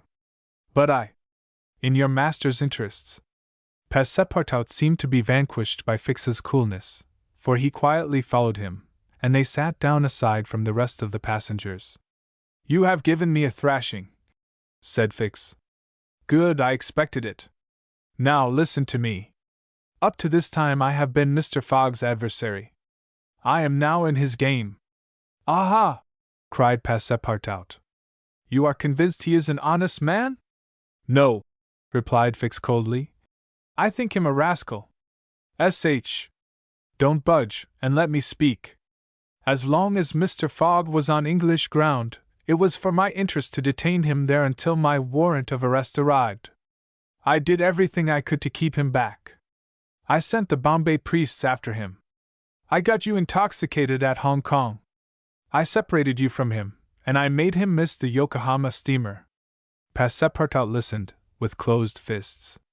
"Now," resumed Fix, "Mr. Fogg seems to be going back to England. Well, I will follow him there. But hereafter I will do as much to keep obstacles out of his way as I have done up to this time to put them in his path. I've changed my game, you see, and simply because it was in my interest to change it. Your interest is the same as mine, for it is only in England that you will know whether you are in the service of a criminal or an honest man." Passepartout listened very attentively to Fix, and was convinced that he spoke with entire good faith. "Are we friends?" asked the detective. "Friends? No," replied Passepartout. "But allies, perhaps. At the least sign of treason, however, I'll twist your neck for you." "Agreed," said the detective quietly. 11 days later, on the 3rd of December, the General Grant entered the Bay of the Golden Gate, and reached San Francisco. Mr. Fogg had neither gained nor lost a single day. Chapter 25, in which a slight glimpse is had of San Francisco. It was 7 in the morning when Mr. Fogg, Oda, and Passepartout set foot upon the American continent, if this name can be given to the floating quay upon which they disembarked. These quays, rising and falling with the tide, thus facilitate the loading and unloading of vessels. Alongside them were clippers of all sizes, steamers of all nationalities, and the steamboats, with several decks rising one above the other, which ply on the Sacramento and its tributaries. There were also heaped up the products of a commerce which extends to Mexico, Chile, Peru, Brazil, Europe, Asia, and all the Pacific Islands. Passepartout, in his joy on reaching at last the American continent, thought he would show it by executing a perilous vault in fine style, but tumbling upon some worm-eaten planks, he fell through them. Put out of countenance by the manner in which he thus set foot upon the New World, he uttered a loud cry. This so frightened the innumerable cormorants and pelicans that are always perched upon these movable quays, that they flew noisily away.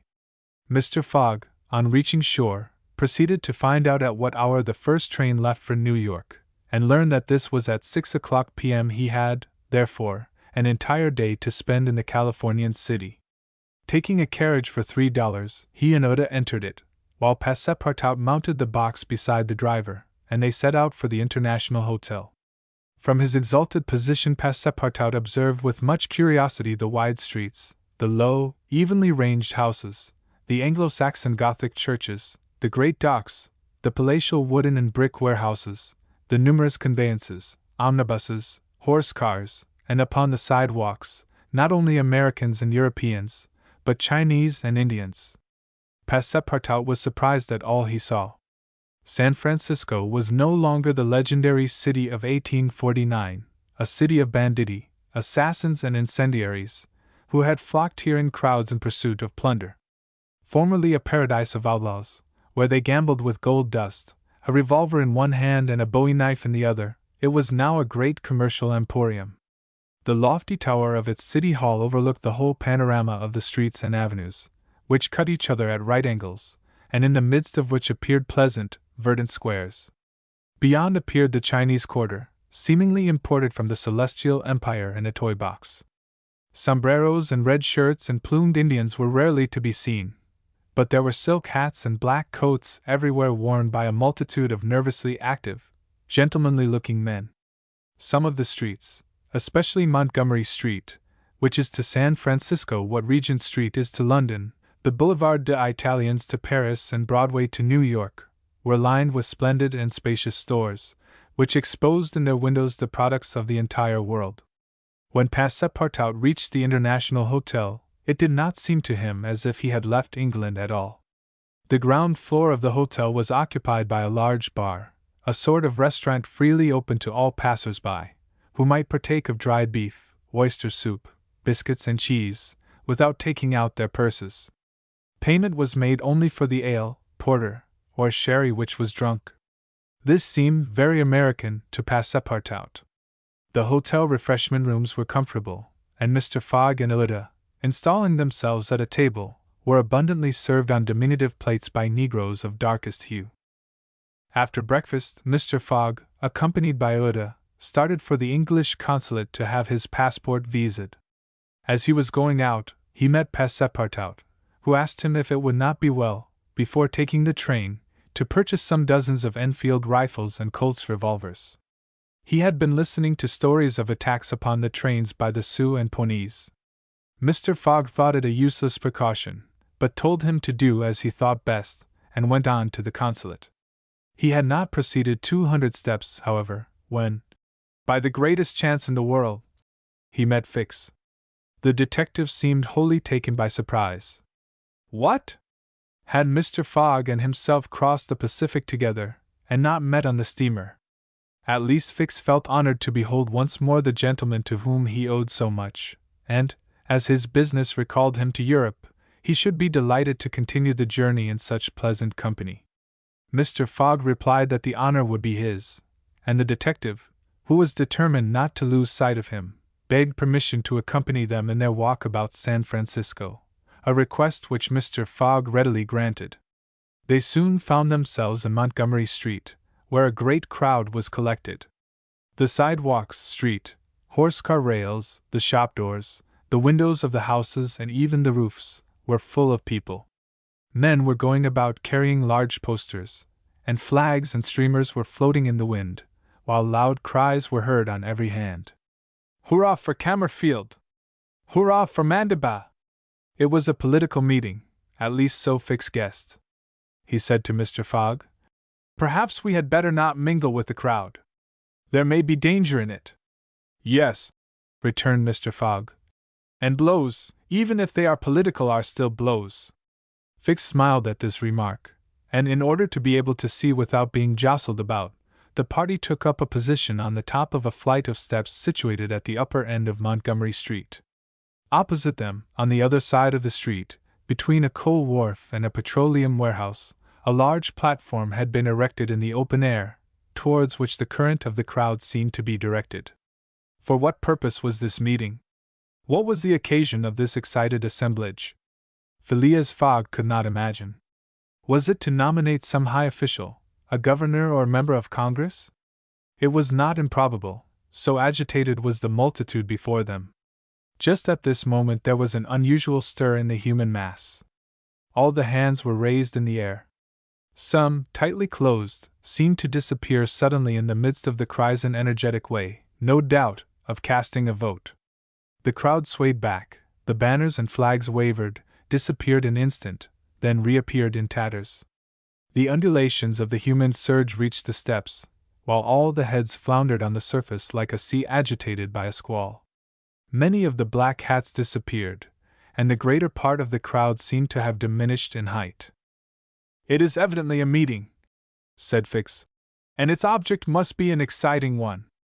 I should not wonder if it were about the Alabama, despite the fact that that question is settled."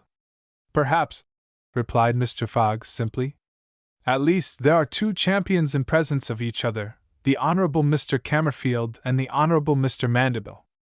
Oda, leaning upon Mr. Fogg's arm, observed the tumultuous scene with surprise, while Fix asked a man near him what the cause of it all was.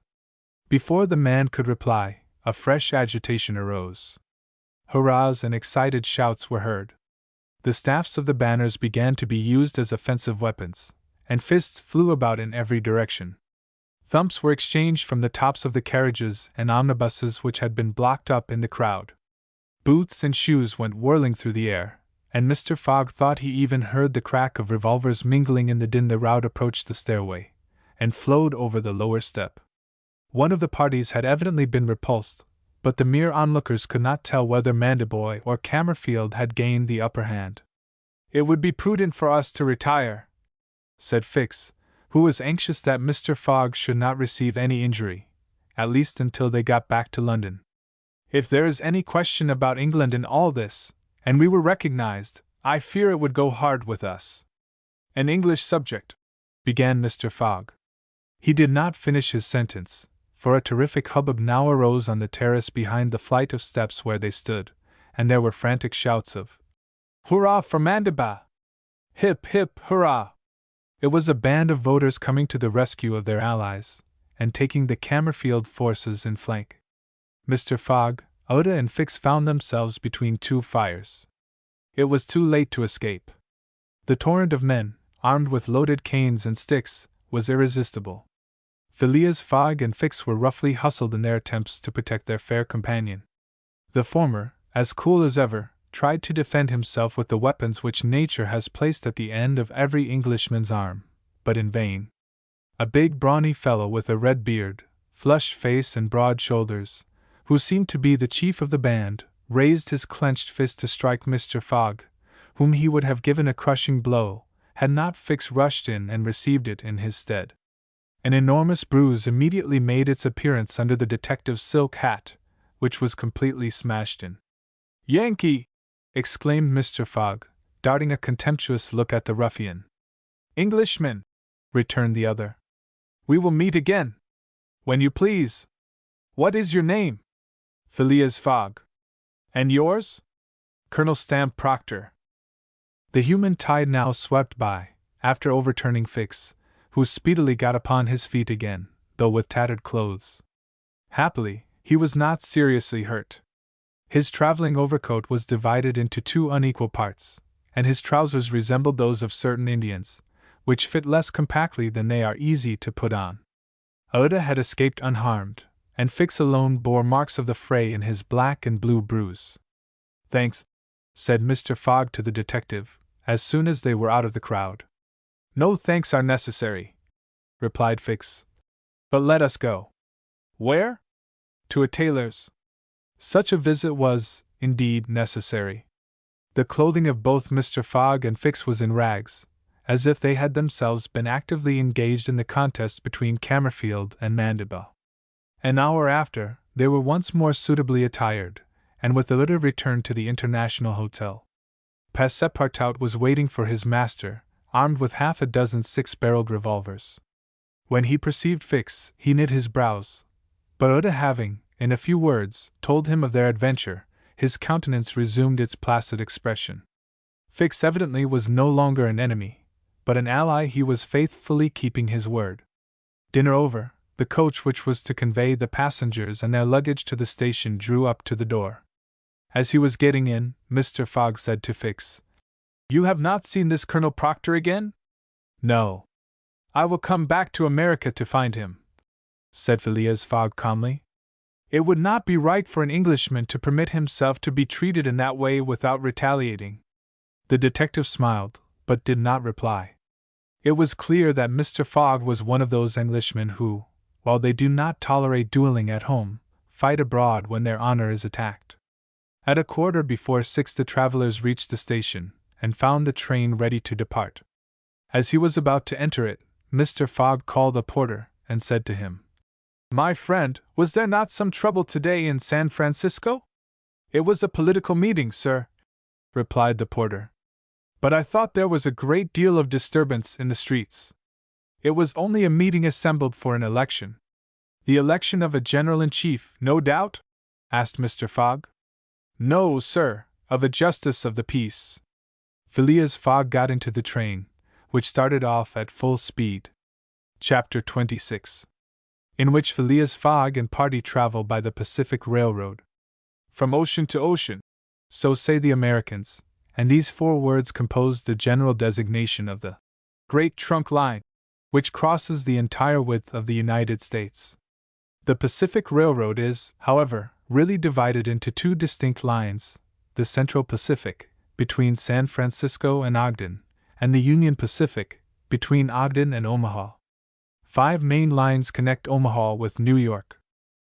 New York and San Francisco are thus united by an uninterrupted metal ribbon, which measures no less than 3,786 miles.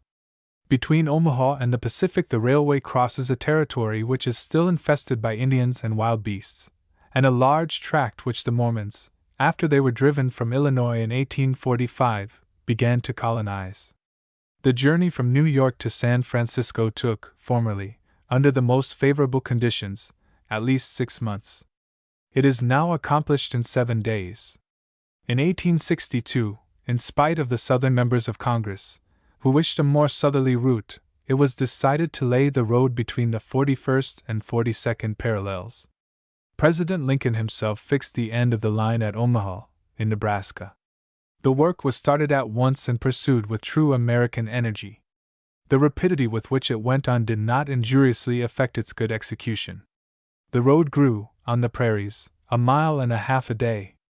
A locomotive, running on the rails laid down the evening before, brought the rails to be laid the next day, and advanced upon them as fast as they were put in position. The Pacific Railroad is joined by several branches in Iowa, Kansas, Colorado, and Oregon. On leaving Omaha, it passes along the left bank of the Platte River as far as the junction of its northern branch, follows its southern branch, crosses the Laramie Territory and the Wasatch Mountains, turns the Great Salt Lake, and reaches Salt Lake City, the Mormon capital, plunges into the Tooele Valley, across the American Desert, Cedar and Humboldt Mountains, the Sierra Nevada, and descends, via Sacramento, to the Pacific, its grade, even on the Rocky Mountains, never exceeding 112 feet to the mile. Such was the road to be traveled in 7 days. It would enable Phileas Fogg, at least, so he hoped, to take the Atlantic steamer at New York on the 11th for Liverpool. The car which he occupied was a sort of long omnibus on 8 wheels, with no compartments in the interior. It was supplied with 2 rows of seats, perpendicular to the direction of the train on either side of an aisle which led to the front and rear platforms. These platforms were found throughout the train, and the passengers were able to pass from one end of the train to the other. It was supplied with saloon cars, balcony cars, restaurants, and smoking cars. Theater cars alone were missing, and they will have these some day. Book and news dealers, sellers of edibles, beverages, and cigars, who seemed to have plenty of customers, were continually circulating in the aisles. The train left Oakland Station at 6 o'clock. It was already night, cold and cheerless, the heavens being overcast with clouds which seemed to threaten snow. The train did not proceed rapidly. Counting the stops, It did not run more than 20 miles an hour, which was a sufficient speed, however, to enable it to reach Omaha within its designated time. There was but little conversation in the car, and soon many of the passengers were asleep. Passepartout found himself beside the detective, but he did not talk to him. After recent events, their relations with each other had grown somewhat cold. There could no longer be mutual sympathy or intimacy between them. Fix's manner had not changed, but Passepartout was very reserved, and ready to strangle his former friend on the slightest provocation. Snow began to fall an hour after they started, a fine snow, however, which happily did not deter the train. Nothing could be seen from the windows but a vast, white sheet, against which the smoke of the locomotive had a grayish aspect. At 8 o'clock a steward entered the car and announced that bedtime had arrived. In a few minutes the car was transformed into a dormitory. The backs of the seats were thrown back, bedsteads carefully packed were rolled out by an ingenious system, berths were suddenly improvised, and each traveler soon had at his disposition a comfortable bed, protected from curious eyes by thick curtains. The sheets were clean and the pillows soft. It only remained to go to bed and sleep, which everybody did, while the train sped on across the state of California. The country between San Francisco and Sacramento is not very hilly. The Central Pacific, taking Sacramento for its starting point, extends eastward to meet the road from Omaha. The line from San Francisco to Sacramento runs in a northeasterly direction, along the American River, which empties into San Pablo Bay. The 120 miles between these cities were accomplished in 6 hours. Towards midnight, while fast asleep, the travelers passed through Sacramento, so that they saw nothing of that important place, the seat of the state government, with its fine quays, its broad streets, its noble hotels, squares, and churches. The train, on leaving Sacramento, and passing the junction, Rocklin, Auburn, and Colfax, entered the range of the Sierra Nevada. Cisco was reached at 7 in the morning, and an hour later the dormitory was transformed into an ordinary car, and the travelers could observe the picturesque beauties of the mountain region through which they were steaming. The railway track wound in and out among the passes, now approaching the mountainsides, now suspended over precipices, avoiding abrupt angles by bold curves, plunging into narrow defile, which seemed to have no outlet. The locomotive, its great funnel emitting a weird light, with its sharp bell, and its cowcatcher extended like a spur, mingled its shrieks and bellowings with the noise of torrents and cascades, and twined its smoke among the branches of the gigantic pines. There were few or no bridges or tunnels on the route. The railway turned around the sides of the mountains, and did not attempt to violate nature by taking the shortest cut from one point to another. The train entered the state of Nevada through the Carson Valley about 9 o'clock, going always northeasterly. At midday it reached Reno, where there was a delay of 20 minutes for breakfast. From this point the road, running along Humboldt River, passed northward for several miles by its banks. Then it turned eastward, and kept by the river until it reached the Humboldt Range, nearly at the extreme eastern limit of Nevada.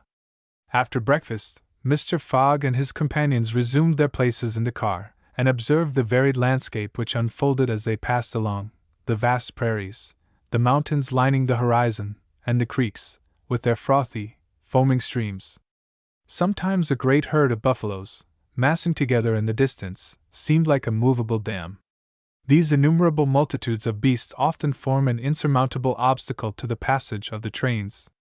Thousands of them have been seen passing over the track for hours in compact ranks. The locomotive is then forced to stop and wait till the road is once more clear. This happened to the train in which Mr. Fogg was traveling. About 12 o'clock a troop of 10 or 12,000 head of buffalo covered the track. The locomotive, slackening its speed, tried to clear the way with its cowcatcher, but the mass of animals was too great. The buffaloes marched along with a tranquil gait, uttering now and then deafening bellowings. There was no use of interrupting them, for, having taken a particular direction, nothing can moderate and change their course. It is a torrent of living flesh which no dam could contain. The travelers gazed on this curious spectacle from the platforms. But Phileas Fogg, who had the most reason of all to be in a hurry, remained in his seat, and waited philosophically until it should please the buffaloes to get out of the way. Passepartout was furious at the delay, and longed to discharge his arsenal of revolvers upon them. "What a country!" he cried. "Mere cattle stop the trains, and go by in a procession, just as if they were not impeding travel. Parbleu! I should like to know if Mr. Fogg foresaw this mishap in his program. And here's an engineer who doesn't dare to run the locomotive into this herd of beasts." The engineer did not try to overcome the obstacle, and he was wise. He would have crushed the first buffaloes, no doubt, with the cowcatcher, but the locomotive, however powerful, would soon have been checked. The train would inevitably have been thrown off the track, and would then have been helpless. The best course was to wait patiently, and regain the lost time by greater speed when the obstacle was removed. The procession of buffaloes lasted 3 full hours, and it was night before the track was clear. The last ranks of the herd were now passing over the rails, while the first had already disappeared below the southern horizon. It was 8 o'clock when the train passed through the defile of the Humboldt Range, and 9:30 when it penetrated Utah, the region of the Great Salt Lake, the singular colony of the Mormons. Chapter 27, in which Passepartout undergoes, at a speed of 20 miles an hour, a course of Mormon history. During the night of the 5th of December, the train ran southeasterly for about 50 miles, then rose an equal distance in a northeasterly direction, towards the Great Salt Lake. Passepartout, about 9 o'clock, went out upon the platform to take the air. The weather was cold, the heavens gray, but it was not snowing. The sun's disk, enlarged by the mist, seemed an enormous ring of gold, and Passepartout was amusing himself by calculating its value in pounds sterling, when he was diverted from this interesting study by a strange-looking person who made his appearance on the platform. This person, who had taken the train at Elko, was tall and dark, with black mustache, black stockings, a black silk hat, a black waistcoat, black trousers, a white cravat and dogskin gloves. He might have been taken for a clergyman. He went from one end of the train to the other, and affixed to the door of each car a notice written in manuscript. Passepartout approached and read one of these notices. It stated that Elder William Hitch, Mormon missionary, taking advantage of his presence on train number 48, would deliver a lecture on Mormonism in car number 117, from 11 to 12 o'clock, and that he invited all who were desirous of being instructed concerning the mysteries of the religion of the Latter-day Saints to attend. "I'll go," said Passepartout to himself. He knew nothing of Mormonism except the custom of polygamy, which is its foundation. The news quickly spread through the train, which contained about 100 passengers, 30 of whom, at most, attracted by the notice, seated themselves in car number 117. Passepartout took one of the front seats. Neither Mr. Fogg nor Fix cared to attend. At the appointed hour Elder William Hitch rose, and in an irritated voice, as if he had already been contradicted, said, "I tell you that Joe Smith is a martyr, that his brother Hiram is a martyr, and that the persecutions of the United States government against the prophets will also make a martyr of Brigham Young. Who dares to say the contrary?"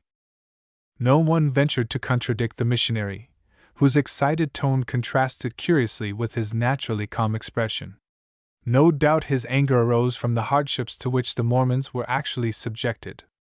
The government had just succeeded, with some difficulty, in reducing these independent fanatics to its rule.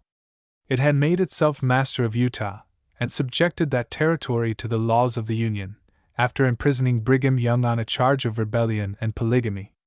The disciples of the prophet had since redoubled their efforts, and resisted, by words at least, the authority of Congress. Elder Hitch, as is seen, was trying to make proselytes on the railway trains. Then, emphasizing his words with his loud voice and frequent gestures, he related the history of the Mormons from biblical times. He told how in Israel, a Mormon prophet of the tribe of Joseph published the annals of the new religion, and bequeathed them to his Mormon son, how, many centuries later, a translation of this precious book, which was written in Egyptian, was made by Joseph Smith, Jr., a Vermont farmer, who revealed himself as a mystical prophet in 1825, and how, in short, the celestial messenger appeared to him in an illuminated forest, and gave him the Annals of the Lord.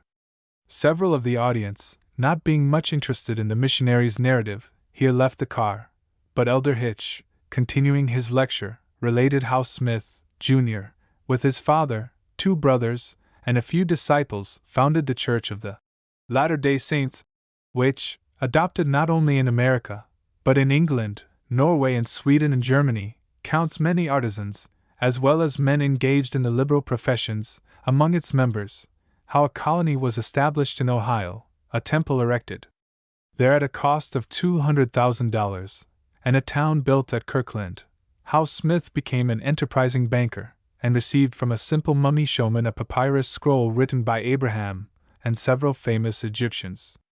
The elder's story became somewhat wearisome, and his audience grew gradually less, until it was reduced to 20 passengers.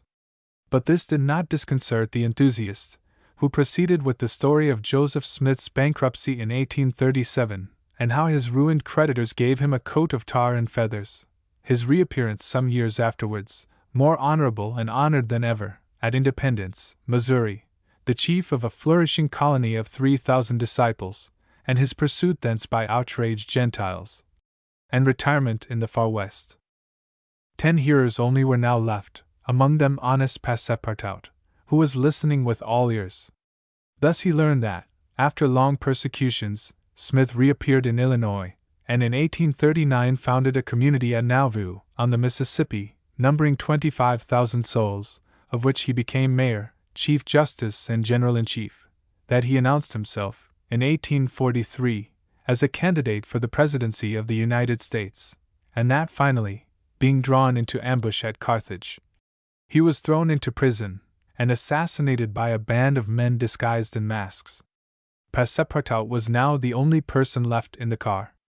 The elder, looking him full in the face, reminded him that, 2 years after the assassination of Joseph Smith, the inspired prophet, Brigham Young, his successor, left Nauvoo for the banks of the Great Salt Lake, where, in the midst of that fertile region, directly on the route of the emigrants who crossed Utah on their way to California, the new colony, thanks to the polygamy practiced by the Mormons, had flourished beyond expectations. And this, added Elder William Hitch, is why the jealousy of Congress has been aroused against us.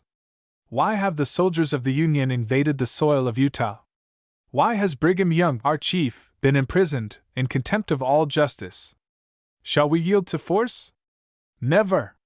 Driven from Vermont, driven from Illinois, driven from Ohio, driven from Missouri, driven from Utah, we shall yet find some independent territory on which to plant our tents. And you, my brother, continued the elder, fixing his angry eyes upon his single hearer, will you not plant yours there, too, under the shadow of our flag? No, replied Passepartout courageously, in his turn retiring from the car, and leaving the elder to preach to vacancy. During the lecture the train had been making good progress, and towards 12:30 it reached the northwest border of the Great Salt Lake. Here the passengers could observe the vast extent of this interior sea, which is also called the Dead Sea, and into which flows an American Jordan. It is a picturesque lake, framed in lofty crags and large strata, encrusted with white salt, a superb sheet of water, which was formerly of larger space than now, its shores having encroached with the lapse of time, and thus at once reduced its breadth and increased its depth. The Salt Lake, 70 miles long and 35 wide, is situated 3 miles, 800 feet above the sea. Quite different from Lake Asphaltite, whose depression is 1,200 feet below the sea, it contains considerable salt, and 1/4 of the weight of its water is solid matter, its specific weight being 1,170, and, after being distilled, 1,000. Fishes are, of course, unable to live in it, and those which descend through the Jordan, the Weber, and other streams soon perish. The country around the lake was well cultivated, for the Mormons are mostly farmers, while ranches and pens for domesticated animals, fields of wheat, corn and other cereals, luxuriant prairies, hedges of wild rose, clumps of acacias and milkwort, would have been seen 6 months later. Now the ground was covered with a thin powdering of snow. The train reached Ogden at 2 o'clock, where it rested for 6 hours. Mr. Fogg and his party had time to pay a visit to Salt Lake City, connected with Ogden by a branch road. They spent 2 hours in this strikingly American town, built on the pattern of other cities of the Union, like a checkerboard, with the somber sadness of right angles, as Victor Hugo expresses it. The founder of the City of the Saints could not escape from the taste for symmetry which distinguishes the Anglo-Saxons. In this strange country, where the people are certainly not up to the level of their institutions, everything is done squarely, cities, houses, and follies. The travelers, then, were promenading, at 3 o'clock, about the streets of the town built between the banks of the Jordan and the spurs of the Wasatch Range. They saw few or no churches, but the prophet's mansion, the courthouse, and the arsenal, blue brick houses with verandas and porches, surrounded by gardens bordered with acacias, palms, and locusts. A clay and pebble wall, built in 1853, surrounded the town. In the principal street were the market and several hotels adorned with pavilions. The place did not seem thickly populated. The streets were almost deserted, except in the vicinity of the temple, which they only reached after having traversed several quarters surrounded by palisades. There were many women, which was easily accounted for by the peculiar institution of the Mormons. But it must not be supposed that all the Mormons are polygamists. They are free to marry or not, as they please, but it is worth noting that it is mainly the female citizens of Utah who are anxious to marry, as, according to the Mormon religion, maiden ladies are not admitted to the possession of its highest joys. These poor creatures seem to be neither well off nor happy. Some, the more well-to-do, no doubt, wore short, open black silk dresses, under a hood or modest shawl. Others were clothed in Indian fashion. Passepartout could not behold without a certain fright these women, charged, in groups, with conferring happiness on a single Mormon. His common sense pitied, above all, the husband. It seemed to him a terrible thing to have to guide so many wives at once across the vicissitudes of life, and to conduct them, as it were, in a body to the Mormon paradise, with the prospect of seeing them in the company of the glorious Smith, who doubtless was the chief ornament of that delightful place, to all eternity. He felt decidedly repelled from such a vocation, and he imagined, perhaps he was mistaken, that the fair ones of Salt Lake City cast rather alarming glances on his person. Happily, his stay there was but brief. At 4 the party found themselves again at the station, took their places in the train, and the whistle sounded for starting. Just at the moment, however, that the locomotive wheels began to move, cries of "Stop! Stop!" were heard. Trains, like time and tide, stop for no one. The gentleman who uttered the cries was evidently a belated Mormon. He was breathless with running. Happily for him, the station had neither gates nor barriers. He rushed along the track, jumped on the rear platform of the train, and fell, exhausted, into one of the seats.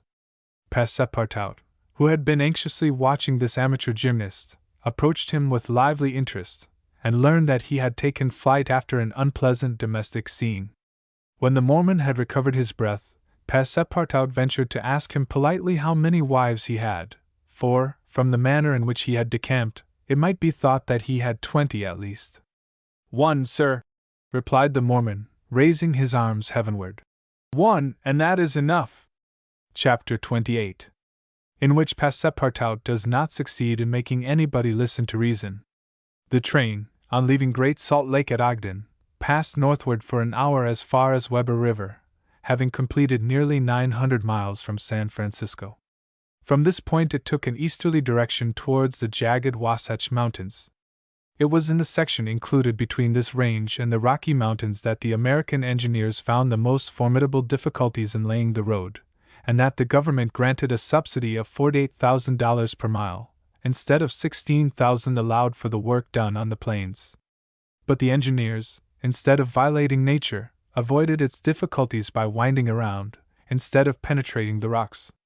One tunnel only, 14,000 feet in length, was pierced in order to arrive at the Great Basin. The track up to this time had reached its highest elevation at the Great Salt Lake. From this point it described a long curve, descending towards Bitter Creek Valley, to rise again to the dividing ridge of the waters between the Atlantic and the Pacific. There were many creeks in this mountainous region, and it was necessary to cross Muddy Creek, Green Creek, and others, upon culverts. Passepartout grew more and more impatient as they went on, while Fix longed to get out of this difficult region, and was more anxious than Phileas Fogg himself to be beyond the danger of delays and accidents, and set foot on English soil. At 10 o'clock at night the train stopped at Fort Bridger Station, and 20 minutes later entered Wyoming territory, following the valley of Bitter Creek throughout. The next day, December 7th, they stopped for a quarter of an hour at Green River Station. Snow had fallen heavily during the night, but being mixed with rain, it had half melted, and did not interrupt their progress. The bad weather, however, annoyed Passepartout, for the accumulation of snow, by blocking the wheels of the cars, would certainly have been fatal to Mr. Fogg's tour. "What an idea!" he said to himself. "Why did my master make this journey in winter? Couldn't he have waited for the good season to increase his chances?"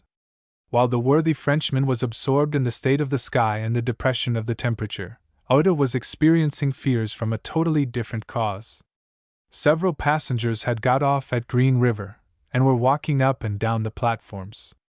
Among these Oda recognized Colonel Stamp Proctor, the same man who had so grossly insulted Phileas Fogg at the San Francisco meeting. Not wishing to be recognized, the young woman drew back from the window, feeling much alarm at her discovery. She was attached to the man who, however coldly, gave her daily evidences of the most absolute devotion. She did not comprehend, perhaps, the depth of the sentiment with which her protector inspired her, which she called gratitude, but which, though she was unconscious of it, was really more than that. Her heart sank within her when she recognized the man whom Mr. Fogg desired, sooner or later, to call to account for his conduct. Chance alone, it was clear, had brought Colonel Proctor on this train, but there he was, and it was necessary, at all hazards, that Phileas Fogg should not perceive his adversary. Oda seized a moment when Mr. Fogg was asleep to tell Fix and Passepartout whom she had seen. "That Proctor on this train!" cried Fix. "Well, reassure yourself, madam. Before he settles with Mr. Fogg, he has got to deal with me. It seems to me that I was the more insulted of the two. And, besides," added Passepartout, "I'll take charge of him, colonel as he is." "Mr. Fix," resumed Oda, "Mr. Fogg will allow no one to avenge him. He said that he would come back to America to find this man. Should he perceive Colonel Proctor, we could not prevent a collision which might have terrible results. He must not see him." "You are right, madam," replied Fix. "A meeting between them might ruin all. Whether he were victorious or beaten, Mr. Fogg would be delayed, and, added Passepartout, that would play the game of the gentlemen of the Reform Club. In 4 days we shall be in New York. Well, if my master does not leave this car during those 4 days, we may hope that chance will not bring him face to face with this confounded American. We must, if possible, prevent his stirring out of it." The conversation dropped. Mr. Fogg had just awakened, and was looking out of the window. Soon after, Passepartout, without being heard by his master or Oda, whispered to the detective, "Would you really fight for him?" "I would do anything," replied Fix, in a tone which betrayed determined will, "to get him back living to Europe." Passepartout felt something like a shudder shoot through his frame, but his confidence in his master remained unbroken. Was there any means of detaining Mr. Fogg in the car, to avoid a meeting between him and the colonel? It ought not to be a difficult task, since that gentleman was naturally sedentary and little curious. The detective, at least, seemed to have found a way, for, after a few moments, he said to Mr. Fogg, "These are long and slow hours, sir, that we are passing on the railway." "Yes," replied Mr. Fogg, "but they pass." "You were in the habit of playing whist," resumed Fix, "on the steamers." "Yes, but it would be difficult to do so here. I have neither cards nor partners." "Oh, but we can easily buy some cards, for they are sold on all the American trains. And as for partners, if Madam plays—" "Certainly, sir," Oda quickly replied. "I understand whist. It is part of an English education. I myself have some pretensions to playing a good game. Well, here are 3 of us, and a dummy." "As you please, sir," replied Phileas Fogg, heartily glad to resume his favorite pastime, even on the railway. Passepartout was dispatched in search of the steward, and soon returned with 2 packs of cards, some pins, counters, and a shelf covered with cloth. The game commenced. Oda understood whist sufficiently well, and even received some compliments on her playing from Mr. Fogg. As for the detective, he was adept, and worthy of being matched against his present opponent. "Now," thought Passepartout, "we've got him. He won't budge." At 11 in the morning the train had reached the dividing ridge of the waters at Bridger Pass, 7,524 feet above the level of the sea, one of the highest points attained by the track in crossing the Rocky Mountains. After going about 200 miles, the travelers at last found themselves on one of those vast plains which extend to the Atlantic, and which nature has made so propitious for laying the iron road. On the declivity of the Atlantic basin the first streams, branches of the North Platte River, already appeared. The whole northern and eastern horizon was bounded by the immense semicircular curtain which is formed by the southern portion of the Rocky Mountains, the highest being Laramie Peak. Between this and the railway extended vast plains, plentifully irrigated. On the right rose the lower spurs of the mountainous mass which extends southward to the sources of the Arkansas River, one of the great tributaries of the Missouri. At 12:30 the travelers caught sight for an instant of Fort Halleck, which commands that section. In a few more hours the Rocky Mountains were crossed. There was reason to hope, then, that no accident would mark the journey through this difficult country. The snow had ceased falling, and the air became crisp and cold. Large birds, frightened by the locomotive, rose and flew off in the distance. No wild beast appeared on the plain. It was a desert in its vast nakedness. After a comfortable breakfast served in the car, Mr. Fogg and his partners had just resumed whist, when a violent whistling was heard, and the train stopped. Passepartout put his head out of the door, but saw nothing to cause the delay. No station was in view. Oda and Fix feared that Mr. Fogg might take it into his head to get out, but that gentleman contented himself with saying to his servant, "See what is the matter." Passepartout rushed out of the car. 30 or 40 passengers had already descended, amongst them Colonel Stamp Proctor.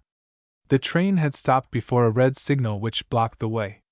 The engineer and conductor were talking excitedly with the signalman, whom the station master at Medicine Bow, the next stopping place, had sent on before. The passengers drew around and took part in the discussion, in which Colonel Proctor, with his insolent manner, was conspicuous. Passepartout, joining the group, heard the signalman say, "No!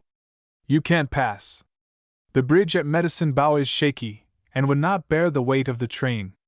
This was a suspension bridge thrown over some rapids, about a mile from the place where they now were. According to the signalman, it was in a ruinous condition, several of the iron wires being broken, and it was impossible to risk the passage. He did not in any way exaggerate the condition of the bridge. It may be taken for granted that, rash as the Americans usually are, when they are prudent there is good reason for it. Passepartout, not daring to tell his master what he heard, listened with set teeth, immovable as a statue. "Hum!" cried Colonel Proctor. "But we are not going to stay here, I imagine, and take root in the snow." "Colonel," replied the conductor, "we have telegraphed to Omaha for a train, but it is not likely that it will reach Medicine Bow in less than 6 hours. 6 hours! Cried Passepartout. Certainly, returned the conductor. Besides, it will take us as long as that to reach Medicine Bow on foot. But it is only a mile from here, said one of the passengers. Yes, but it's on the other side of the river. And can't we cross that in a boat? Asked the colonel. That's impossible. The creek is swelled by the rains. It is a rapid, and we shall have to make a circuit of 10 miles to the north to find a ford. The colonel launched a volley of oaths, denouncing the railway company and the conductor. Passepartout, who was furious, could not help but agree with him. Here was an obstacle, indeed, which all his master's banknotes could not remove. There was a general disappointment among the passengers, who, without reckoning the delay, saw themselves compelled to trudge 15 miles over a plain covered with snow. They grumbled and protested, and would certainly have thus attracted Phileas Fogg's attention if he had not been completely absorbed in his game. Passepartout found that he could not avoid telling his master what had occurred, and with hanging head, he was turning towards the car, when the engineer, a true Yankee, named Forster, called out, "Gentlemen, perhaps there is a way, after all, to get over." "On the bridge?" asked a passenger. "On the bridge." "With our train?" "With our train." Passepartout stopped short, and eagerly listened to the engineer. "But the bridge is unsafe," urged the conductor. "No matter," replied Forster.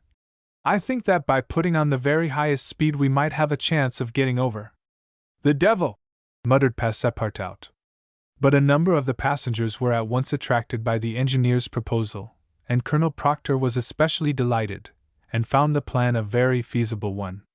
He told stories about engineers leaping their trains over rivers without bridges, by putting on full steam, and many of those present avowed themselves of the engineer's mind. "We have 50 chances out of 100 of getting over," said one. 80. 90. Passepartout was astounded, and though ready to attempt anything to get over Medicine Creek, thought the experiment proposed a little too American. "Besides," thought he, "there's a still more simple way, and it does not even occur to any of these people." "Sir," said he aloud to one of the passengers, "the engineer's plan seems to me a little dangerous, but—" 80 chances," replied the passenger, turning his back on him. "I know it," said Passepartout, turning to another passenger, "but a simple idea—" "Ideas are no use," returned the American, shrugging his shoulders, "as the engineer assures us that we can pass." "Doubtless," urged Passepartout, "we can pass, but perhaps it would be more prudent—" "What? Prudent?" cried Colonel Proctor, whom this word seemed to excite prodigiously. "At full speed, don't you see, at full speed?" "I know, I see," repeated Passepartout. "But it would be, if not more prudent, since that word displeases you, at least more natural." "Who? What? What's the matter with this fellow?" cried several. The poor fellow did not know to whom to address himself. "Are you afraid?" asked Colonel Proctor. "I afraid? Very well, I will show these people that a Frenchman can be as American as they." "All aboard!" cried the conductor. "Yes, all aboard!" repeated Passepartout, and immediately. "But they can't prevent me from thinking that it would be more natural for us to cross the bridge on foot, and let the train come after." But no one heard this sage reflection, nor would anyone have acknowledged its justice. The passengers resumed their places in the cars. Passepartout took his seat without telling what had passed. The whist players were quite absorbed in their game. The locomotive whistled vigorously. The engineer, reversing the steam, backed the train for nearly a mile, retiring, like a jumper, in order to take a longer leap. Then, with another whistle, he began to move forward. The train increased its speed, and soon its rapidity became frightful. A prolonged screech issued from the locomotive. The piston worked up and down 20 strokes to the second. They perceived that the whole train, rushing on at the rate of 100 miles an hour, hardly bore upon the rails at all. And they passed over. It was like a flash. No one saw the bridge. The train leaped, so to speak, from one bank to the other, and the engineer could not stop it until it had gone 5 miles beyond the station. But scarcely had the train passed the river, when the bridge, completely ruined, fell with a crash into the rapids of Medicine Bow. Chapter 29. In which certain incidents are narrated which are only to be met with on American railroads. The train pursued its course, that evening, without interruption, passing Fort Saunders, crossing Cheyenne Pass, and reaching Evans Pass. The road here attained the highest elevation of the journey, 8,092 feet above the level of the sea. The travelers had now only to descend to the Atlantic by limitless plains, leveled by nature. A branch of the Grand Trunk led off southward to Denver, the capital of Colorado. The country round about is rich in gold and silver, and more than 50,000 inhabitants are already settled there. 1,382 miles had been passed over from San Francisco, in 3 days and 3 nights. 4 days and nights more would probably bring them to New York. Philea's fog was not as yet behind time. During the night, Camp Walbach was passed on the left. Lodgepole Creek ran parallel with the road, marking the boundary between the territories of Wyoming and Colorado. They entered Nebraska at 11, passed near Sedgwick, and touched at Julesburg, on the southern branch of the Platte River. It was here that the Union Pacific Railroad was inaugurated on the 23rd of October 1867 by the chief engineer, General Dodge. Two powerful locomotives, carrying 9 years of invited guests, amongst whom was Thomas C. Durant, vice president of the road, stopped at this point. Cheers were given, the Sioux and Pawnees performed an imitation Indian battle, fireworks were let off, and the first number of the Railway Pioneer was printed by a press brought on the train. Thus was celebrated the inauguration of this great railroad, a mighty instrument of progress and civilization, thrown across the desert, and destined to link together cities and towns which do not yet exist. The whistle of the locomotive, more powerful than Amphion's lyre, was about to bid them rise from American soil. Fort McPherson was left behind at 8 in the morning, and 357 miles had yet to be covered before reaching Omaha. The road followed the capricious windings of the southern branch of the Platte River, on its left bank. At 9 the train stopped at the important town of North Platte, built between the two arms of the river, which rejoin each other around it and form a single artery, a large tributary whose waters empty into the Missouri a little above Omaha. The 101st meridian was passed. Mr. Fogg and his partners had resumed their game. No one, not even the dummy, complained of the length of the trip. Fix had begun by winning several guineas, which he seemed likely to lose, but he showed himself a not less eager whist player than Mr. Fogg. During the morning, chance distinctly favored that gentleman. Trumps and honors were showered upon his hands. Once, having resolved on a bold stroke, he was on the point of playing a spade, when a voice behind him said, "I should play a diamond." Mr. Fogg, Oda and Fix raised their heads, and beheld Colonel Proctor. Stamp Proctor and Phileas Fogg recognized each other at once. "Ah! It's you, is it, Englishman?" cried the colonel. "It's you who are going to play a spade." "And who plays it?" replied Phileas Fogg coolly, throwing down the 10 of spades. "Well, it pleases me to have it diamonds," replied Colonel Proctor, in an insolent tone. He made a movement as if to seize the card which had just been played, adding, "You don't understand anything about whist." "Perhaps I do, as well as another," said Phileas Fogg, rising. "You have only to try, son of John Bull," replied the colonel. Oda turned pale, and her blood ran cold. She seized Mr. Fogg's arm and gently pulled him back. Passepartout was ready to pounce upon the American, who was staring insolently at his opponent. But Fix got up, and going to Colonel Proctor said, "You forget that it is I with whom you have to deal, sir, for it was I whom you not only insulted, but struck." "Mr. Fix," said Mr. Fogg, "pardon me, but this affair is mine, and mine only. The colonel has again insulted me, by insisting that I should not play a spade, and he shall give me satisfaction for it." "When and where you will," replied the American, "and with whatever weapon you choose." Oda in vain attempted to retain Mr. Fogg. As vainly did the detective endeavor to make the quarrel his. Passepartout wished to throw the colonel out of the window, but a sign from his master checked him. Phileas Fogg left the car, and the American followed him upon the platform. "Sir," said Mr. Fogg to his adversary, "I am in a great hurry to get back to Europe, and any delay whatever will be greatly to my disadvantage." "Well, what's that to me?" replied Colonel Proctor. "Sir," said Mr. Fogg very politely, "after our meeting at San Francisco, I determined to return to America and find you as soon as I had completed the business which called me to England." "Really? Will you appoint a meeting for 6 months hence? Why not 10 years hence?" "I say 6 months," returned Phileas Fogg, "and I shall be at the place of meeting promptly." "All this is an evasion," cried Stamp Proctor. "Now or never." "Very good. You are going to New York?" "No." "To Chicago?" "No." "To Omaha?" "What difference is it to you? Do you know Plum Creek?" "No," replied Mr. Fogg. "It's the next station."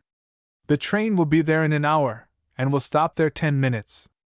In 10 minutes several revolver shots could be exchanged. Very well, said Mr. Fogg. I will stop at Plum Creek.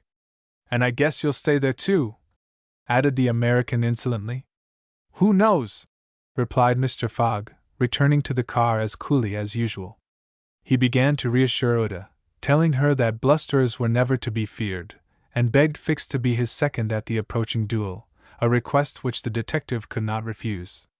Mr. Fogg resumed the interrupted game with perfect calmness. At 11 o'clock the locomotive's whistle announced that they were approaching Plum Creek Station. Mr. Fogg rose, and, followed by Fix, went out upon the platform. Passepartout accompanied him, carrying a pair of revolvers. Aouda remained in the car, as pale as death. The door of the next car opened, and Colonel Proctor appeared on the platform, attended by a Yankee of his own stamp as his second. But just as the combatants were about to step from the train, the conductor hurried up, and shouted, "You can't get off, gentlemen!" "Why not?" asked the colonel. "We are 20 minutes late, and we shall not stop. But I am going to fight a duel with this gentleman." "I am sorry," said the conductor, "but we shall be off at once. There's the bell ringing now." The train started. "I'm really very sorry," said the conductor. "Under any other circumstances I should have been happy to oblige you. But, after all, as you have not had time to fight here, why not fight as we go along?" "That wouldn't be convenient, perhaps, for this gentleman," said the colonel, in a jeering tone. "It would be perfectly so," replied Phileas Fogg. "Well, we are really in America," thought Passepartout, "and the conductor is a gentleman of the first order." So muttering, he followed his master. The two combatants, their seconds, and the conductor passed through the cars to the rear of the train. The last car was only occupied by a dozen passengers, whom the conductor politely asked if they would not be so kind as to leave it vacant for a few moments, as two gentlemen had an affair of honor to settle. The passengers granted the request with alacrity, and straightway disappeared on the platform. The car, which was some 50 feet long, was very convenient for their purpose. The adversaries might march on each other in the aisle, and fire at their ease. Never was duel more easily arranged. Mr. Fogg and Colonel Proctor, each provided with 2 6-barreled revolvers, entered the car. The seconds, remaining outside, shut them in. They were to begin firing at the first whistle of the locomotive. After an interval of 2 minutes, what remained of the two gentlemen would be taken from the car. Nothing could be more simple. Indeed, it was all so simple that Fix and Passepartout felt their hearts beating as if they would crack. They were listening for the whistle agreed upon, when suddenly savage cries resounded in the air, accompanied by reports which certainly did not issue from the car where the duelists were. The reports continued in front and the whole length of the train. Cries of terror proceeded from the interior of the cars. Colonel Proctor and Mr. Fogg, revolvers in hand, hastily quitted their prison, and rushed forward where the noise was most clamorous. They then perceived that the train was attacked by a band of Sioux. This was not the first attempt of these daring Indians, for more than once they had waylaid trains on the road. 100 of them had, according to their habit, jumped upon the steps without stopping the train, with the ease of a clown mounting a horse at full gallop. The Sioux were armed with guns, from which came the reports, to which the passengers, who were almost all armed, responded by revolver shots. The Indians had first mounted the engine, and half stunned the engineer and stoker with blows from their muskets. A Sioux chief, wishing to stop the train, but not knowing how to work the regulator, had opened wide instead of closing the steam valve, and the locomotive was plunging forward with terrific velocity. The Sioux had at the same time invaded the cars, skipping like enraged monkeys over the roofs, thrusting open the doors, and fighting hand to hand with the passengers. Penetrating the baggage car, they pillaged it, throwing the trunks out of the train. The cries and shots were constant. The travelers defended themselves bravely. Some of the cars were barricaded, and sustained a siege, like moving forts, carried along at a speed of 100 miles an hour. Aouda behaved courageously from the first. She defended herself like a true heroine with a revolver, which she shot through the broken windows whenever a savage made his appearance. 20 Sioux had fallen mortally wounded to the ground, and the wheels crushed those who fell upon the rails as if they had been worms. Several passengers, shot or stunned, lay on the seats. It was necessary to put an end to the struggle, which had lasted for 10 minutes, and which would result in the triumph of the Sioux if the train was not stopped. Fort Kearny Station, where there was a garrison, was only 2 miles distant, but that once passed, the Sioux would be masters of the train between Fort Kearny and the station beyond. The conductor was fighting beside Mr. Fogg when he was shot and fell. At the same moment he cried, "Unless the train is stopped in 5 minutes, we are lost!" "It shall be stopped," said Phileas Fogg, preparing to rush from the car. "Stay, monsieur," cried Passepartout. "I will go." Mr. Fogg had not time to stop the brave fellow, who, opening a door unperceived by the Indians, succeeded in slipping under the car, and while the struggle continued, and the balls whizzed across each other over his head, he made use of his old acrobatic experience, and with amazing agility worked his way under the cars, holding on to the chains, aiding himself by the brakes and edges of the sashes, creeping from one car to another with marvelous skill, and thus gaining the forward end of the train. There, suspended by one hand between the baggage car and the tender, with the other he loosened the safety chains, but, owing to the traction, he would never have succeeded in unscrewing the yoking bar, had not a violent concussion jolted this bar out. The train, now detached from the engine, remained a little behind, whilst the locomotive rushed forward with increased speed. Carried on by the force already acquired, the train still moved for several minutes, but the brakes were worked, and at last they stopped, less than 100 feet from Kearny Station. The soldiers of the fort, attracted by the shots, hurried up. The Sioux had not expected them, and decamped in a body before the train entirely stopped. But when the passengers counted each other on the station platform, several were found missing, among others the courageous Frenchman, whose devotion had just saved them. Chapter 30. In which Phileas Fogg simply does his duty. 3 passengers, including Passepartout, had disappeared. Had they been killed in the struggle? Were they taken prisoners by the Sioux? It was impossible to tell. There were many wounded, but none mortally. Colonel Proctor was one of the most seriously hurt. He had fought bravely, and a ball had entered his groin. He was carried into the station with the other wounded passengers, to receive such attention as could be of help. Ouida was safe.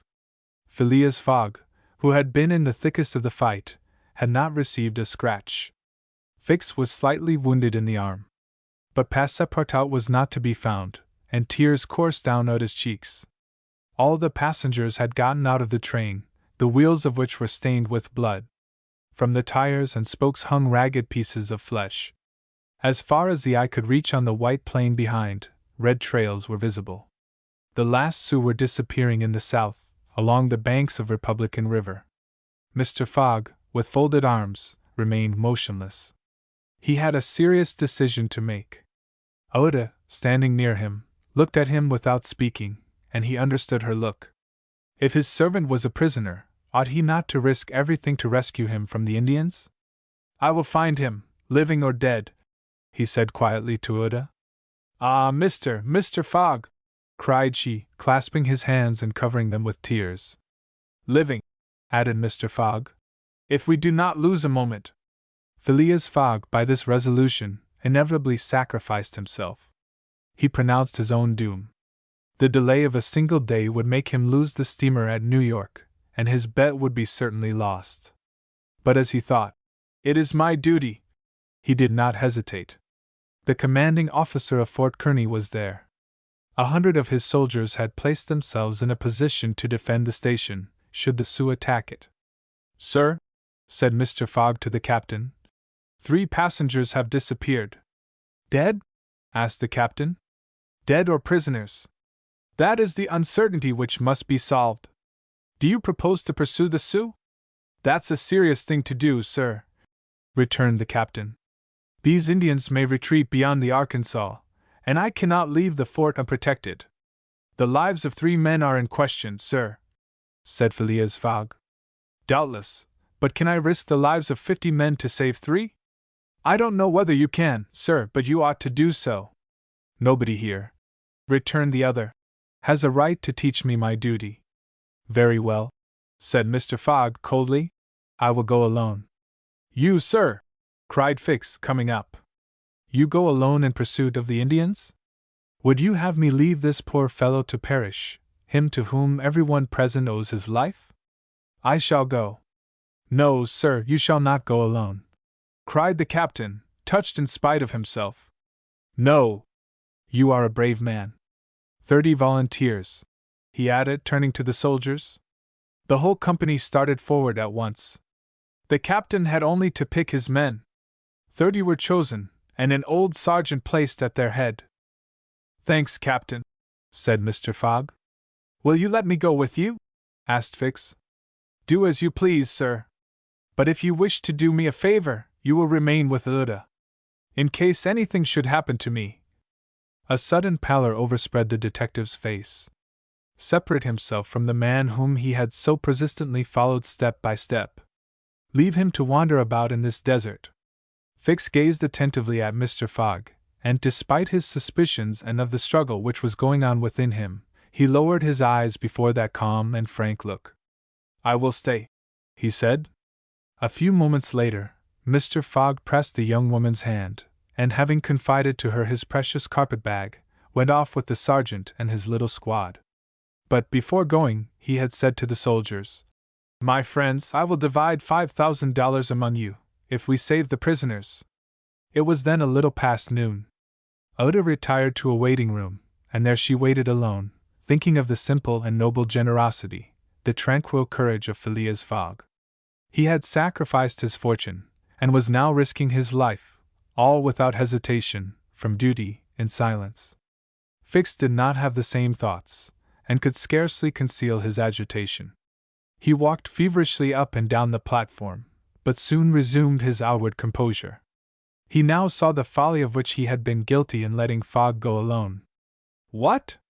This man, whom he had just followed around the world, was permitted now to separate himself from him. He began to accuse and abuse himself, and, as if he were director of police, administered to himself a sound lecture for his greenness. I have been an idiot, he thought, and this man will see it. He has gone, and won't come back. But how is it that I, who have in my pocket a warrant for his arrest, have been so fascinated by him? Decidedly, I am nothing but an ass. So reasoned the detective, while the hours crept by all too slowly. He did not know what to do. Sometimes he was tempted to tell Oda all, but he could not doubt how the young woman would receive his confidences. What course should he take? He thought of pursuing Fogg across the vast white plains. It did not seem impossible that he might overtake him. Footsteps were easily printed on the snow. But soon, under a new sheet, every imprint would be effaced. Fix became discouraged. He felt a sort of insurmountable longing to abandon the game altogether. He could now leave Fort Kearny Station, and pursue his journey homeward in peace. Towards 2 o'clock in the afternoon, while it was snowing hard, long whistles were heard approaching from the east. A great shadow, preceded by a wild light, slowly advanced, appearing still larger through the mist, which gave it a fantastic aspect. No train was expected from the east, neither had there been time for the help asked for by telegraph to arrive. The train from Omaha to San Francisco was not due till the next day. The mystery was soon explained. The locomotive, which was slowly approaching with deafening whistles, was that which, having been detached from the train, had continued its route with such terrific rapidity, carrying off the unconscious engineer and stoker. It had run several miles, when, the fire becoming low for want of fuel, the steam had slackened. It had finally stopped an hour after, some 20 miles beyond Fort Kearny. Neither the engineer nor the stoker was dead. After remaining for some time in their swoon, they had come to themselves. The train had then stopped. The engineer, when he found himself in the desert, and the locomotive without cars, understood what had happened. He could not imagine how the locomotive had become separated from the train, but he did not doubt that the train left behind was in distress. He did not hesitate what to do.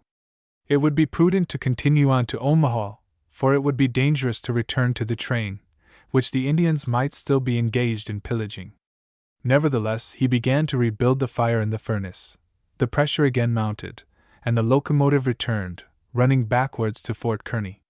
This it was which was whistling in the mist. The travelers were glad to see the locomotive resume its place at the head of the train.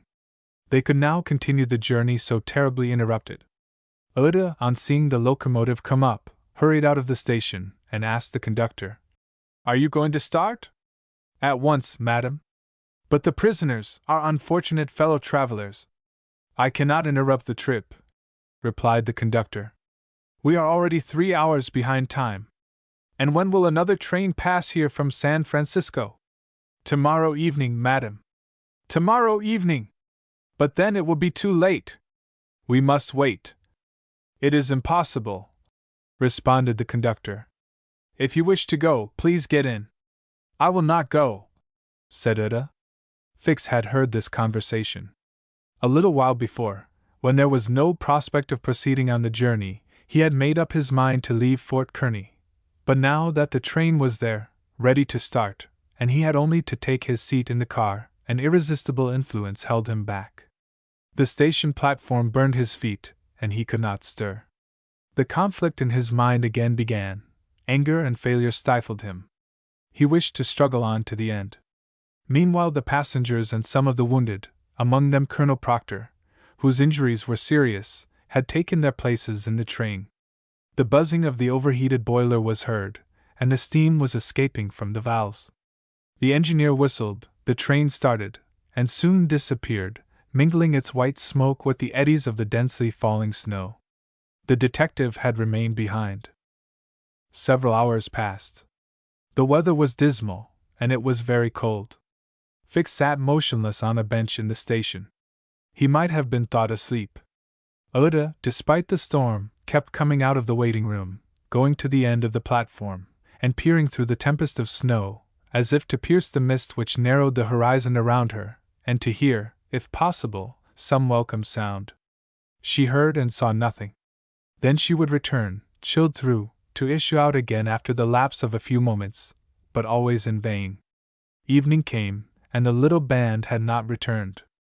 Where could they be? Had they found the Indians, and were they having a conflict with them, or were they still wandering amid the mist? The commander of the fort was anxious, though he tried to conceal his apprehensions.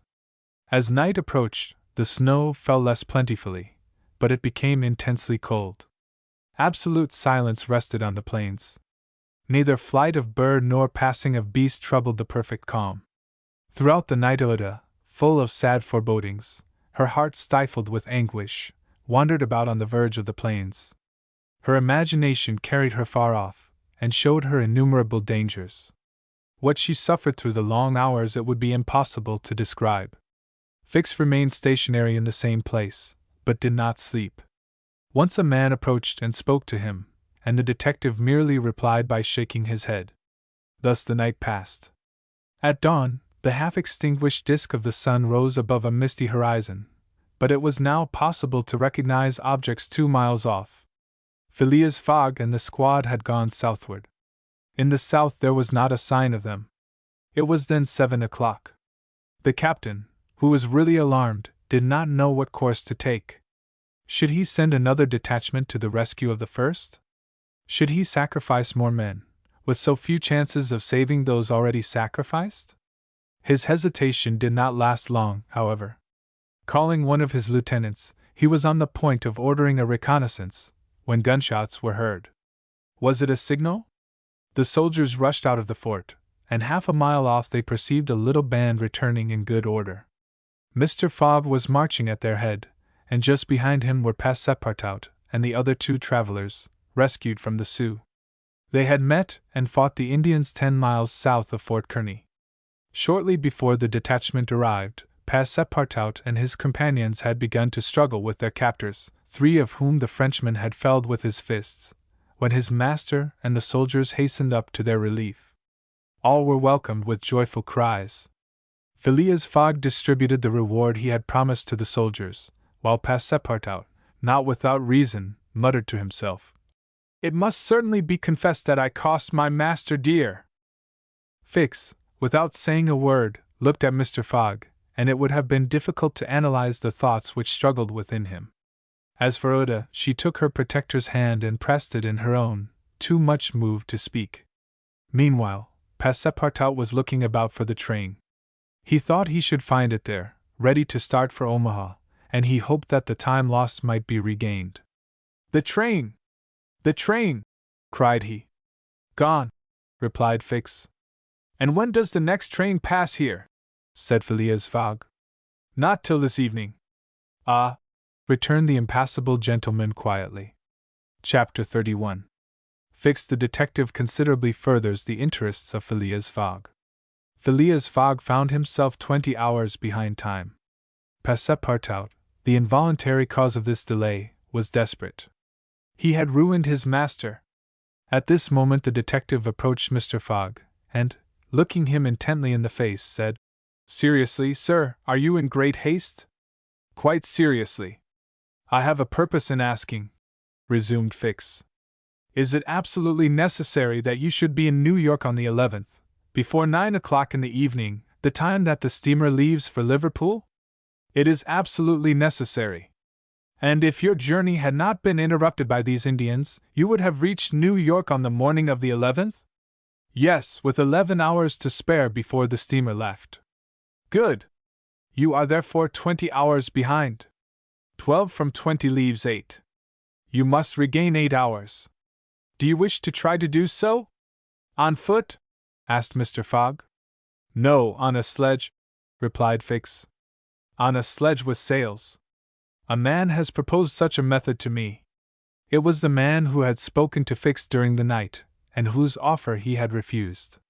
Phileas Fogg did not reply at once, but Fix, having pointed out the man, who was walking up and down in front of the station, Mr. Fogg went up to him.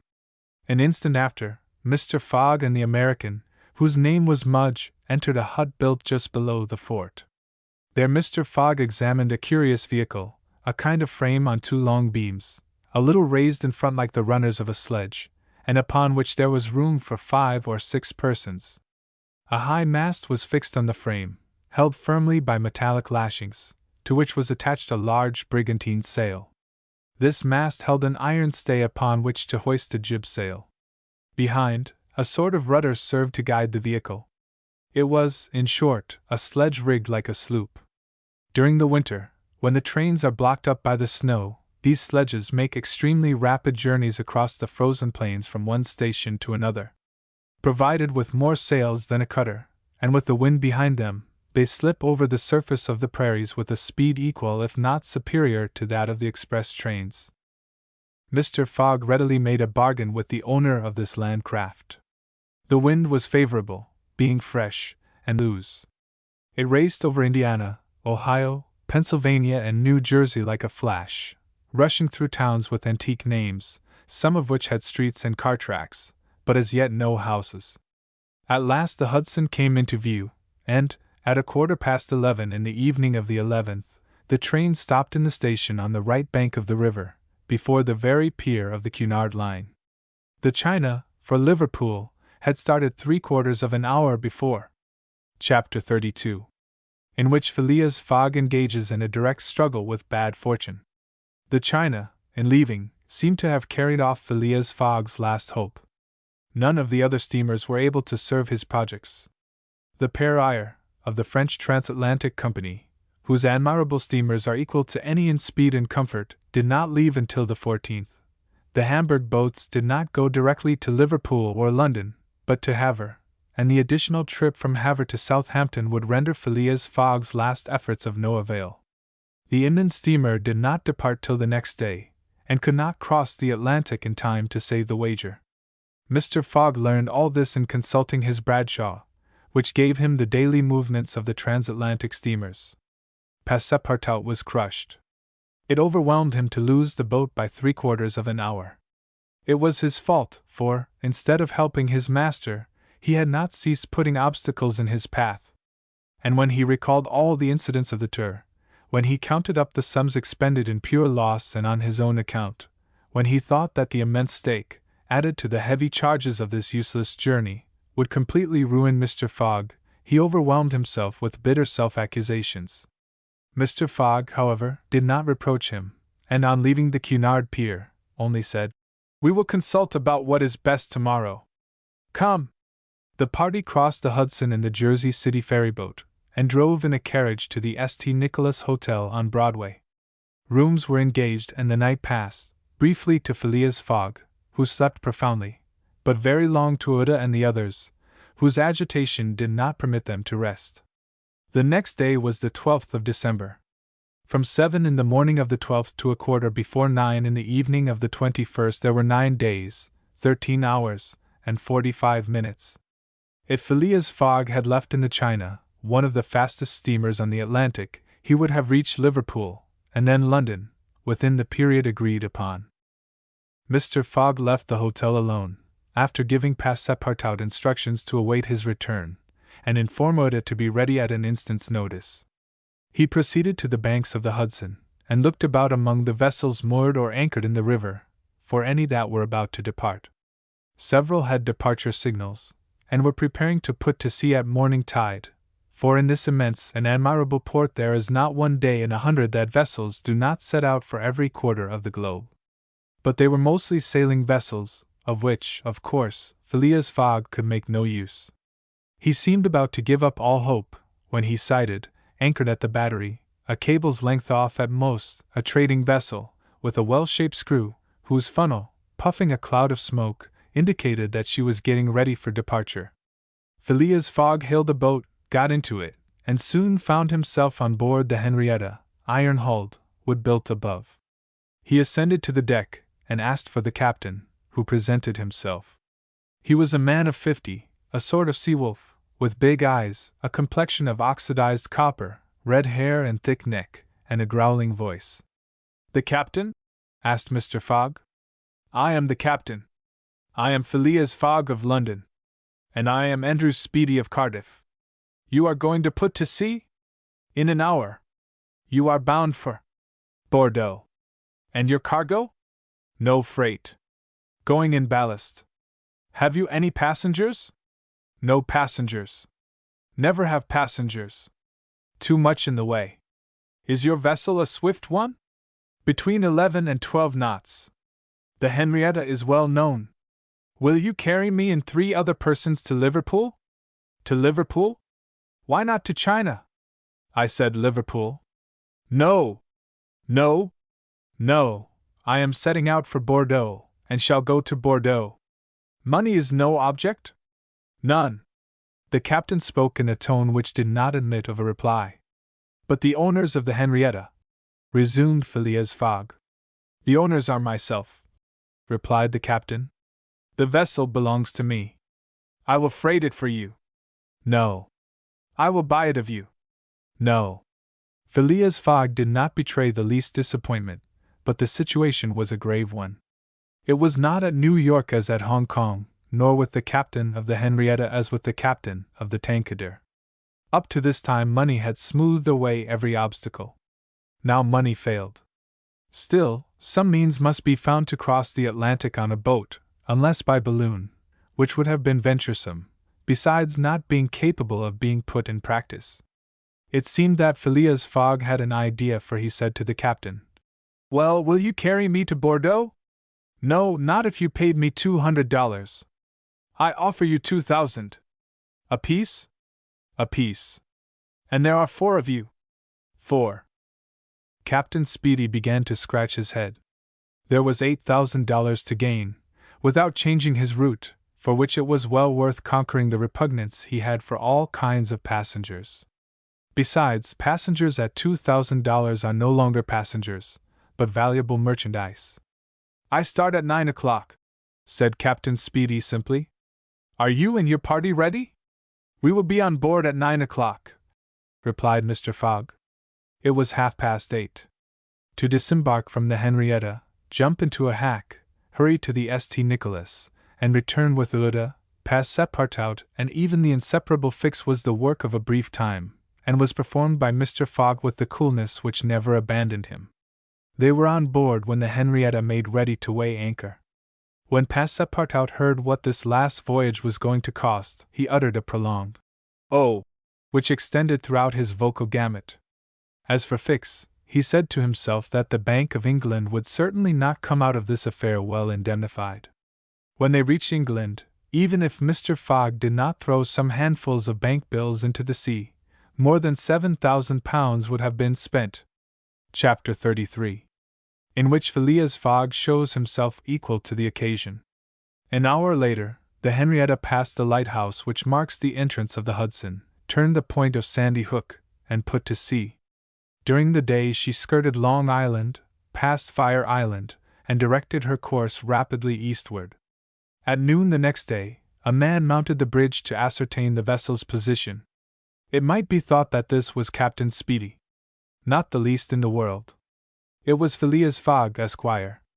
As for Captain Speedy, he was shut up in his cabin under lock and key, and was uttering loud cries, which signified an anger at once pardonable and excessive. What had happened was very simple. Phileas Fogg wished to go to Liverpool, but the captain would not carry him there. Then Phileas Fogg had taken passage for Bordeaux, and, during the 30 hours he had been on board, had so shrewdly managed with his banknotes that the sailors and stokers, who were only an occasional crew, and were not on the best terms with the captain, went over to him in a body. This was why Phileas Fogg was in command instead of Captain Speedy, why the captain was a prisoner in his cabin, and why, in short, the Henrietta was directing her course towards Liverpool. It was very clear, to see Mr. Fogg manage the craft, that he had been a sailor. How the adventure ended will be seen soon. Oda was anxious, though she said nothing. As for Passepartout, he thought Mr. Fogg's maneuver simply glorious. The captain had said, between 11 and 12 knots, and the Henrietta confirmed his prediction. If then, for there were ifs, still, the sea did not become too violent, if the wind did not veer round to the east, if no accident happened to the boat or its machinery, the Henrietta might cross the 3,000 miles from New York to Liverpool in the 9 days, between the 12th and the 21st of December. It is true that, once arrived, the affair on board the Henrietta, added to that of the Bank of England, might create more difficulties for Mr. Fogg than he imagined or could desire. During the first days, they went along smoothly enough. The sea was not very unpropitious, the wind seemed stationary in the northeast, the sails were hoisted, and the Henrietta plowed across the waves like a real transatlantic steamer.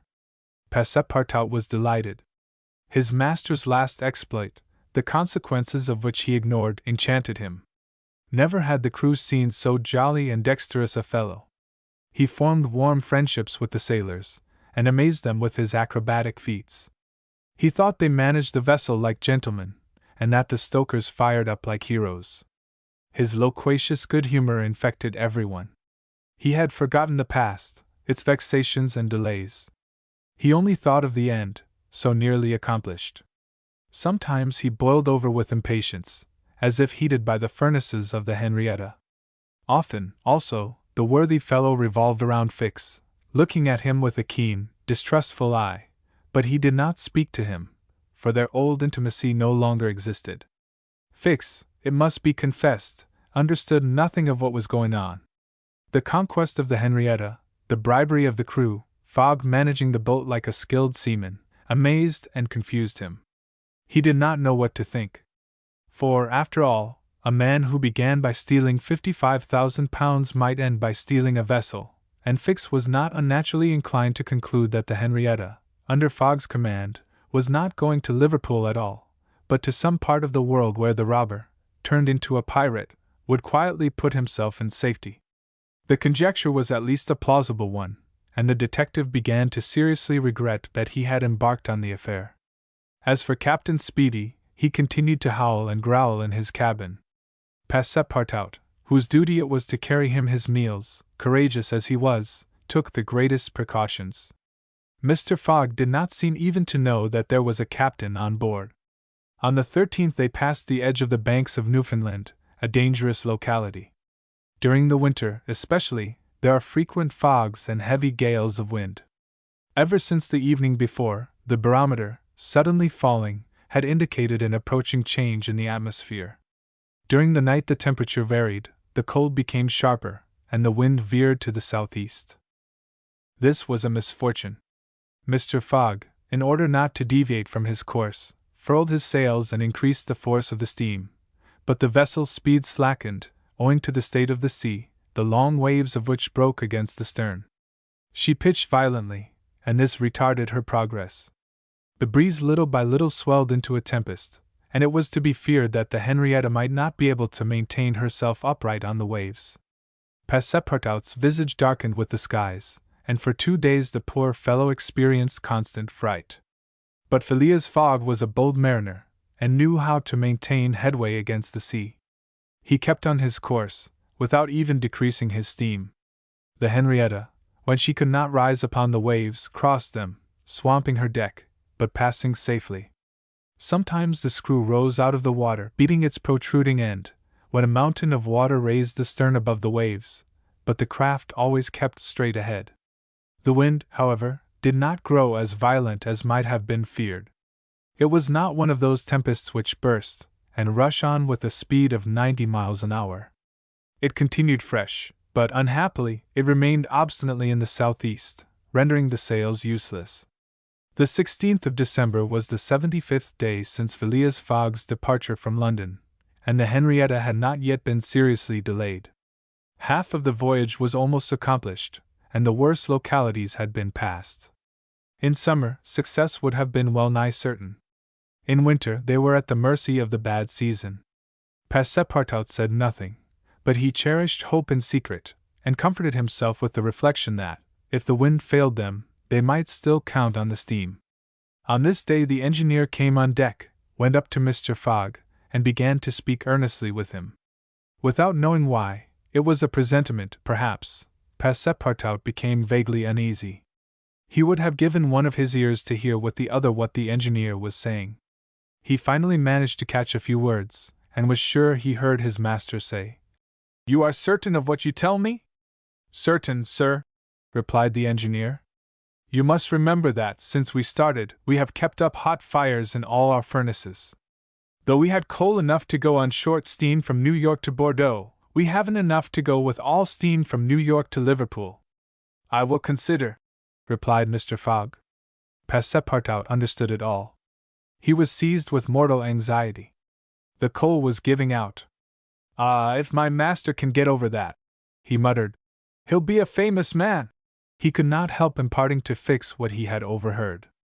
"Then you believe that we really are going to Liverpool?" "Of course." "Ass," replied the detective, shrugging his shoulders and turning on his heel. Passepartout was on the point of vigorously resenting the epithet, the reason of which he could not for the life of him comprehend. But he reflected that the unfortunate Fix was probably very much disappointed and humiliated in his self-esteem, after having so awkwardly followed a false scent around the world, and he said nothing. And now what course would Phileas Fogg adopt? It was difficult to imagine. Nevertheless he seemed to have decided upon one, for that evening he sent for the engineer, and said to him, "Feed all the fires until the coal is exhausted." A few moments after, the funnel of the Henrietta vomited forth torrents of smoke. The vessel continued to proceed with all steam on, but on the 18th, the engineer, as he had predicted, announced that the coal would give out in the course of the day. "Do not let the fires go down," replied Mr. Fogg. "Keep them up to the last. Let the valves be filled." Towards noon Phileas Fogg, having ascertained their position, called Passepartout, and ordered him to go for Captain Speedy. It was as if the honest fellow had been commanded to unchain a tiger. He went to the poop, saying to himself, "He will be like a madman." In a few moments, with cries and oaths, a bomb appeared on the poop deck. The bomb was Captain Speedy. It was clear that he was on the point of bursting. "Where are we?" were the first words his anger permitted him to utter. Had the poor man been apoplectic, he could never have recovered from his paroxysm of wrath. "Where are we?" he repeated with purple face. 707 miles from Liverpool," replied Mr. Fogg, with imperturbable calmness. "Pirate!" cried Captain Speedy. "I have sent for you, sir." "Pickeroon!" "Sir," continued Mr. Fogg, "to ask you to sell me your vessel." "No! By all the devils, no! But I shall be obliged to burn her." "Burn the Henrietta!" Yes, at least the upper part of her. The coal has given out. Burn my vessel! Cried Captain Speedy, who could scarcely pronounce the words. A vessel worth $50,000. Here are 60,000, replied Phileas Fogg, handing the captain a roll of bank bills. This had a prodigious effect on Andrew Speedy. An American can scarcely remain unmoved at the sight of $60,000. The captain forgot in an instant his anger, his imprisonment, and all his grudges against his passenger. The Henrietta was 20 years old. It was a great bargain. The bomb would not go off after all. Mr. Fogg had taken away the match. And I shall still have the iron hull, said the captain in a softer tone. The iron hull and the engine. Is it agreed? Agreed. And Andrew Speedy, seizing the banknotes, counted them and consigned them to his pocket. During this colloquy, Passepartout was as white as a sheet, and Fix seemed on the point of having an apoplectic fit. Nearly £20,000 had been expended, and Fogg left the hull and engine to the captain, that is, near the whole value of the craft. It was true, however, that £55,000 had been stolen from the bank. When Andrew Speedy had pocketed the money, Mr. Fogg said to him, "Don't let this astonish you, sir. You must know that I shall lose £20,000, unless I arrive in London by 9:15 of the evening of the 21st of December. I missed the steamer at New York, and as you refused to take me to Liverpool." "And I did well," cried Andrew Speedy, "for I have gained at least $40,000 by it," he added more sedately. "Do you know one thing, Captain Fogg? Captain Fogg, you've got something of the Yankee about you." And having paid his passenger what he considered a high compliment, he was going away, when Mr. Fogg said, "The vessel now belongs to me?" "Certainly, from the keel to the truck of the masts, all the wood, that is." "Very well. Have the interior seats, bunks, and frames pulled down, and burn them." It was necessary to have dry wood to keep the steam up to the adequate pressure, and on that day the poop, cabins, bunks, and the spare deck were sacrificed. On the next day, the 19th of December, the masts, rafts, and spars were burned. The crew worked lustily, keeping up the fires.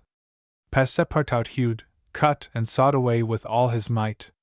There was a perfect rage for demolition. The railings, fittings, the greater part of the deck and top sides disappeared on the 20th, and the Henrietta was now only a flat hulk. But on this day they sighted the Irish coast and fastened at light. By 10 in the evening they were passing Queenstown. Phileas Fogg had only 24 hours more in which to get to London. That length of time was necessary to reach Liverpool, with all steam on. And the steam was about to give out altogether. "Sir," said Captain Speedy, who was now deeply interested in Mr. Fogg's project, "I really pity you. Everything is against you. We are only opposite Queenstown." "Ah," said Mr. Fogg, "is that place where we see the lights Queenstown?" "Yes." "Can we enter the harbor?" "Not under 3 hours. Only at high tide." "Wait," replied Mr. Fogg calmly, without betraying in his features that by a supreme inspiration he was about to attempt once more to conquer ill fortune. "Queenstown is the Irish port at which the transatlantic steamers stop to put off the mails. These mails are carried to Dublin by express trains always held in readiness to start. From Dublin they are sent on to Liverpool by the most rapid boats, and thus gain 12 hours on the Atlantic steamers." Phileas Fogg counted on gaining 12 hours in the same way. Instead of arriving at Liverpool the next evening by the Henrietta, he would be there by noon, and would therefore have time to reach London before 9:15 in the evening. The Henrietta entered Queenstown harbor at 1 o'clock in the morning, it then being high tide. Phileas Fogg, after being grasped heartily by the hand by Captain Speedy, left that gentleman on the levelled hulk of his craft, which was still worth half what he had sold it for. The party went on shore at once. Fix was greatly tempted to arrest Mr. Fogg on the spot, but he did not. Why? What struggle was going on within him? Had he changed his mind about his man? Did he understand that he had made a grave mistake? He did not, however, abandon Mr. Fogg. They all got on the train, which was just ready to start, at 1:30. At dawn of day they were in Dublin, and they lost no time in embarking on a steamer which, disdaining to rise upon the waves, invariably cut through them. Phileas Fogg at last disembarked on the Liverpool quay, at 20 minutes before 12, the 21st of December. He was only 6 hours distant from London. But at this moment Fix came up, put his hand upon Mr. Fogg's shoulder, and showing his warrant, said, "You are really Phileas Fogg?" "I am." "I arrest you in the Queen's name." Chapter 34. In which Phileas Fogg at last reaches London. Phileas Fogg was in prison. He had been shut up in the custom house, and he was to be transferred to London the next day. Passepartout, when he saw his master arrested, would have fallen upon Fix had he not been held back by some policemen. Oda was thunderstruck at the suddenness of an event which she could not understand. Passepartout explained to her how it was that the honest and courageous Fogg was arrested as a robber. The young woman's heart revolted against so heinous a charge, and when she saw that she could attempt to do nothing to save her protector, she wept bitterly. As for Fix, he had arrested Mr. Fogg because it was his duty, whether Mr. Fogg was guilty or not. The thought then struck Passepartout that he was the cause of this new misfortune. Had he not concealed Fix's errand from his master? When Fix revealed his true character and purpose, why had he not told Mr. Fogg? If the latter had been warned, he would no doubt have given Fix proof of his innocence, and satisfied him of his mistake. At least, Fix would not have continued his journey at the expense and on the heels of his master, only to arrest him the moment he set foot on English soil. Passepartout wept till he was blind and felt like blowing his brains out. Oda and he had remained, despite the cold, under the portico of the custom house. Neither wished to leave the place. Both were anxious to see Mr. Fogg again. That gentleman was really ruined, and that at the moment when he was about to attain his end. This arrest was fatal. Having arrived at Liverpool at 20 minutes before 12 on the 21st of December, he had till 9:15 that evening to reach the Reform Club, that is, 9 hours and a quarter. The journey from Liverpool to London was 6 hours. If anyone, at this moment, had entered the custom house, he would have found Mr. Fogg seated, motionless, calm and without apparent anger, upon a wooden bench. He was not, it is true, resigned, but this last blow failed to force him into an outward betrayal of any emotion. Was he being devoured by one of those secret rages, all the more terrible because contained, and which only burst forth, with an irresistible force, at the last moment? No one could tell. There he sat calmly waiting, for what? Did he still cherish hope? Did he still believe, now that the door of this prison was closed upon him, that he would succeed? However that may have been, Mr. Fogg carefully put his watch upon the table, and observed its advancing hands. Not a word escaped his lips, but his look was singularly set and stern. The situation, in any event, was a terrible one, and might be thus stated: if Phileas Fogg was honest he was ruined, if he was a knave, he was caught. Did escape occur to him? Did he examine to see if there were any practicable outlet from his prison? Did he think of escaping from it? Possibly, for once he walked slowly around the room. But the door was locked, and the window heavily barred with iron rods. He sat down again, and drew his journal from his pocket. On the line where these words were written, December 21st, Saturday, Liverpool, he added, 80th day, 11:40 a.m., and waited. The custom house clock struck 1. Mr. Fogg observed that his watch was 2 hours too fast. 2 hours! Admitting that he was at this moment taking an express train, he could reach London and the Reform Club by 9:15 p.m. His forehead slightly wrinkled. At 33 minutes past 2 he heard a singular noise outside, then a hasty opening of doors. Passepartout's voice was audible, and immediately after that of Fix. Phileas Fogg's eyes brightened for an instant. The door swung open, and he saw Passepartout, Oda, and Fix, who hurried towards him. Fix was out of breath, and his hair was in disorder. He could not speak. "Sir," he stammered, "sir, forgive me, a most unfortunate resemblance. Robber arrested 3 days ago, you are free." Phileas Fogg was free. He walked to the detective, looked him steadily in the face, and with the only rapid motion he had ever made in his life, or which he ever would make, drew back his arms, and with the precision of a machine knocked Fix down. "Well hit!" cried Passepartout. "Parbleu! That's what you might call a good application of English fists." Fix, who found himself on the floor, did not utter a word. He had only received his deserts. Mr. Fogg, Oda, and Passepartout left the custom house without delay, got into a cab, and in a few moments descended at the station. Phileas Fogg asked if there was an express train about to leave for London. It was 40 minutes past 2. The express train had left 35 minutes before. Phileas Fogg then ordered a special train. There were several rapid locomotives on hand, but the railway arrangements did not permit the special train to leave until 3 o'clock. At that hour Phileas Fogg, having stimulated the engineer by the offer of a generous reward, at last set out towards London with Oda and his faithful servant. It was necessary to make the journey in 5 hours and a half. This would have been easy on a clear road throughout. But there were forced delays, and when Mr. Fogg stepped from the train at the terminus, all the clocks in London were striking 10 minutes before 9.1. Having made the tour of the world, he was behind time by 5 minutes. He had lost the wager. One a somewhat remarkable eccentricity on the part of the London clocks? Translator. Chapter 35. In which Phileas Fogg does not have to repeat his orders to Passepartout twice.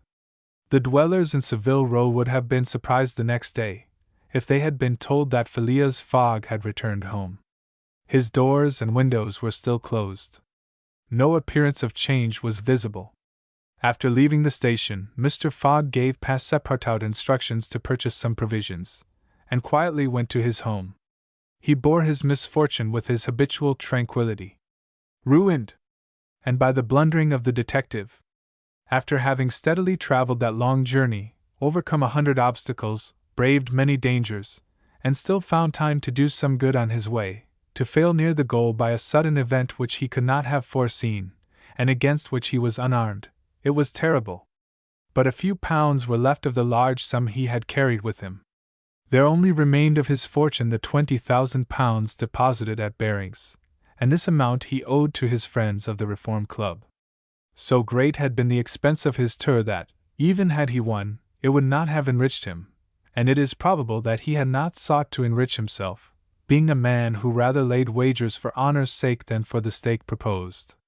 But this wager totally ruined him.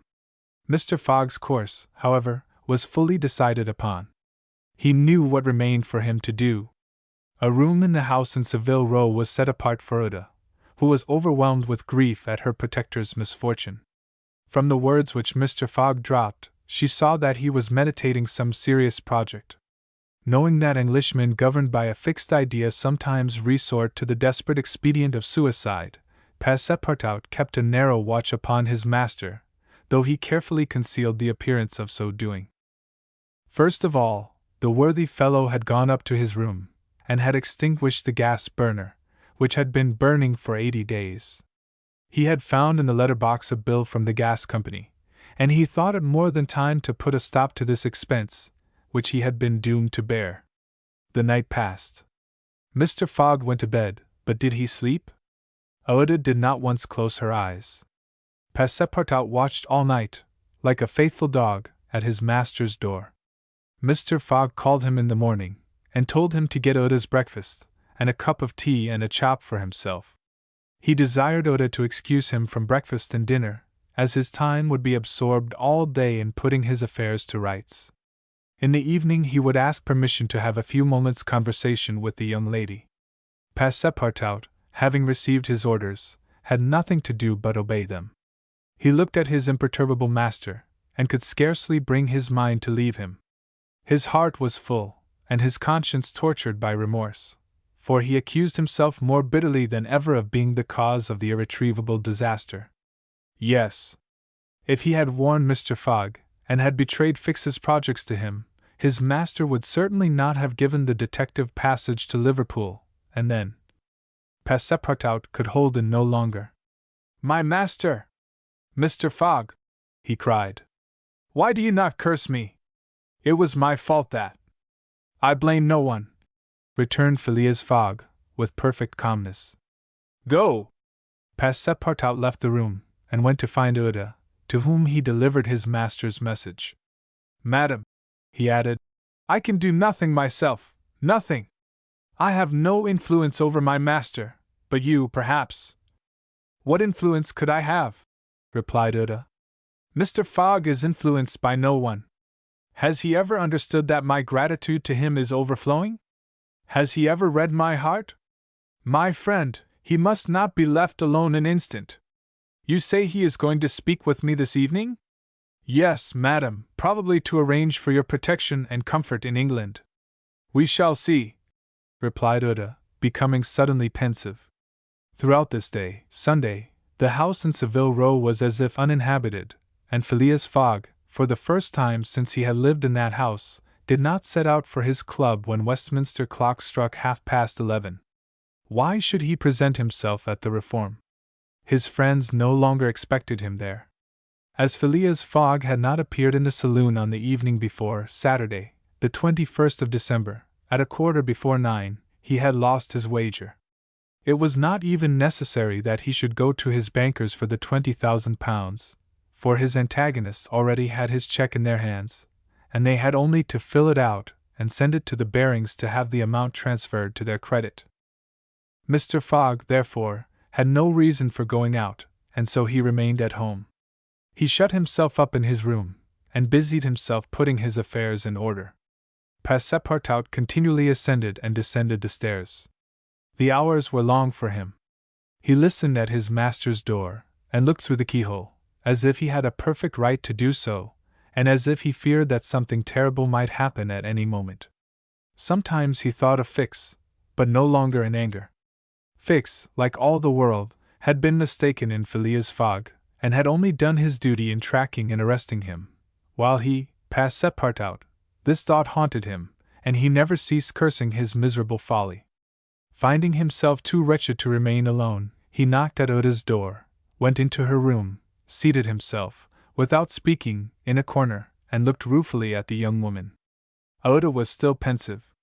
About 7:30 in the evening Mr. Fogg sent to know if Uda would receive him, and in a few moments he found himself alone with her.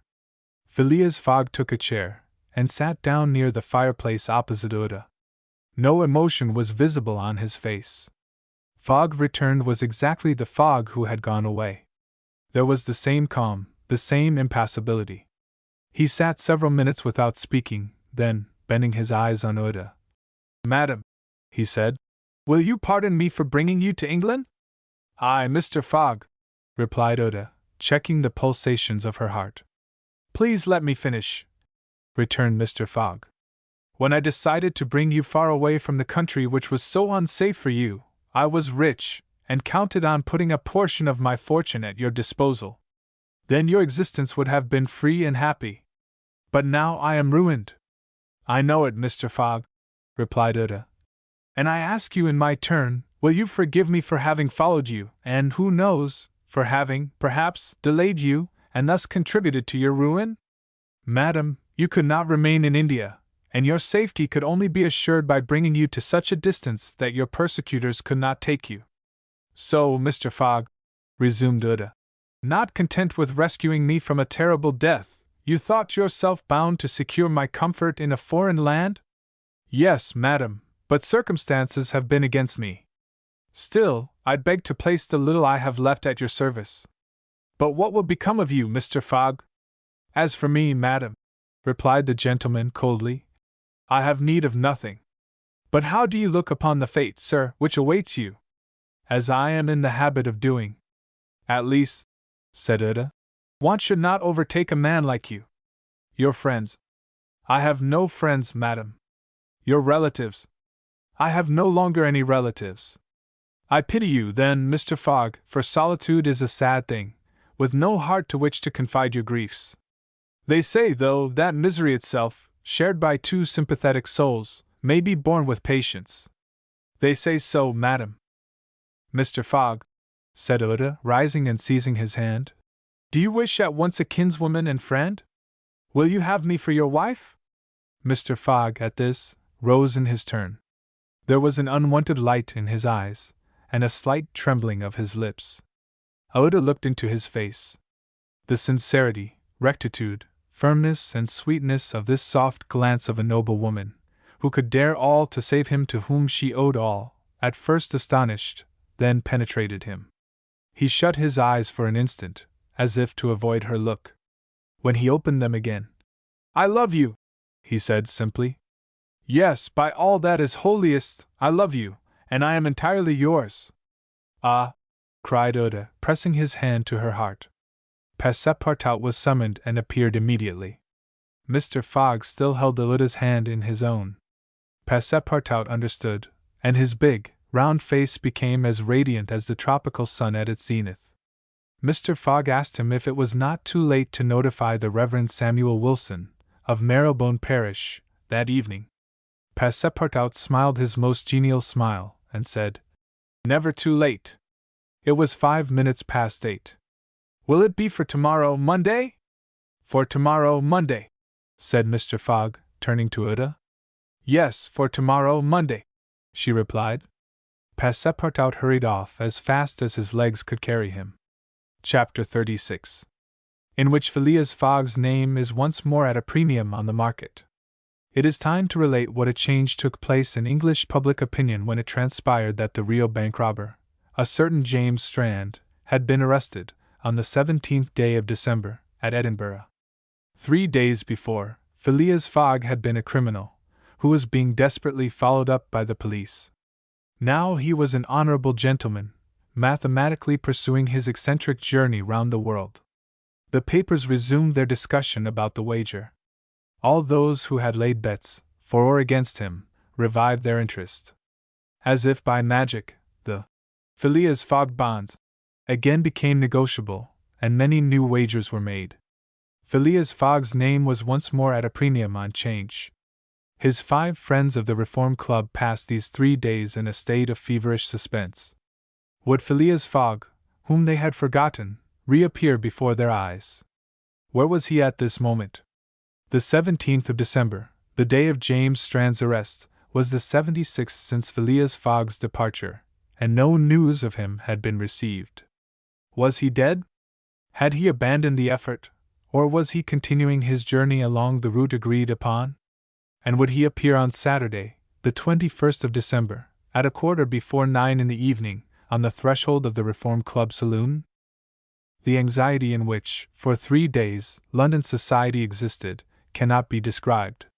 Telegrams were sent to America and Asia for news of Phileas Fogg. Messengers were dispatched to the house in Savile Row morning and evening. No news.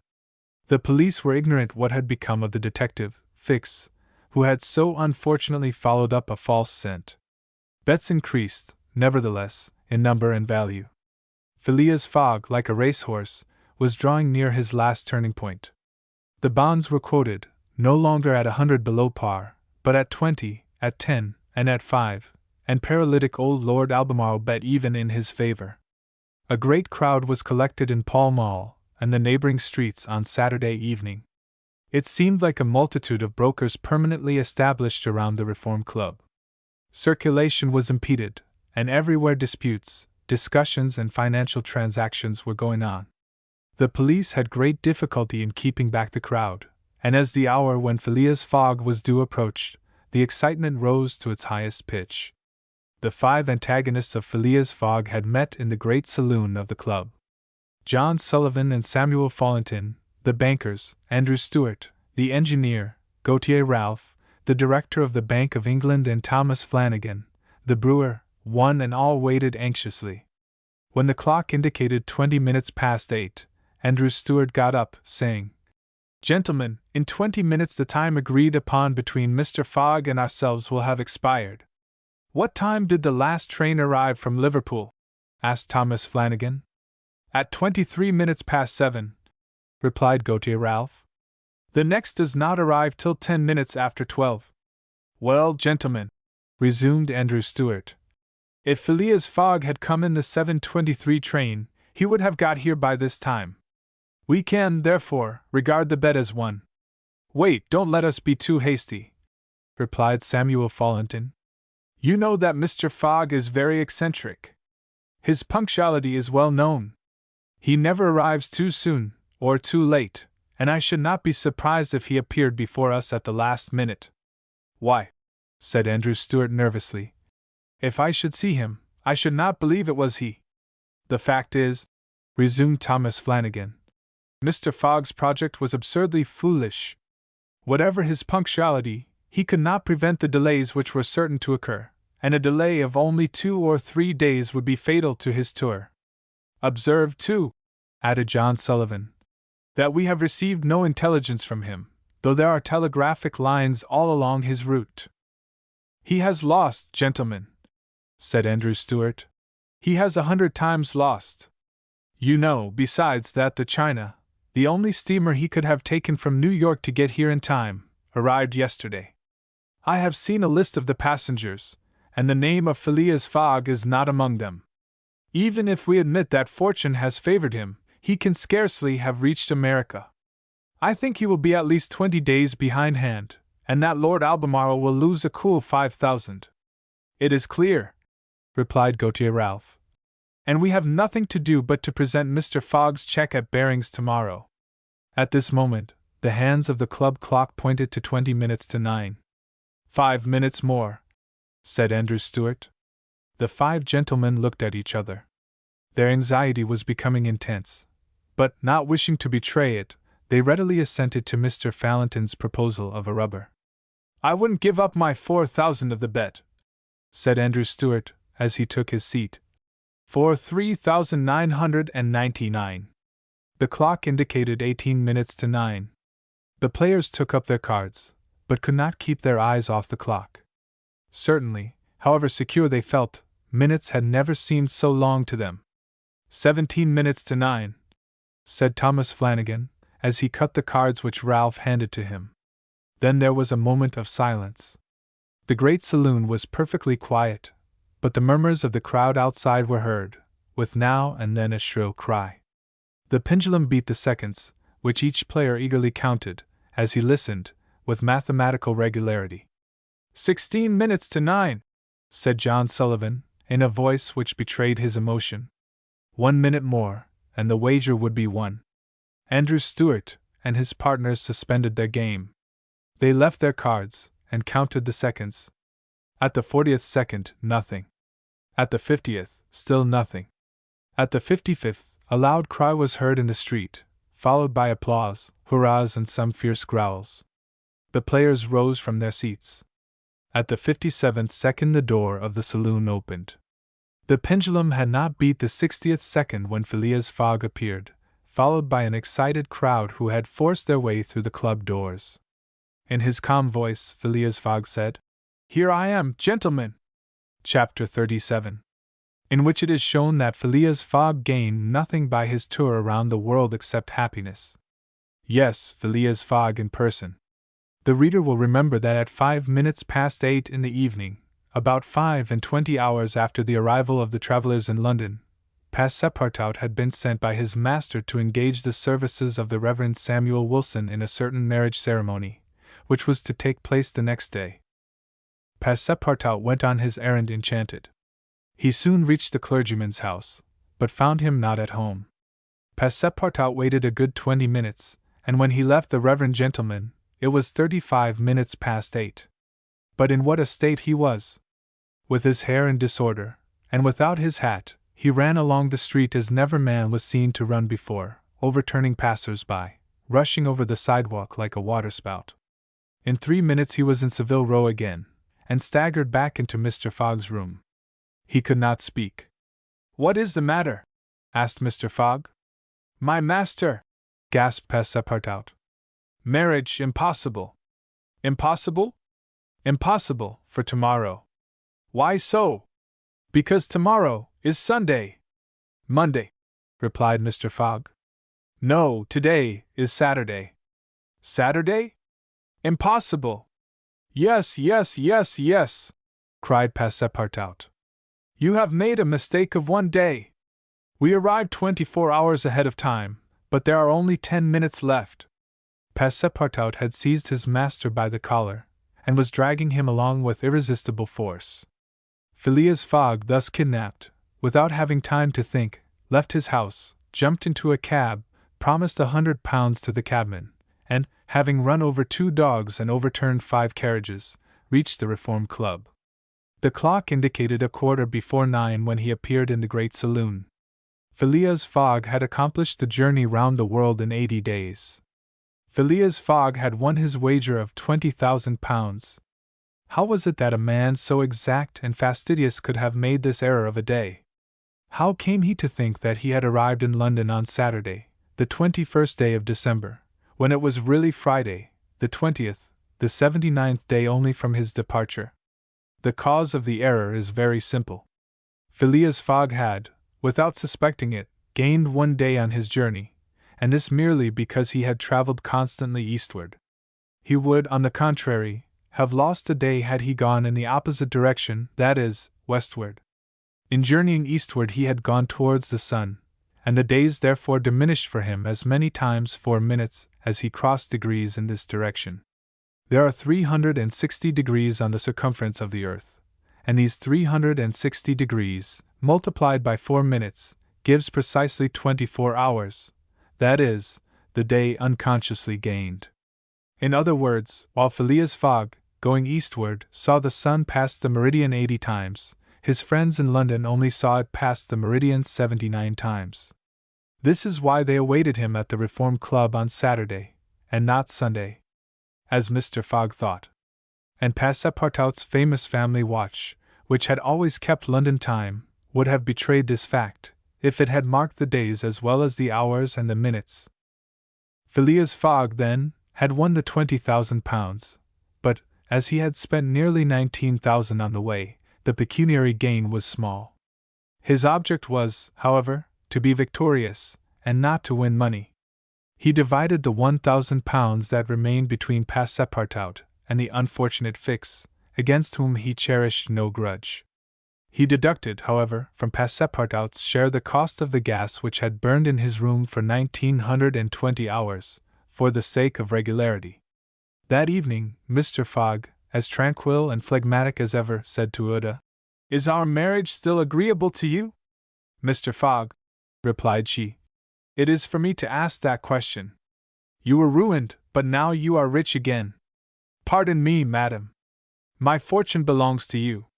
If you had not suggested our marriage, my servant would not have gone to the Reverend Samuel Wilson's, I should not have been informed of my error, and—" "Dear Mr. Fogg," said the young woman. "Dear Uda," replied Phileas Fogg. It need not be said that the marriage took place 48 hours after, and that Passepartout, glowing and dazzling, gave the bride away. Had he not saved her, and was he not entitled to this honor? The next day, as soon as it was light, Passepartout rapped vigorously at his master's door. Mr. Fogg opened it and asked, "What's the matter, Passepartout?" "What is it, sir?" "Why, I've just this instant found out."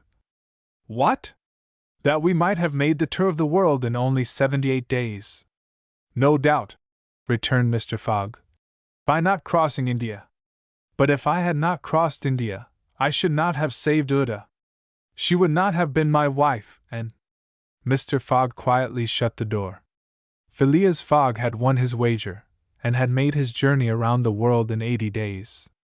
To do this he had employed every means of conveyance: steamers, railways, carriages, yachts, trading vessels, sledges, elephants. The eccentric gentleman had throughout displayed all his marvelous qualities of coolness and exactitude. But what then? What had he really gained by all this trouble? What had he brought back from this long and weary journey? Nothing, say you? Perhaps so, nothing but a charming woman, who, strange as it may appear, made him the happiest of men. Truly, would you not for less than that make the tour around the world?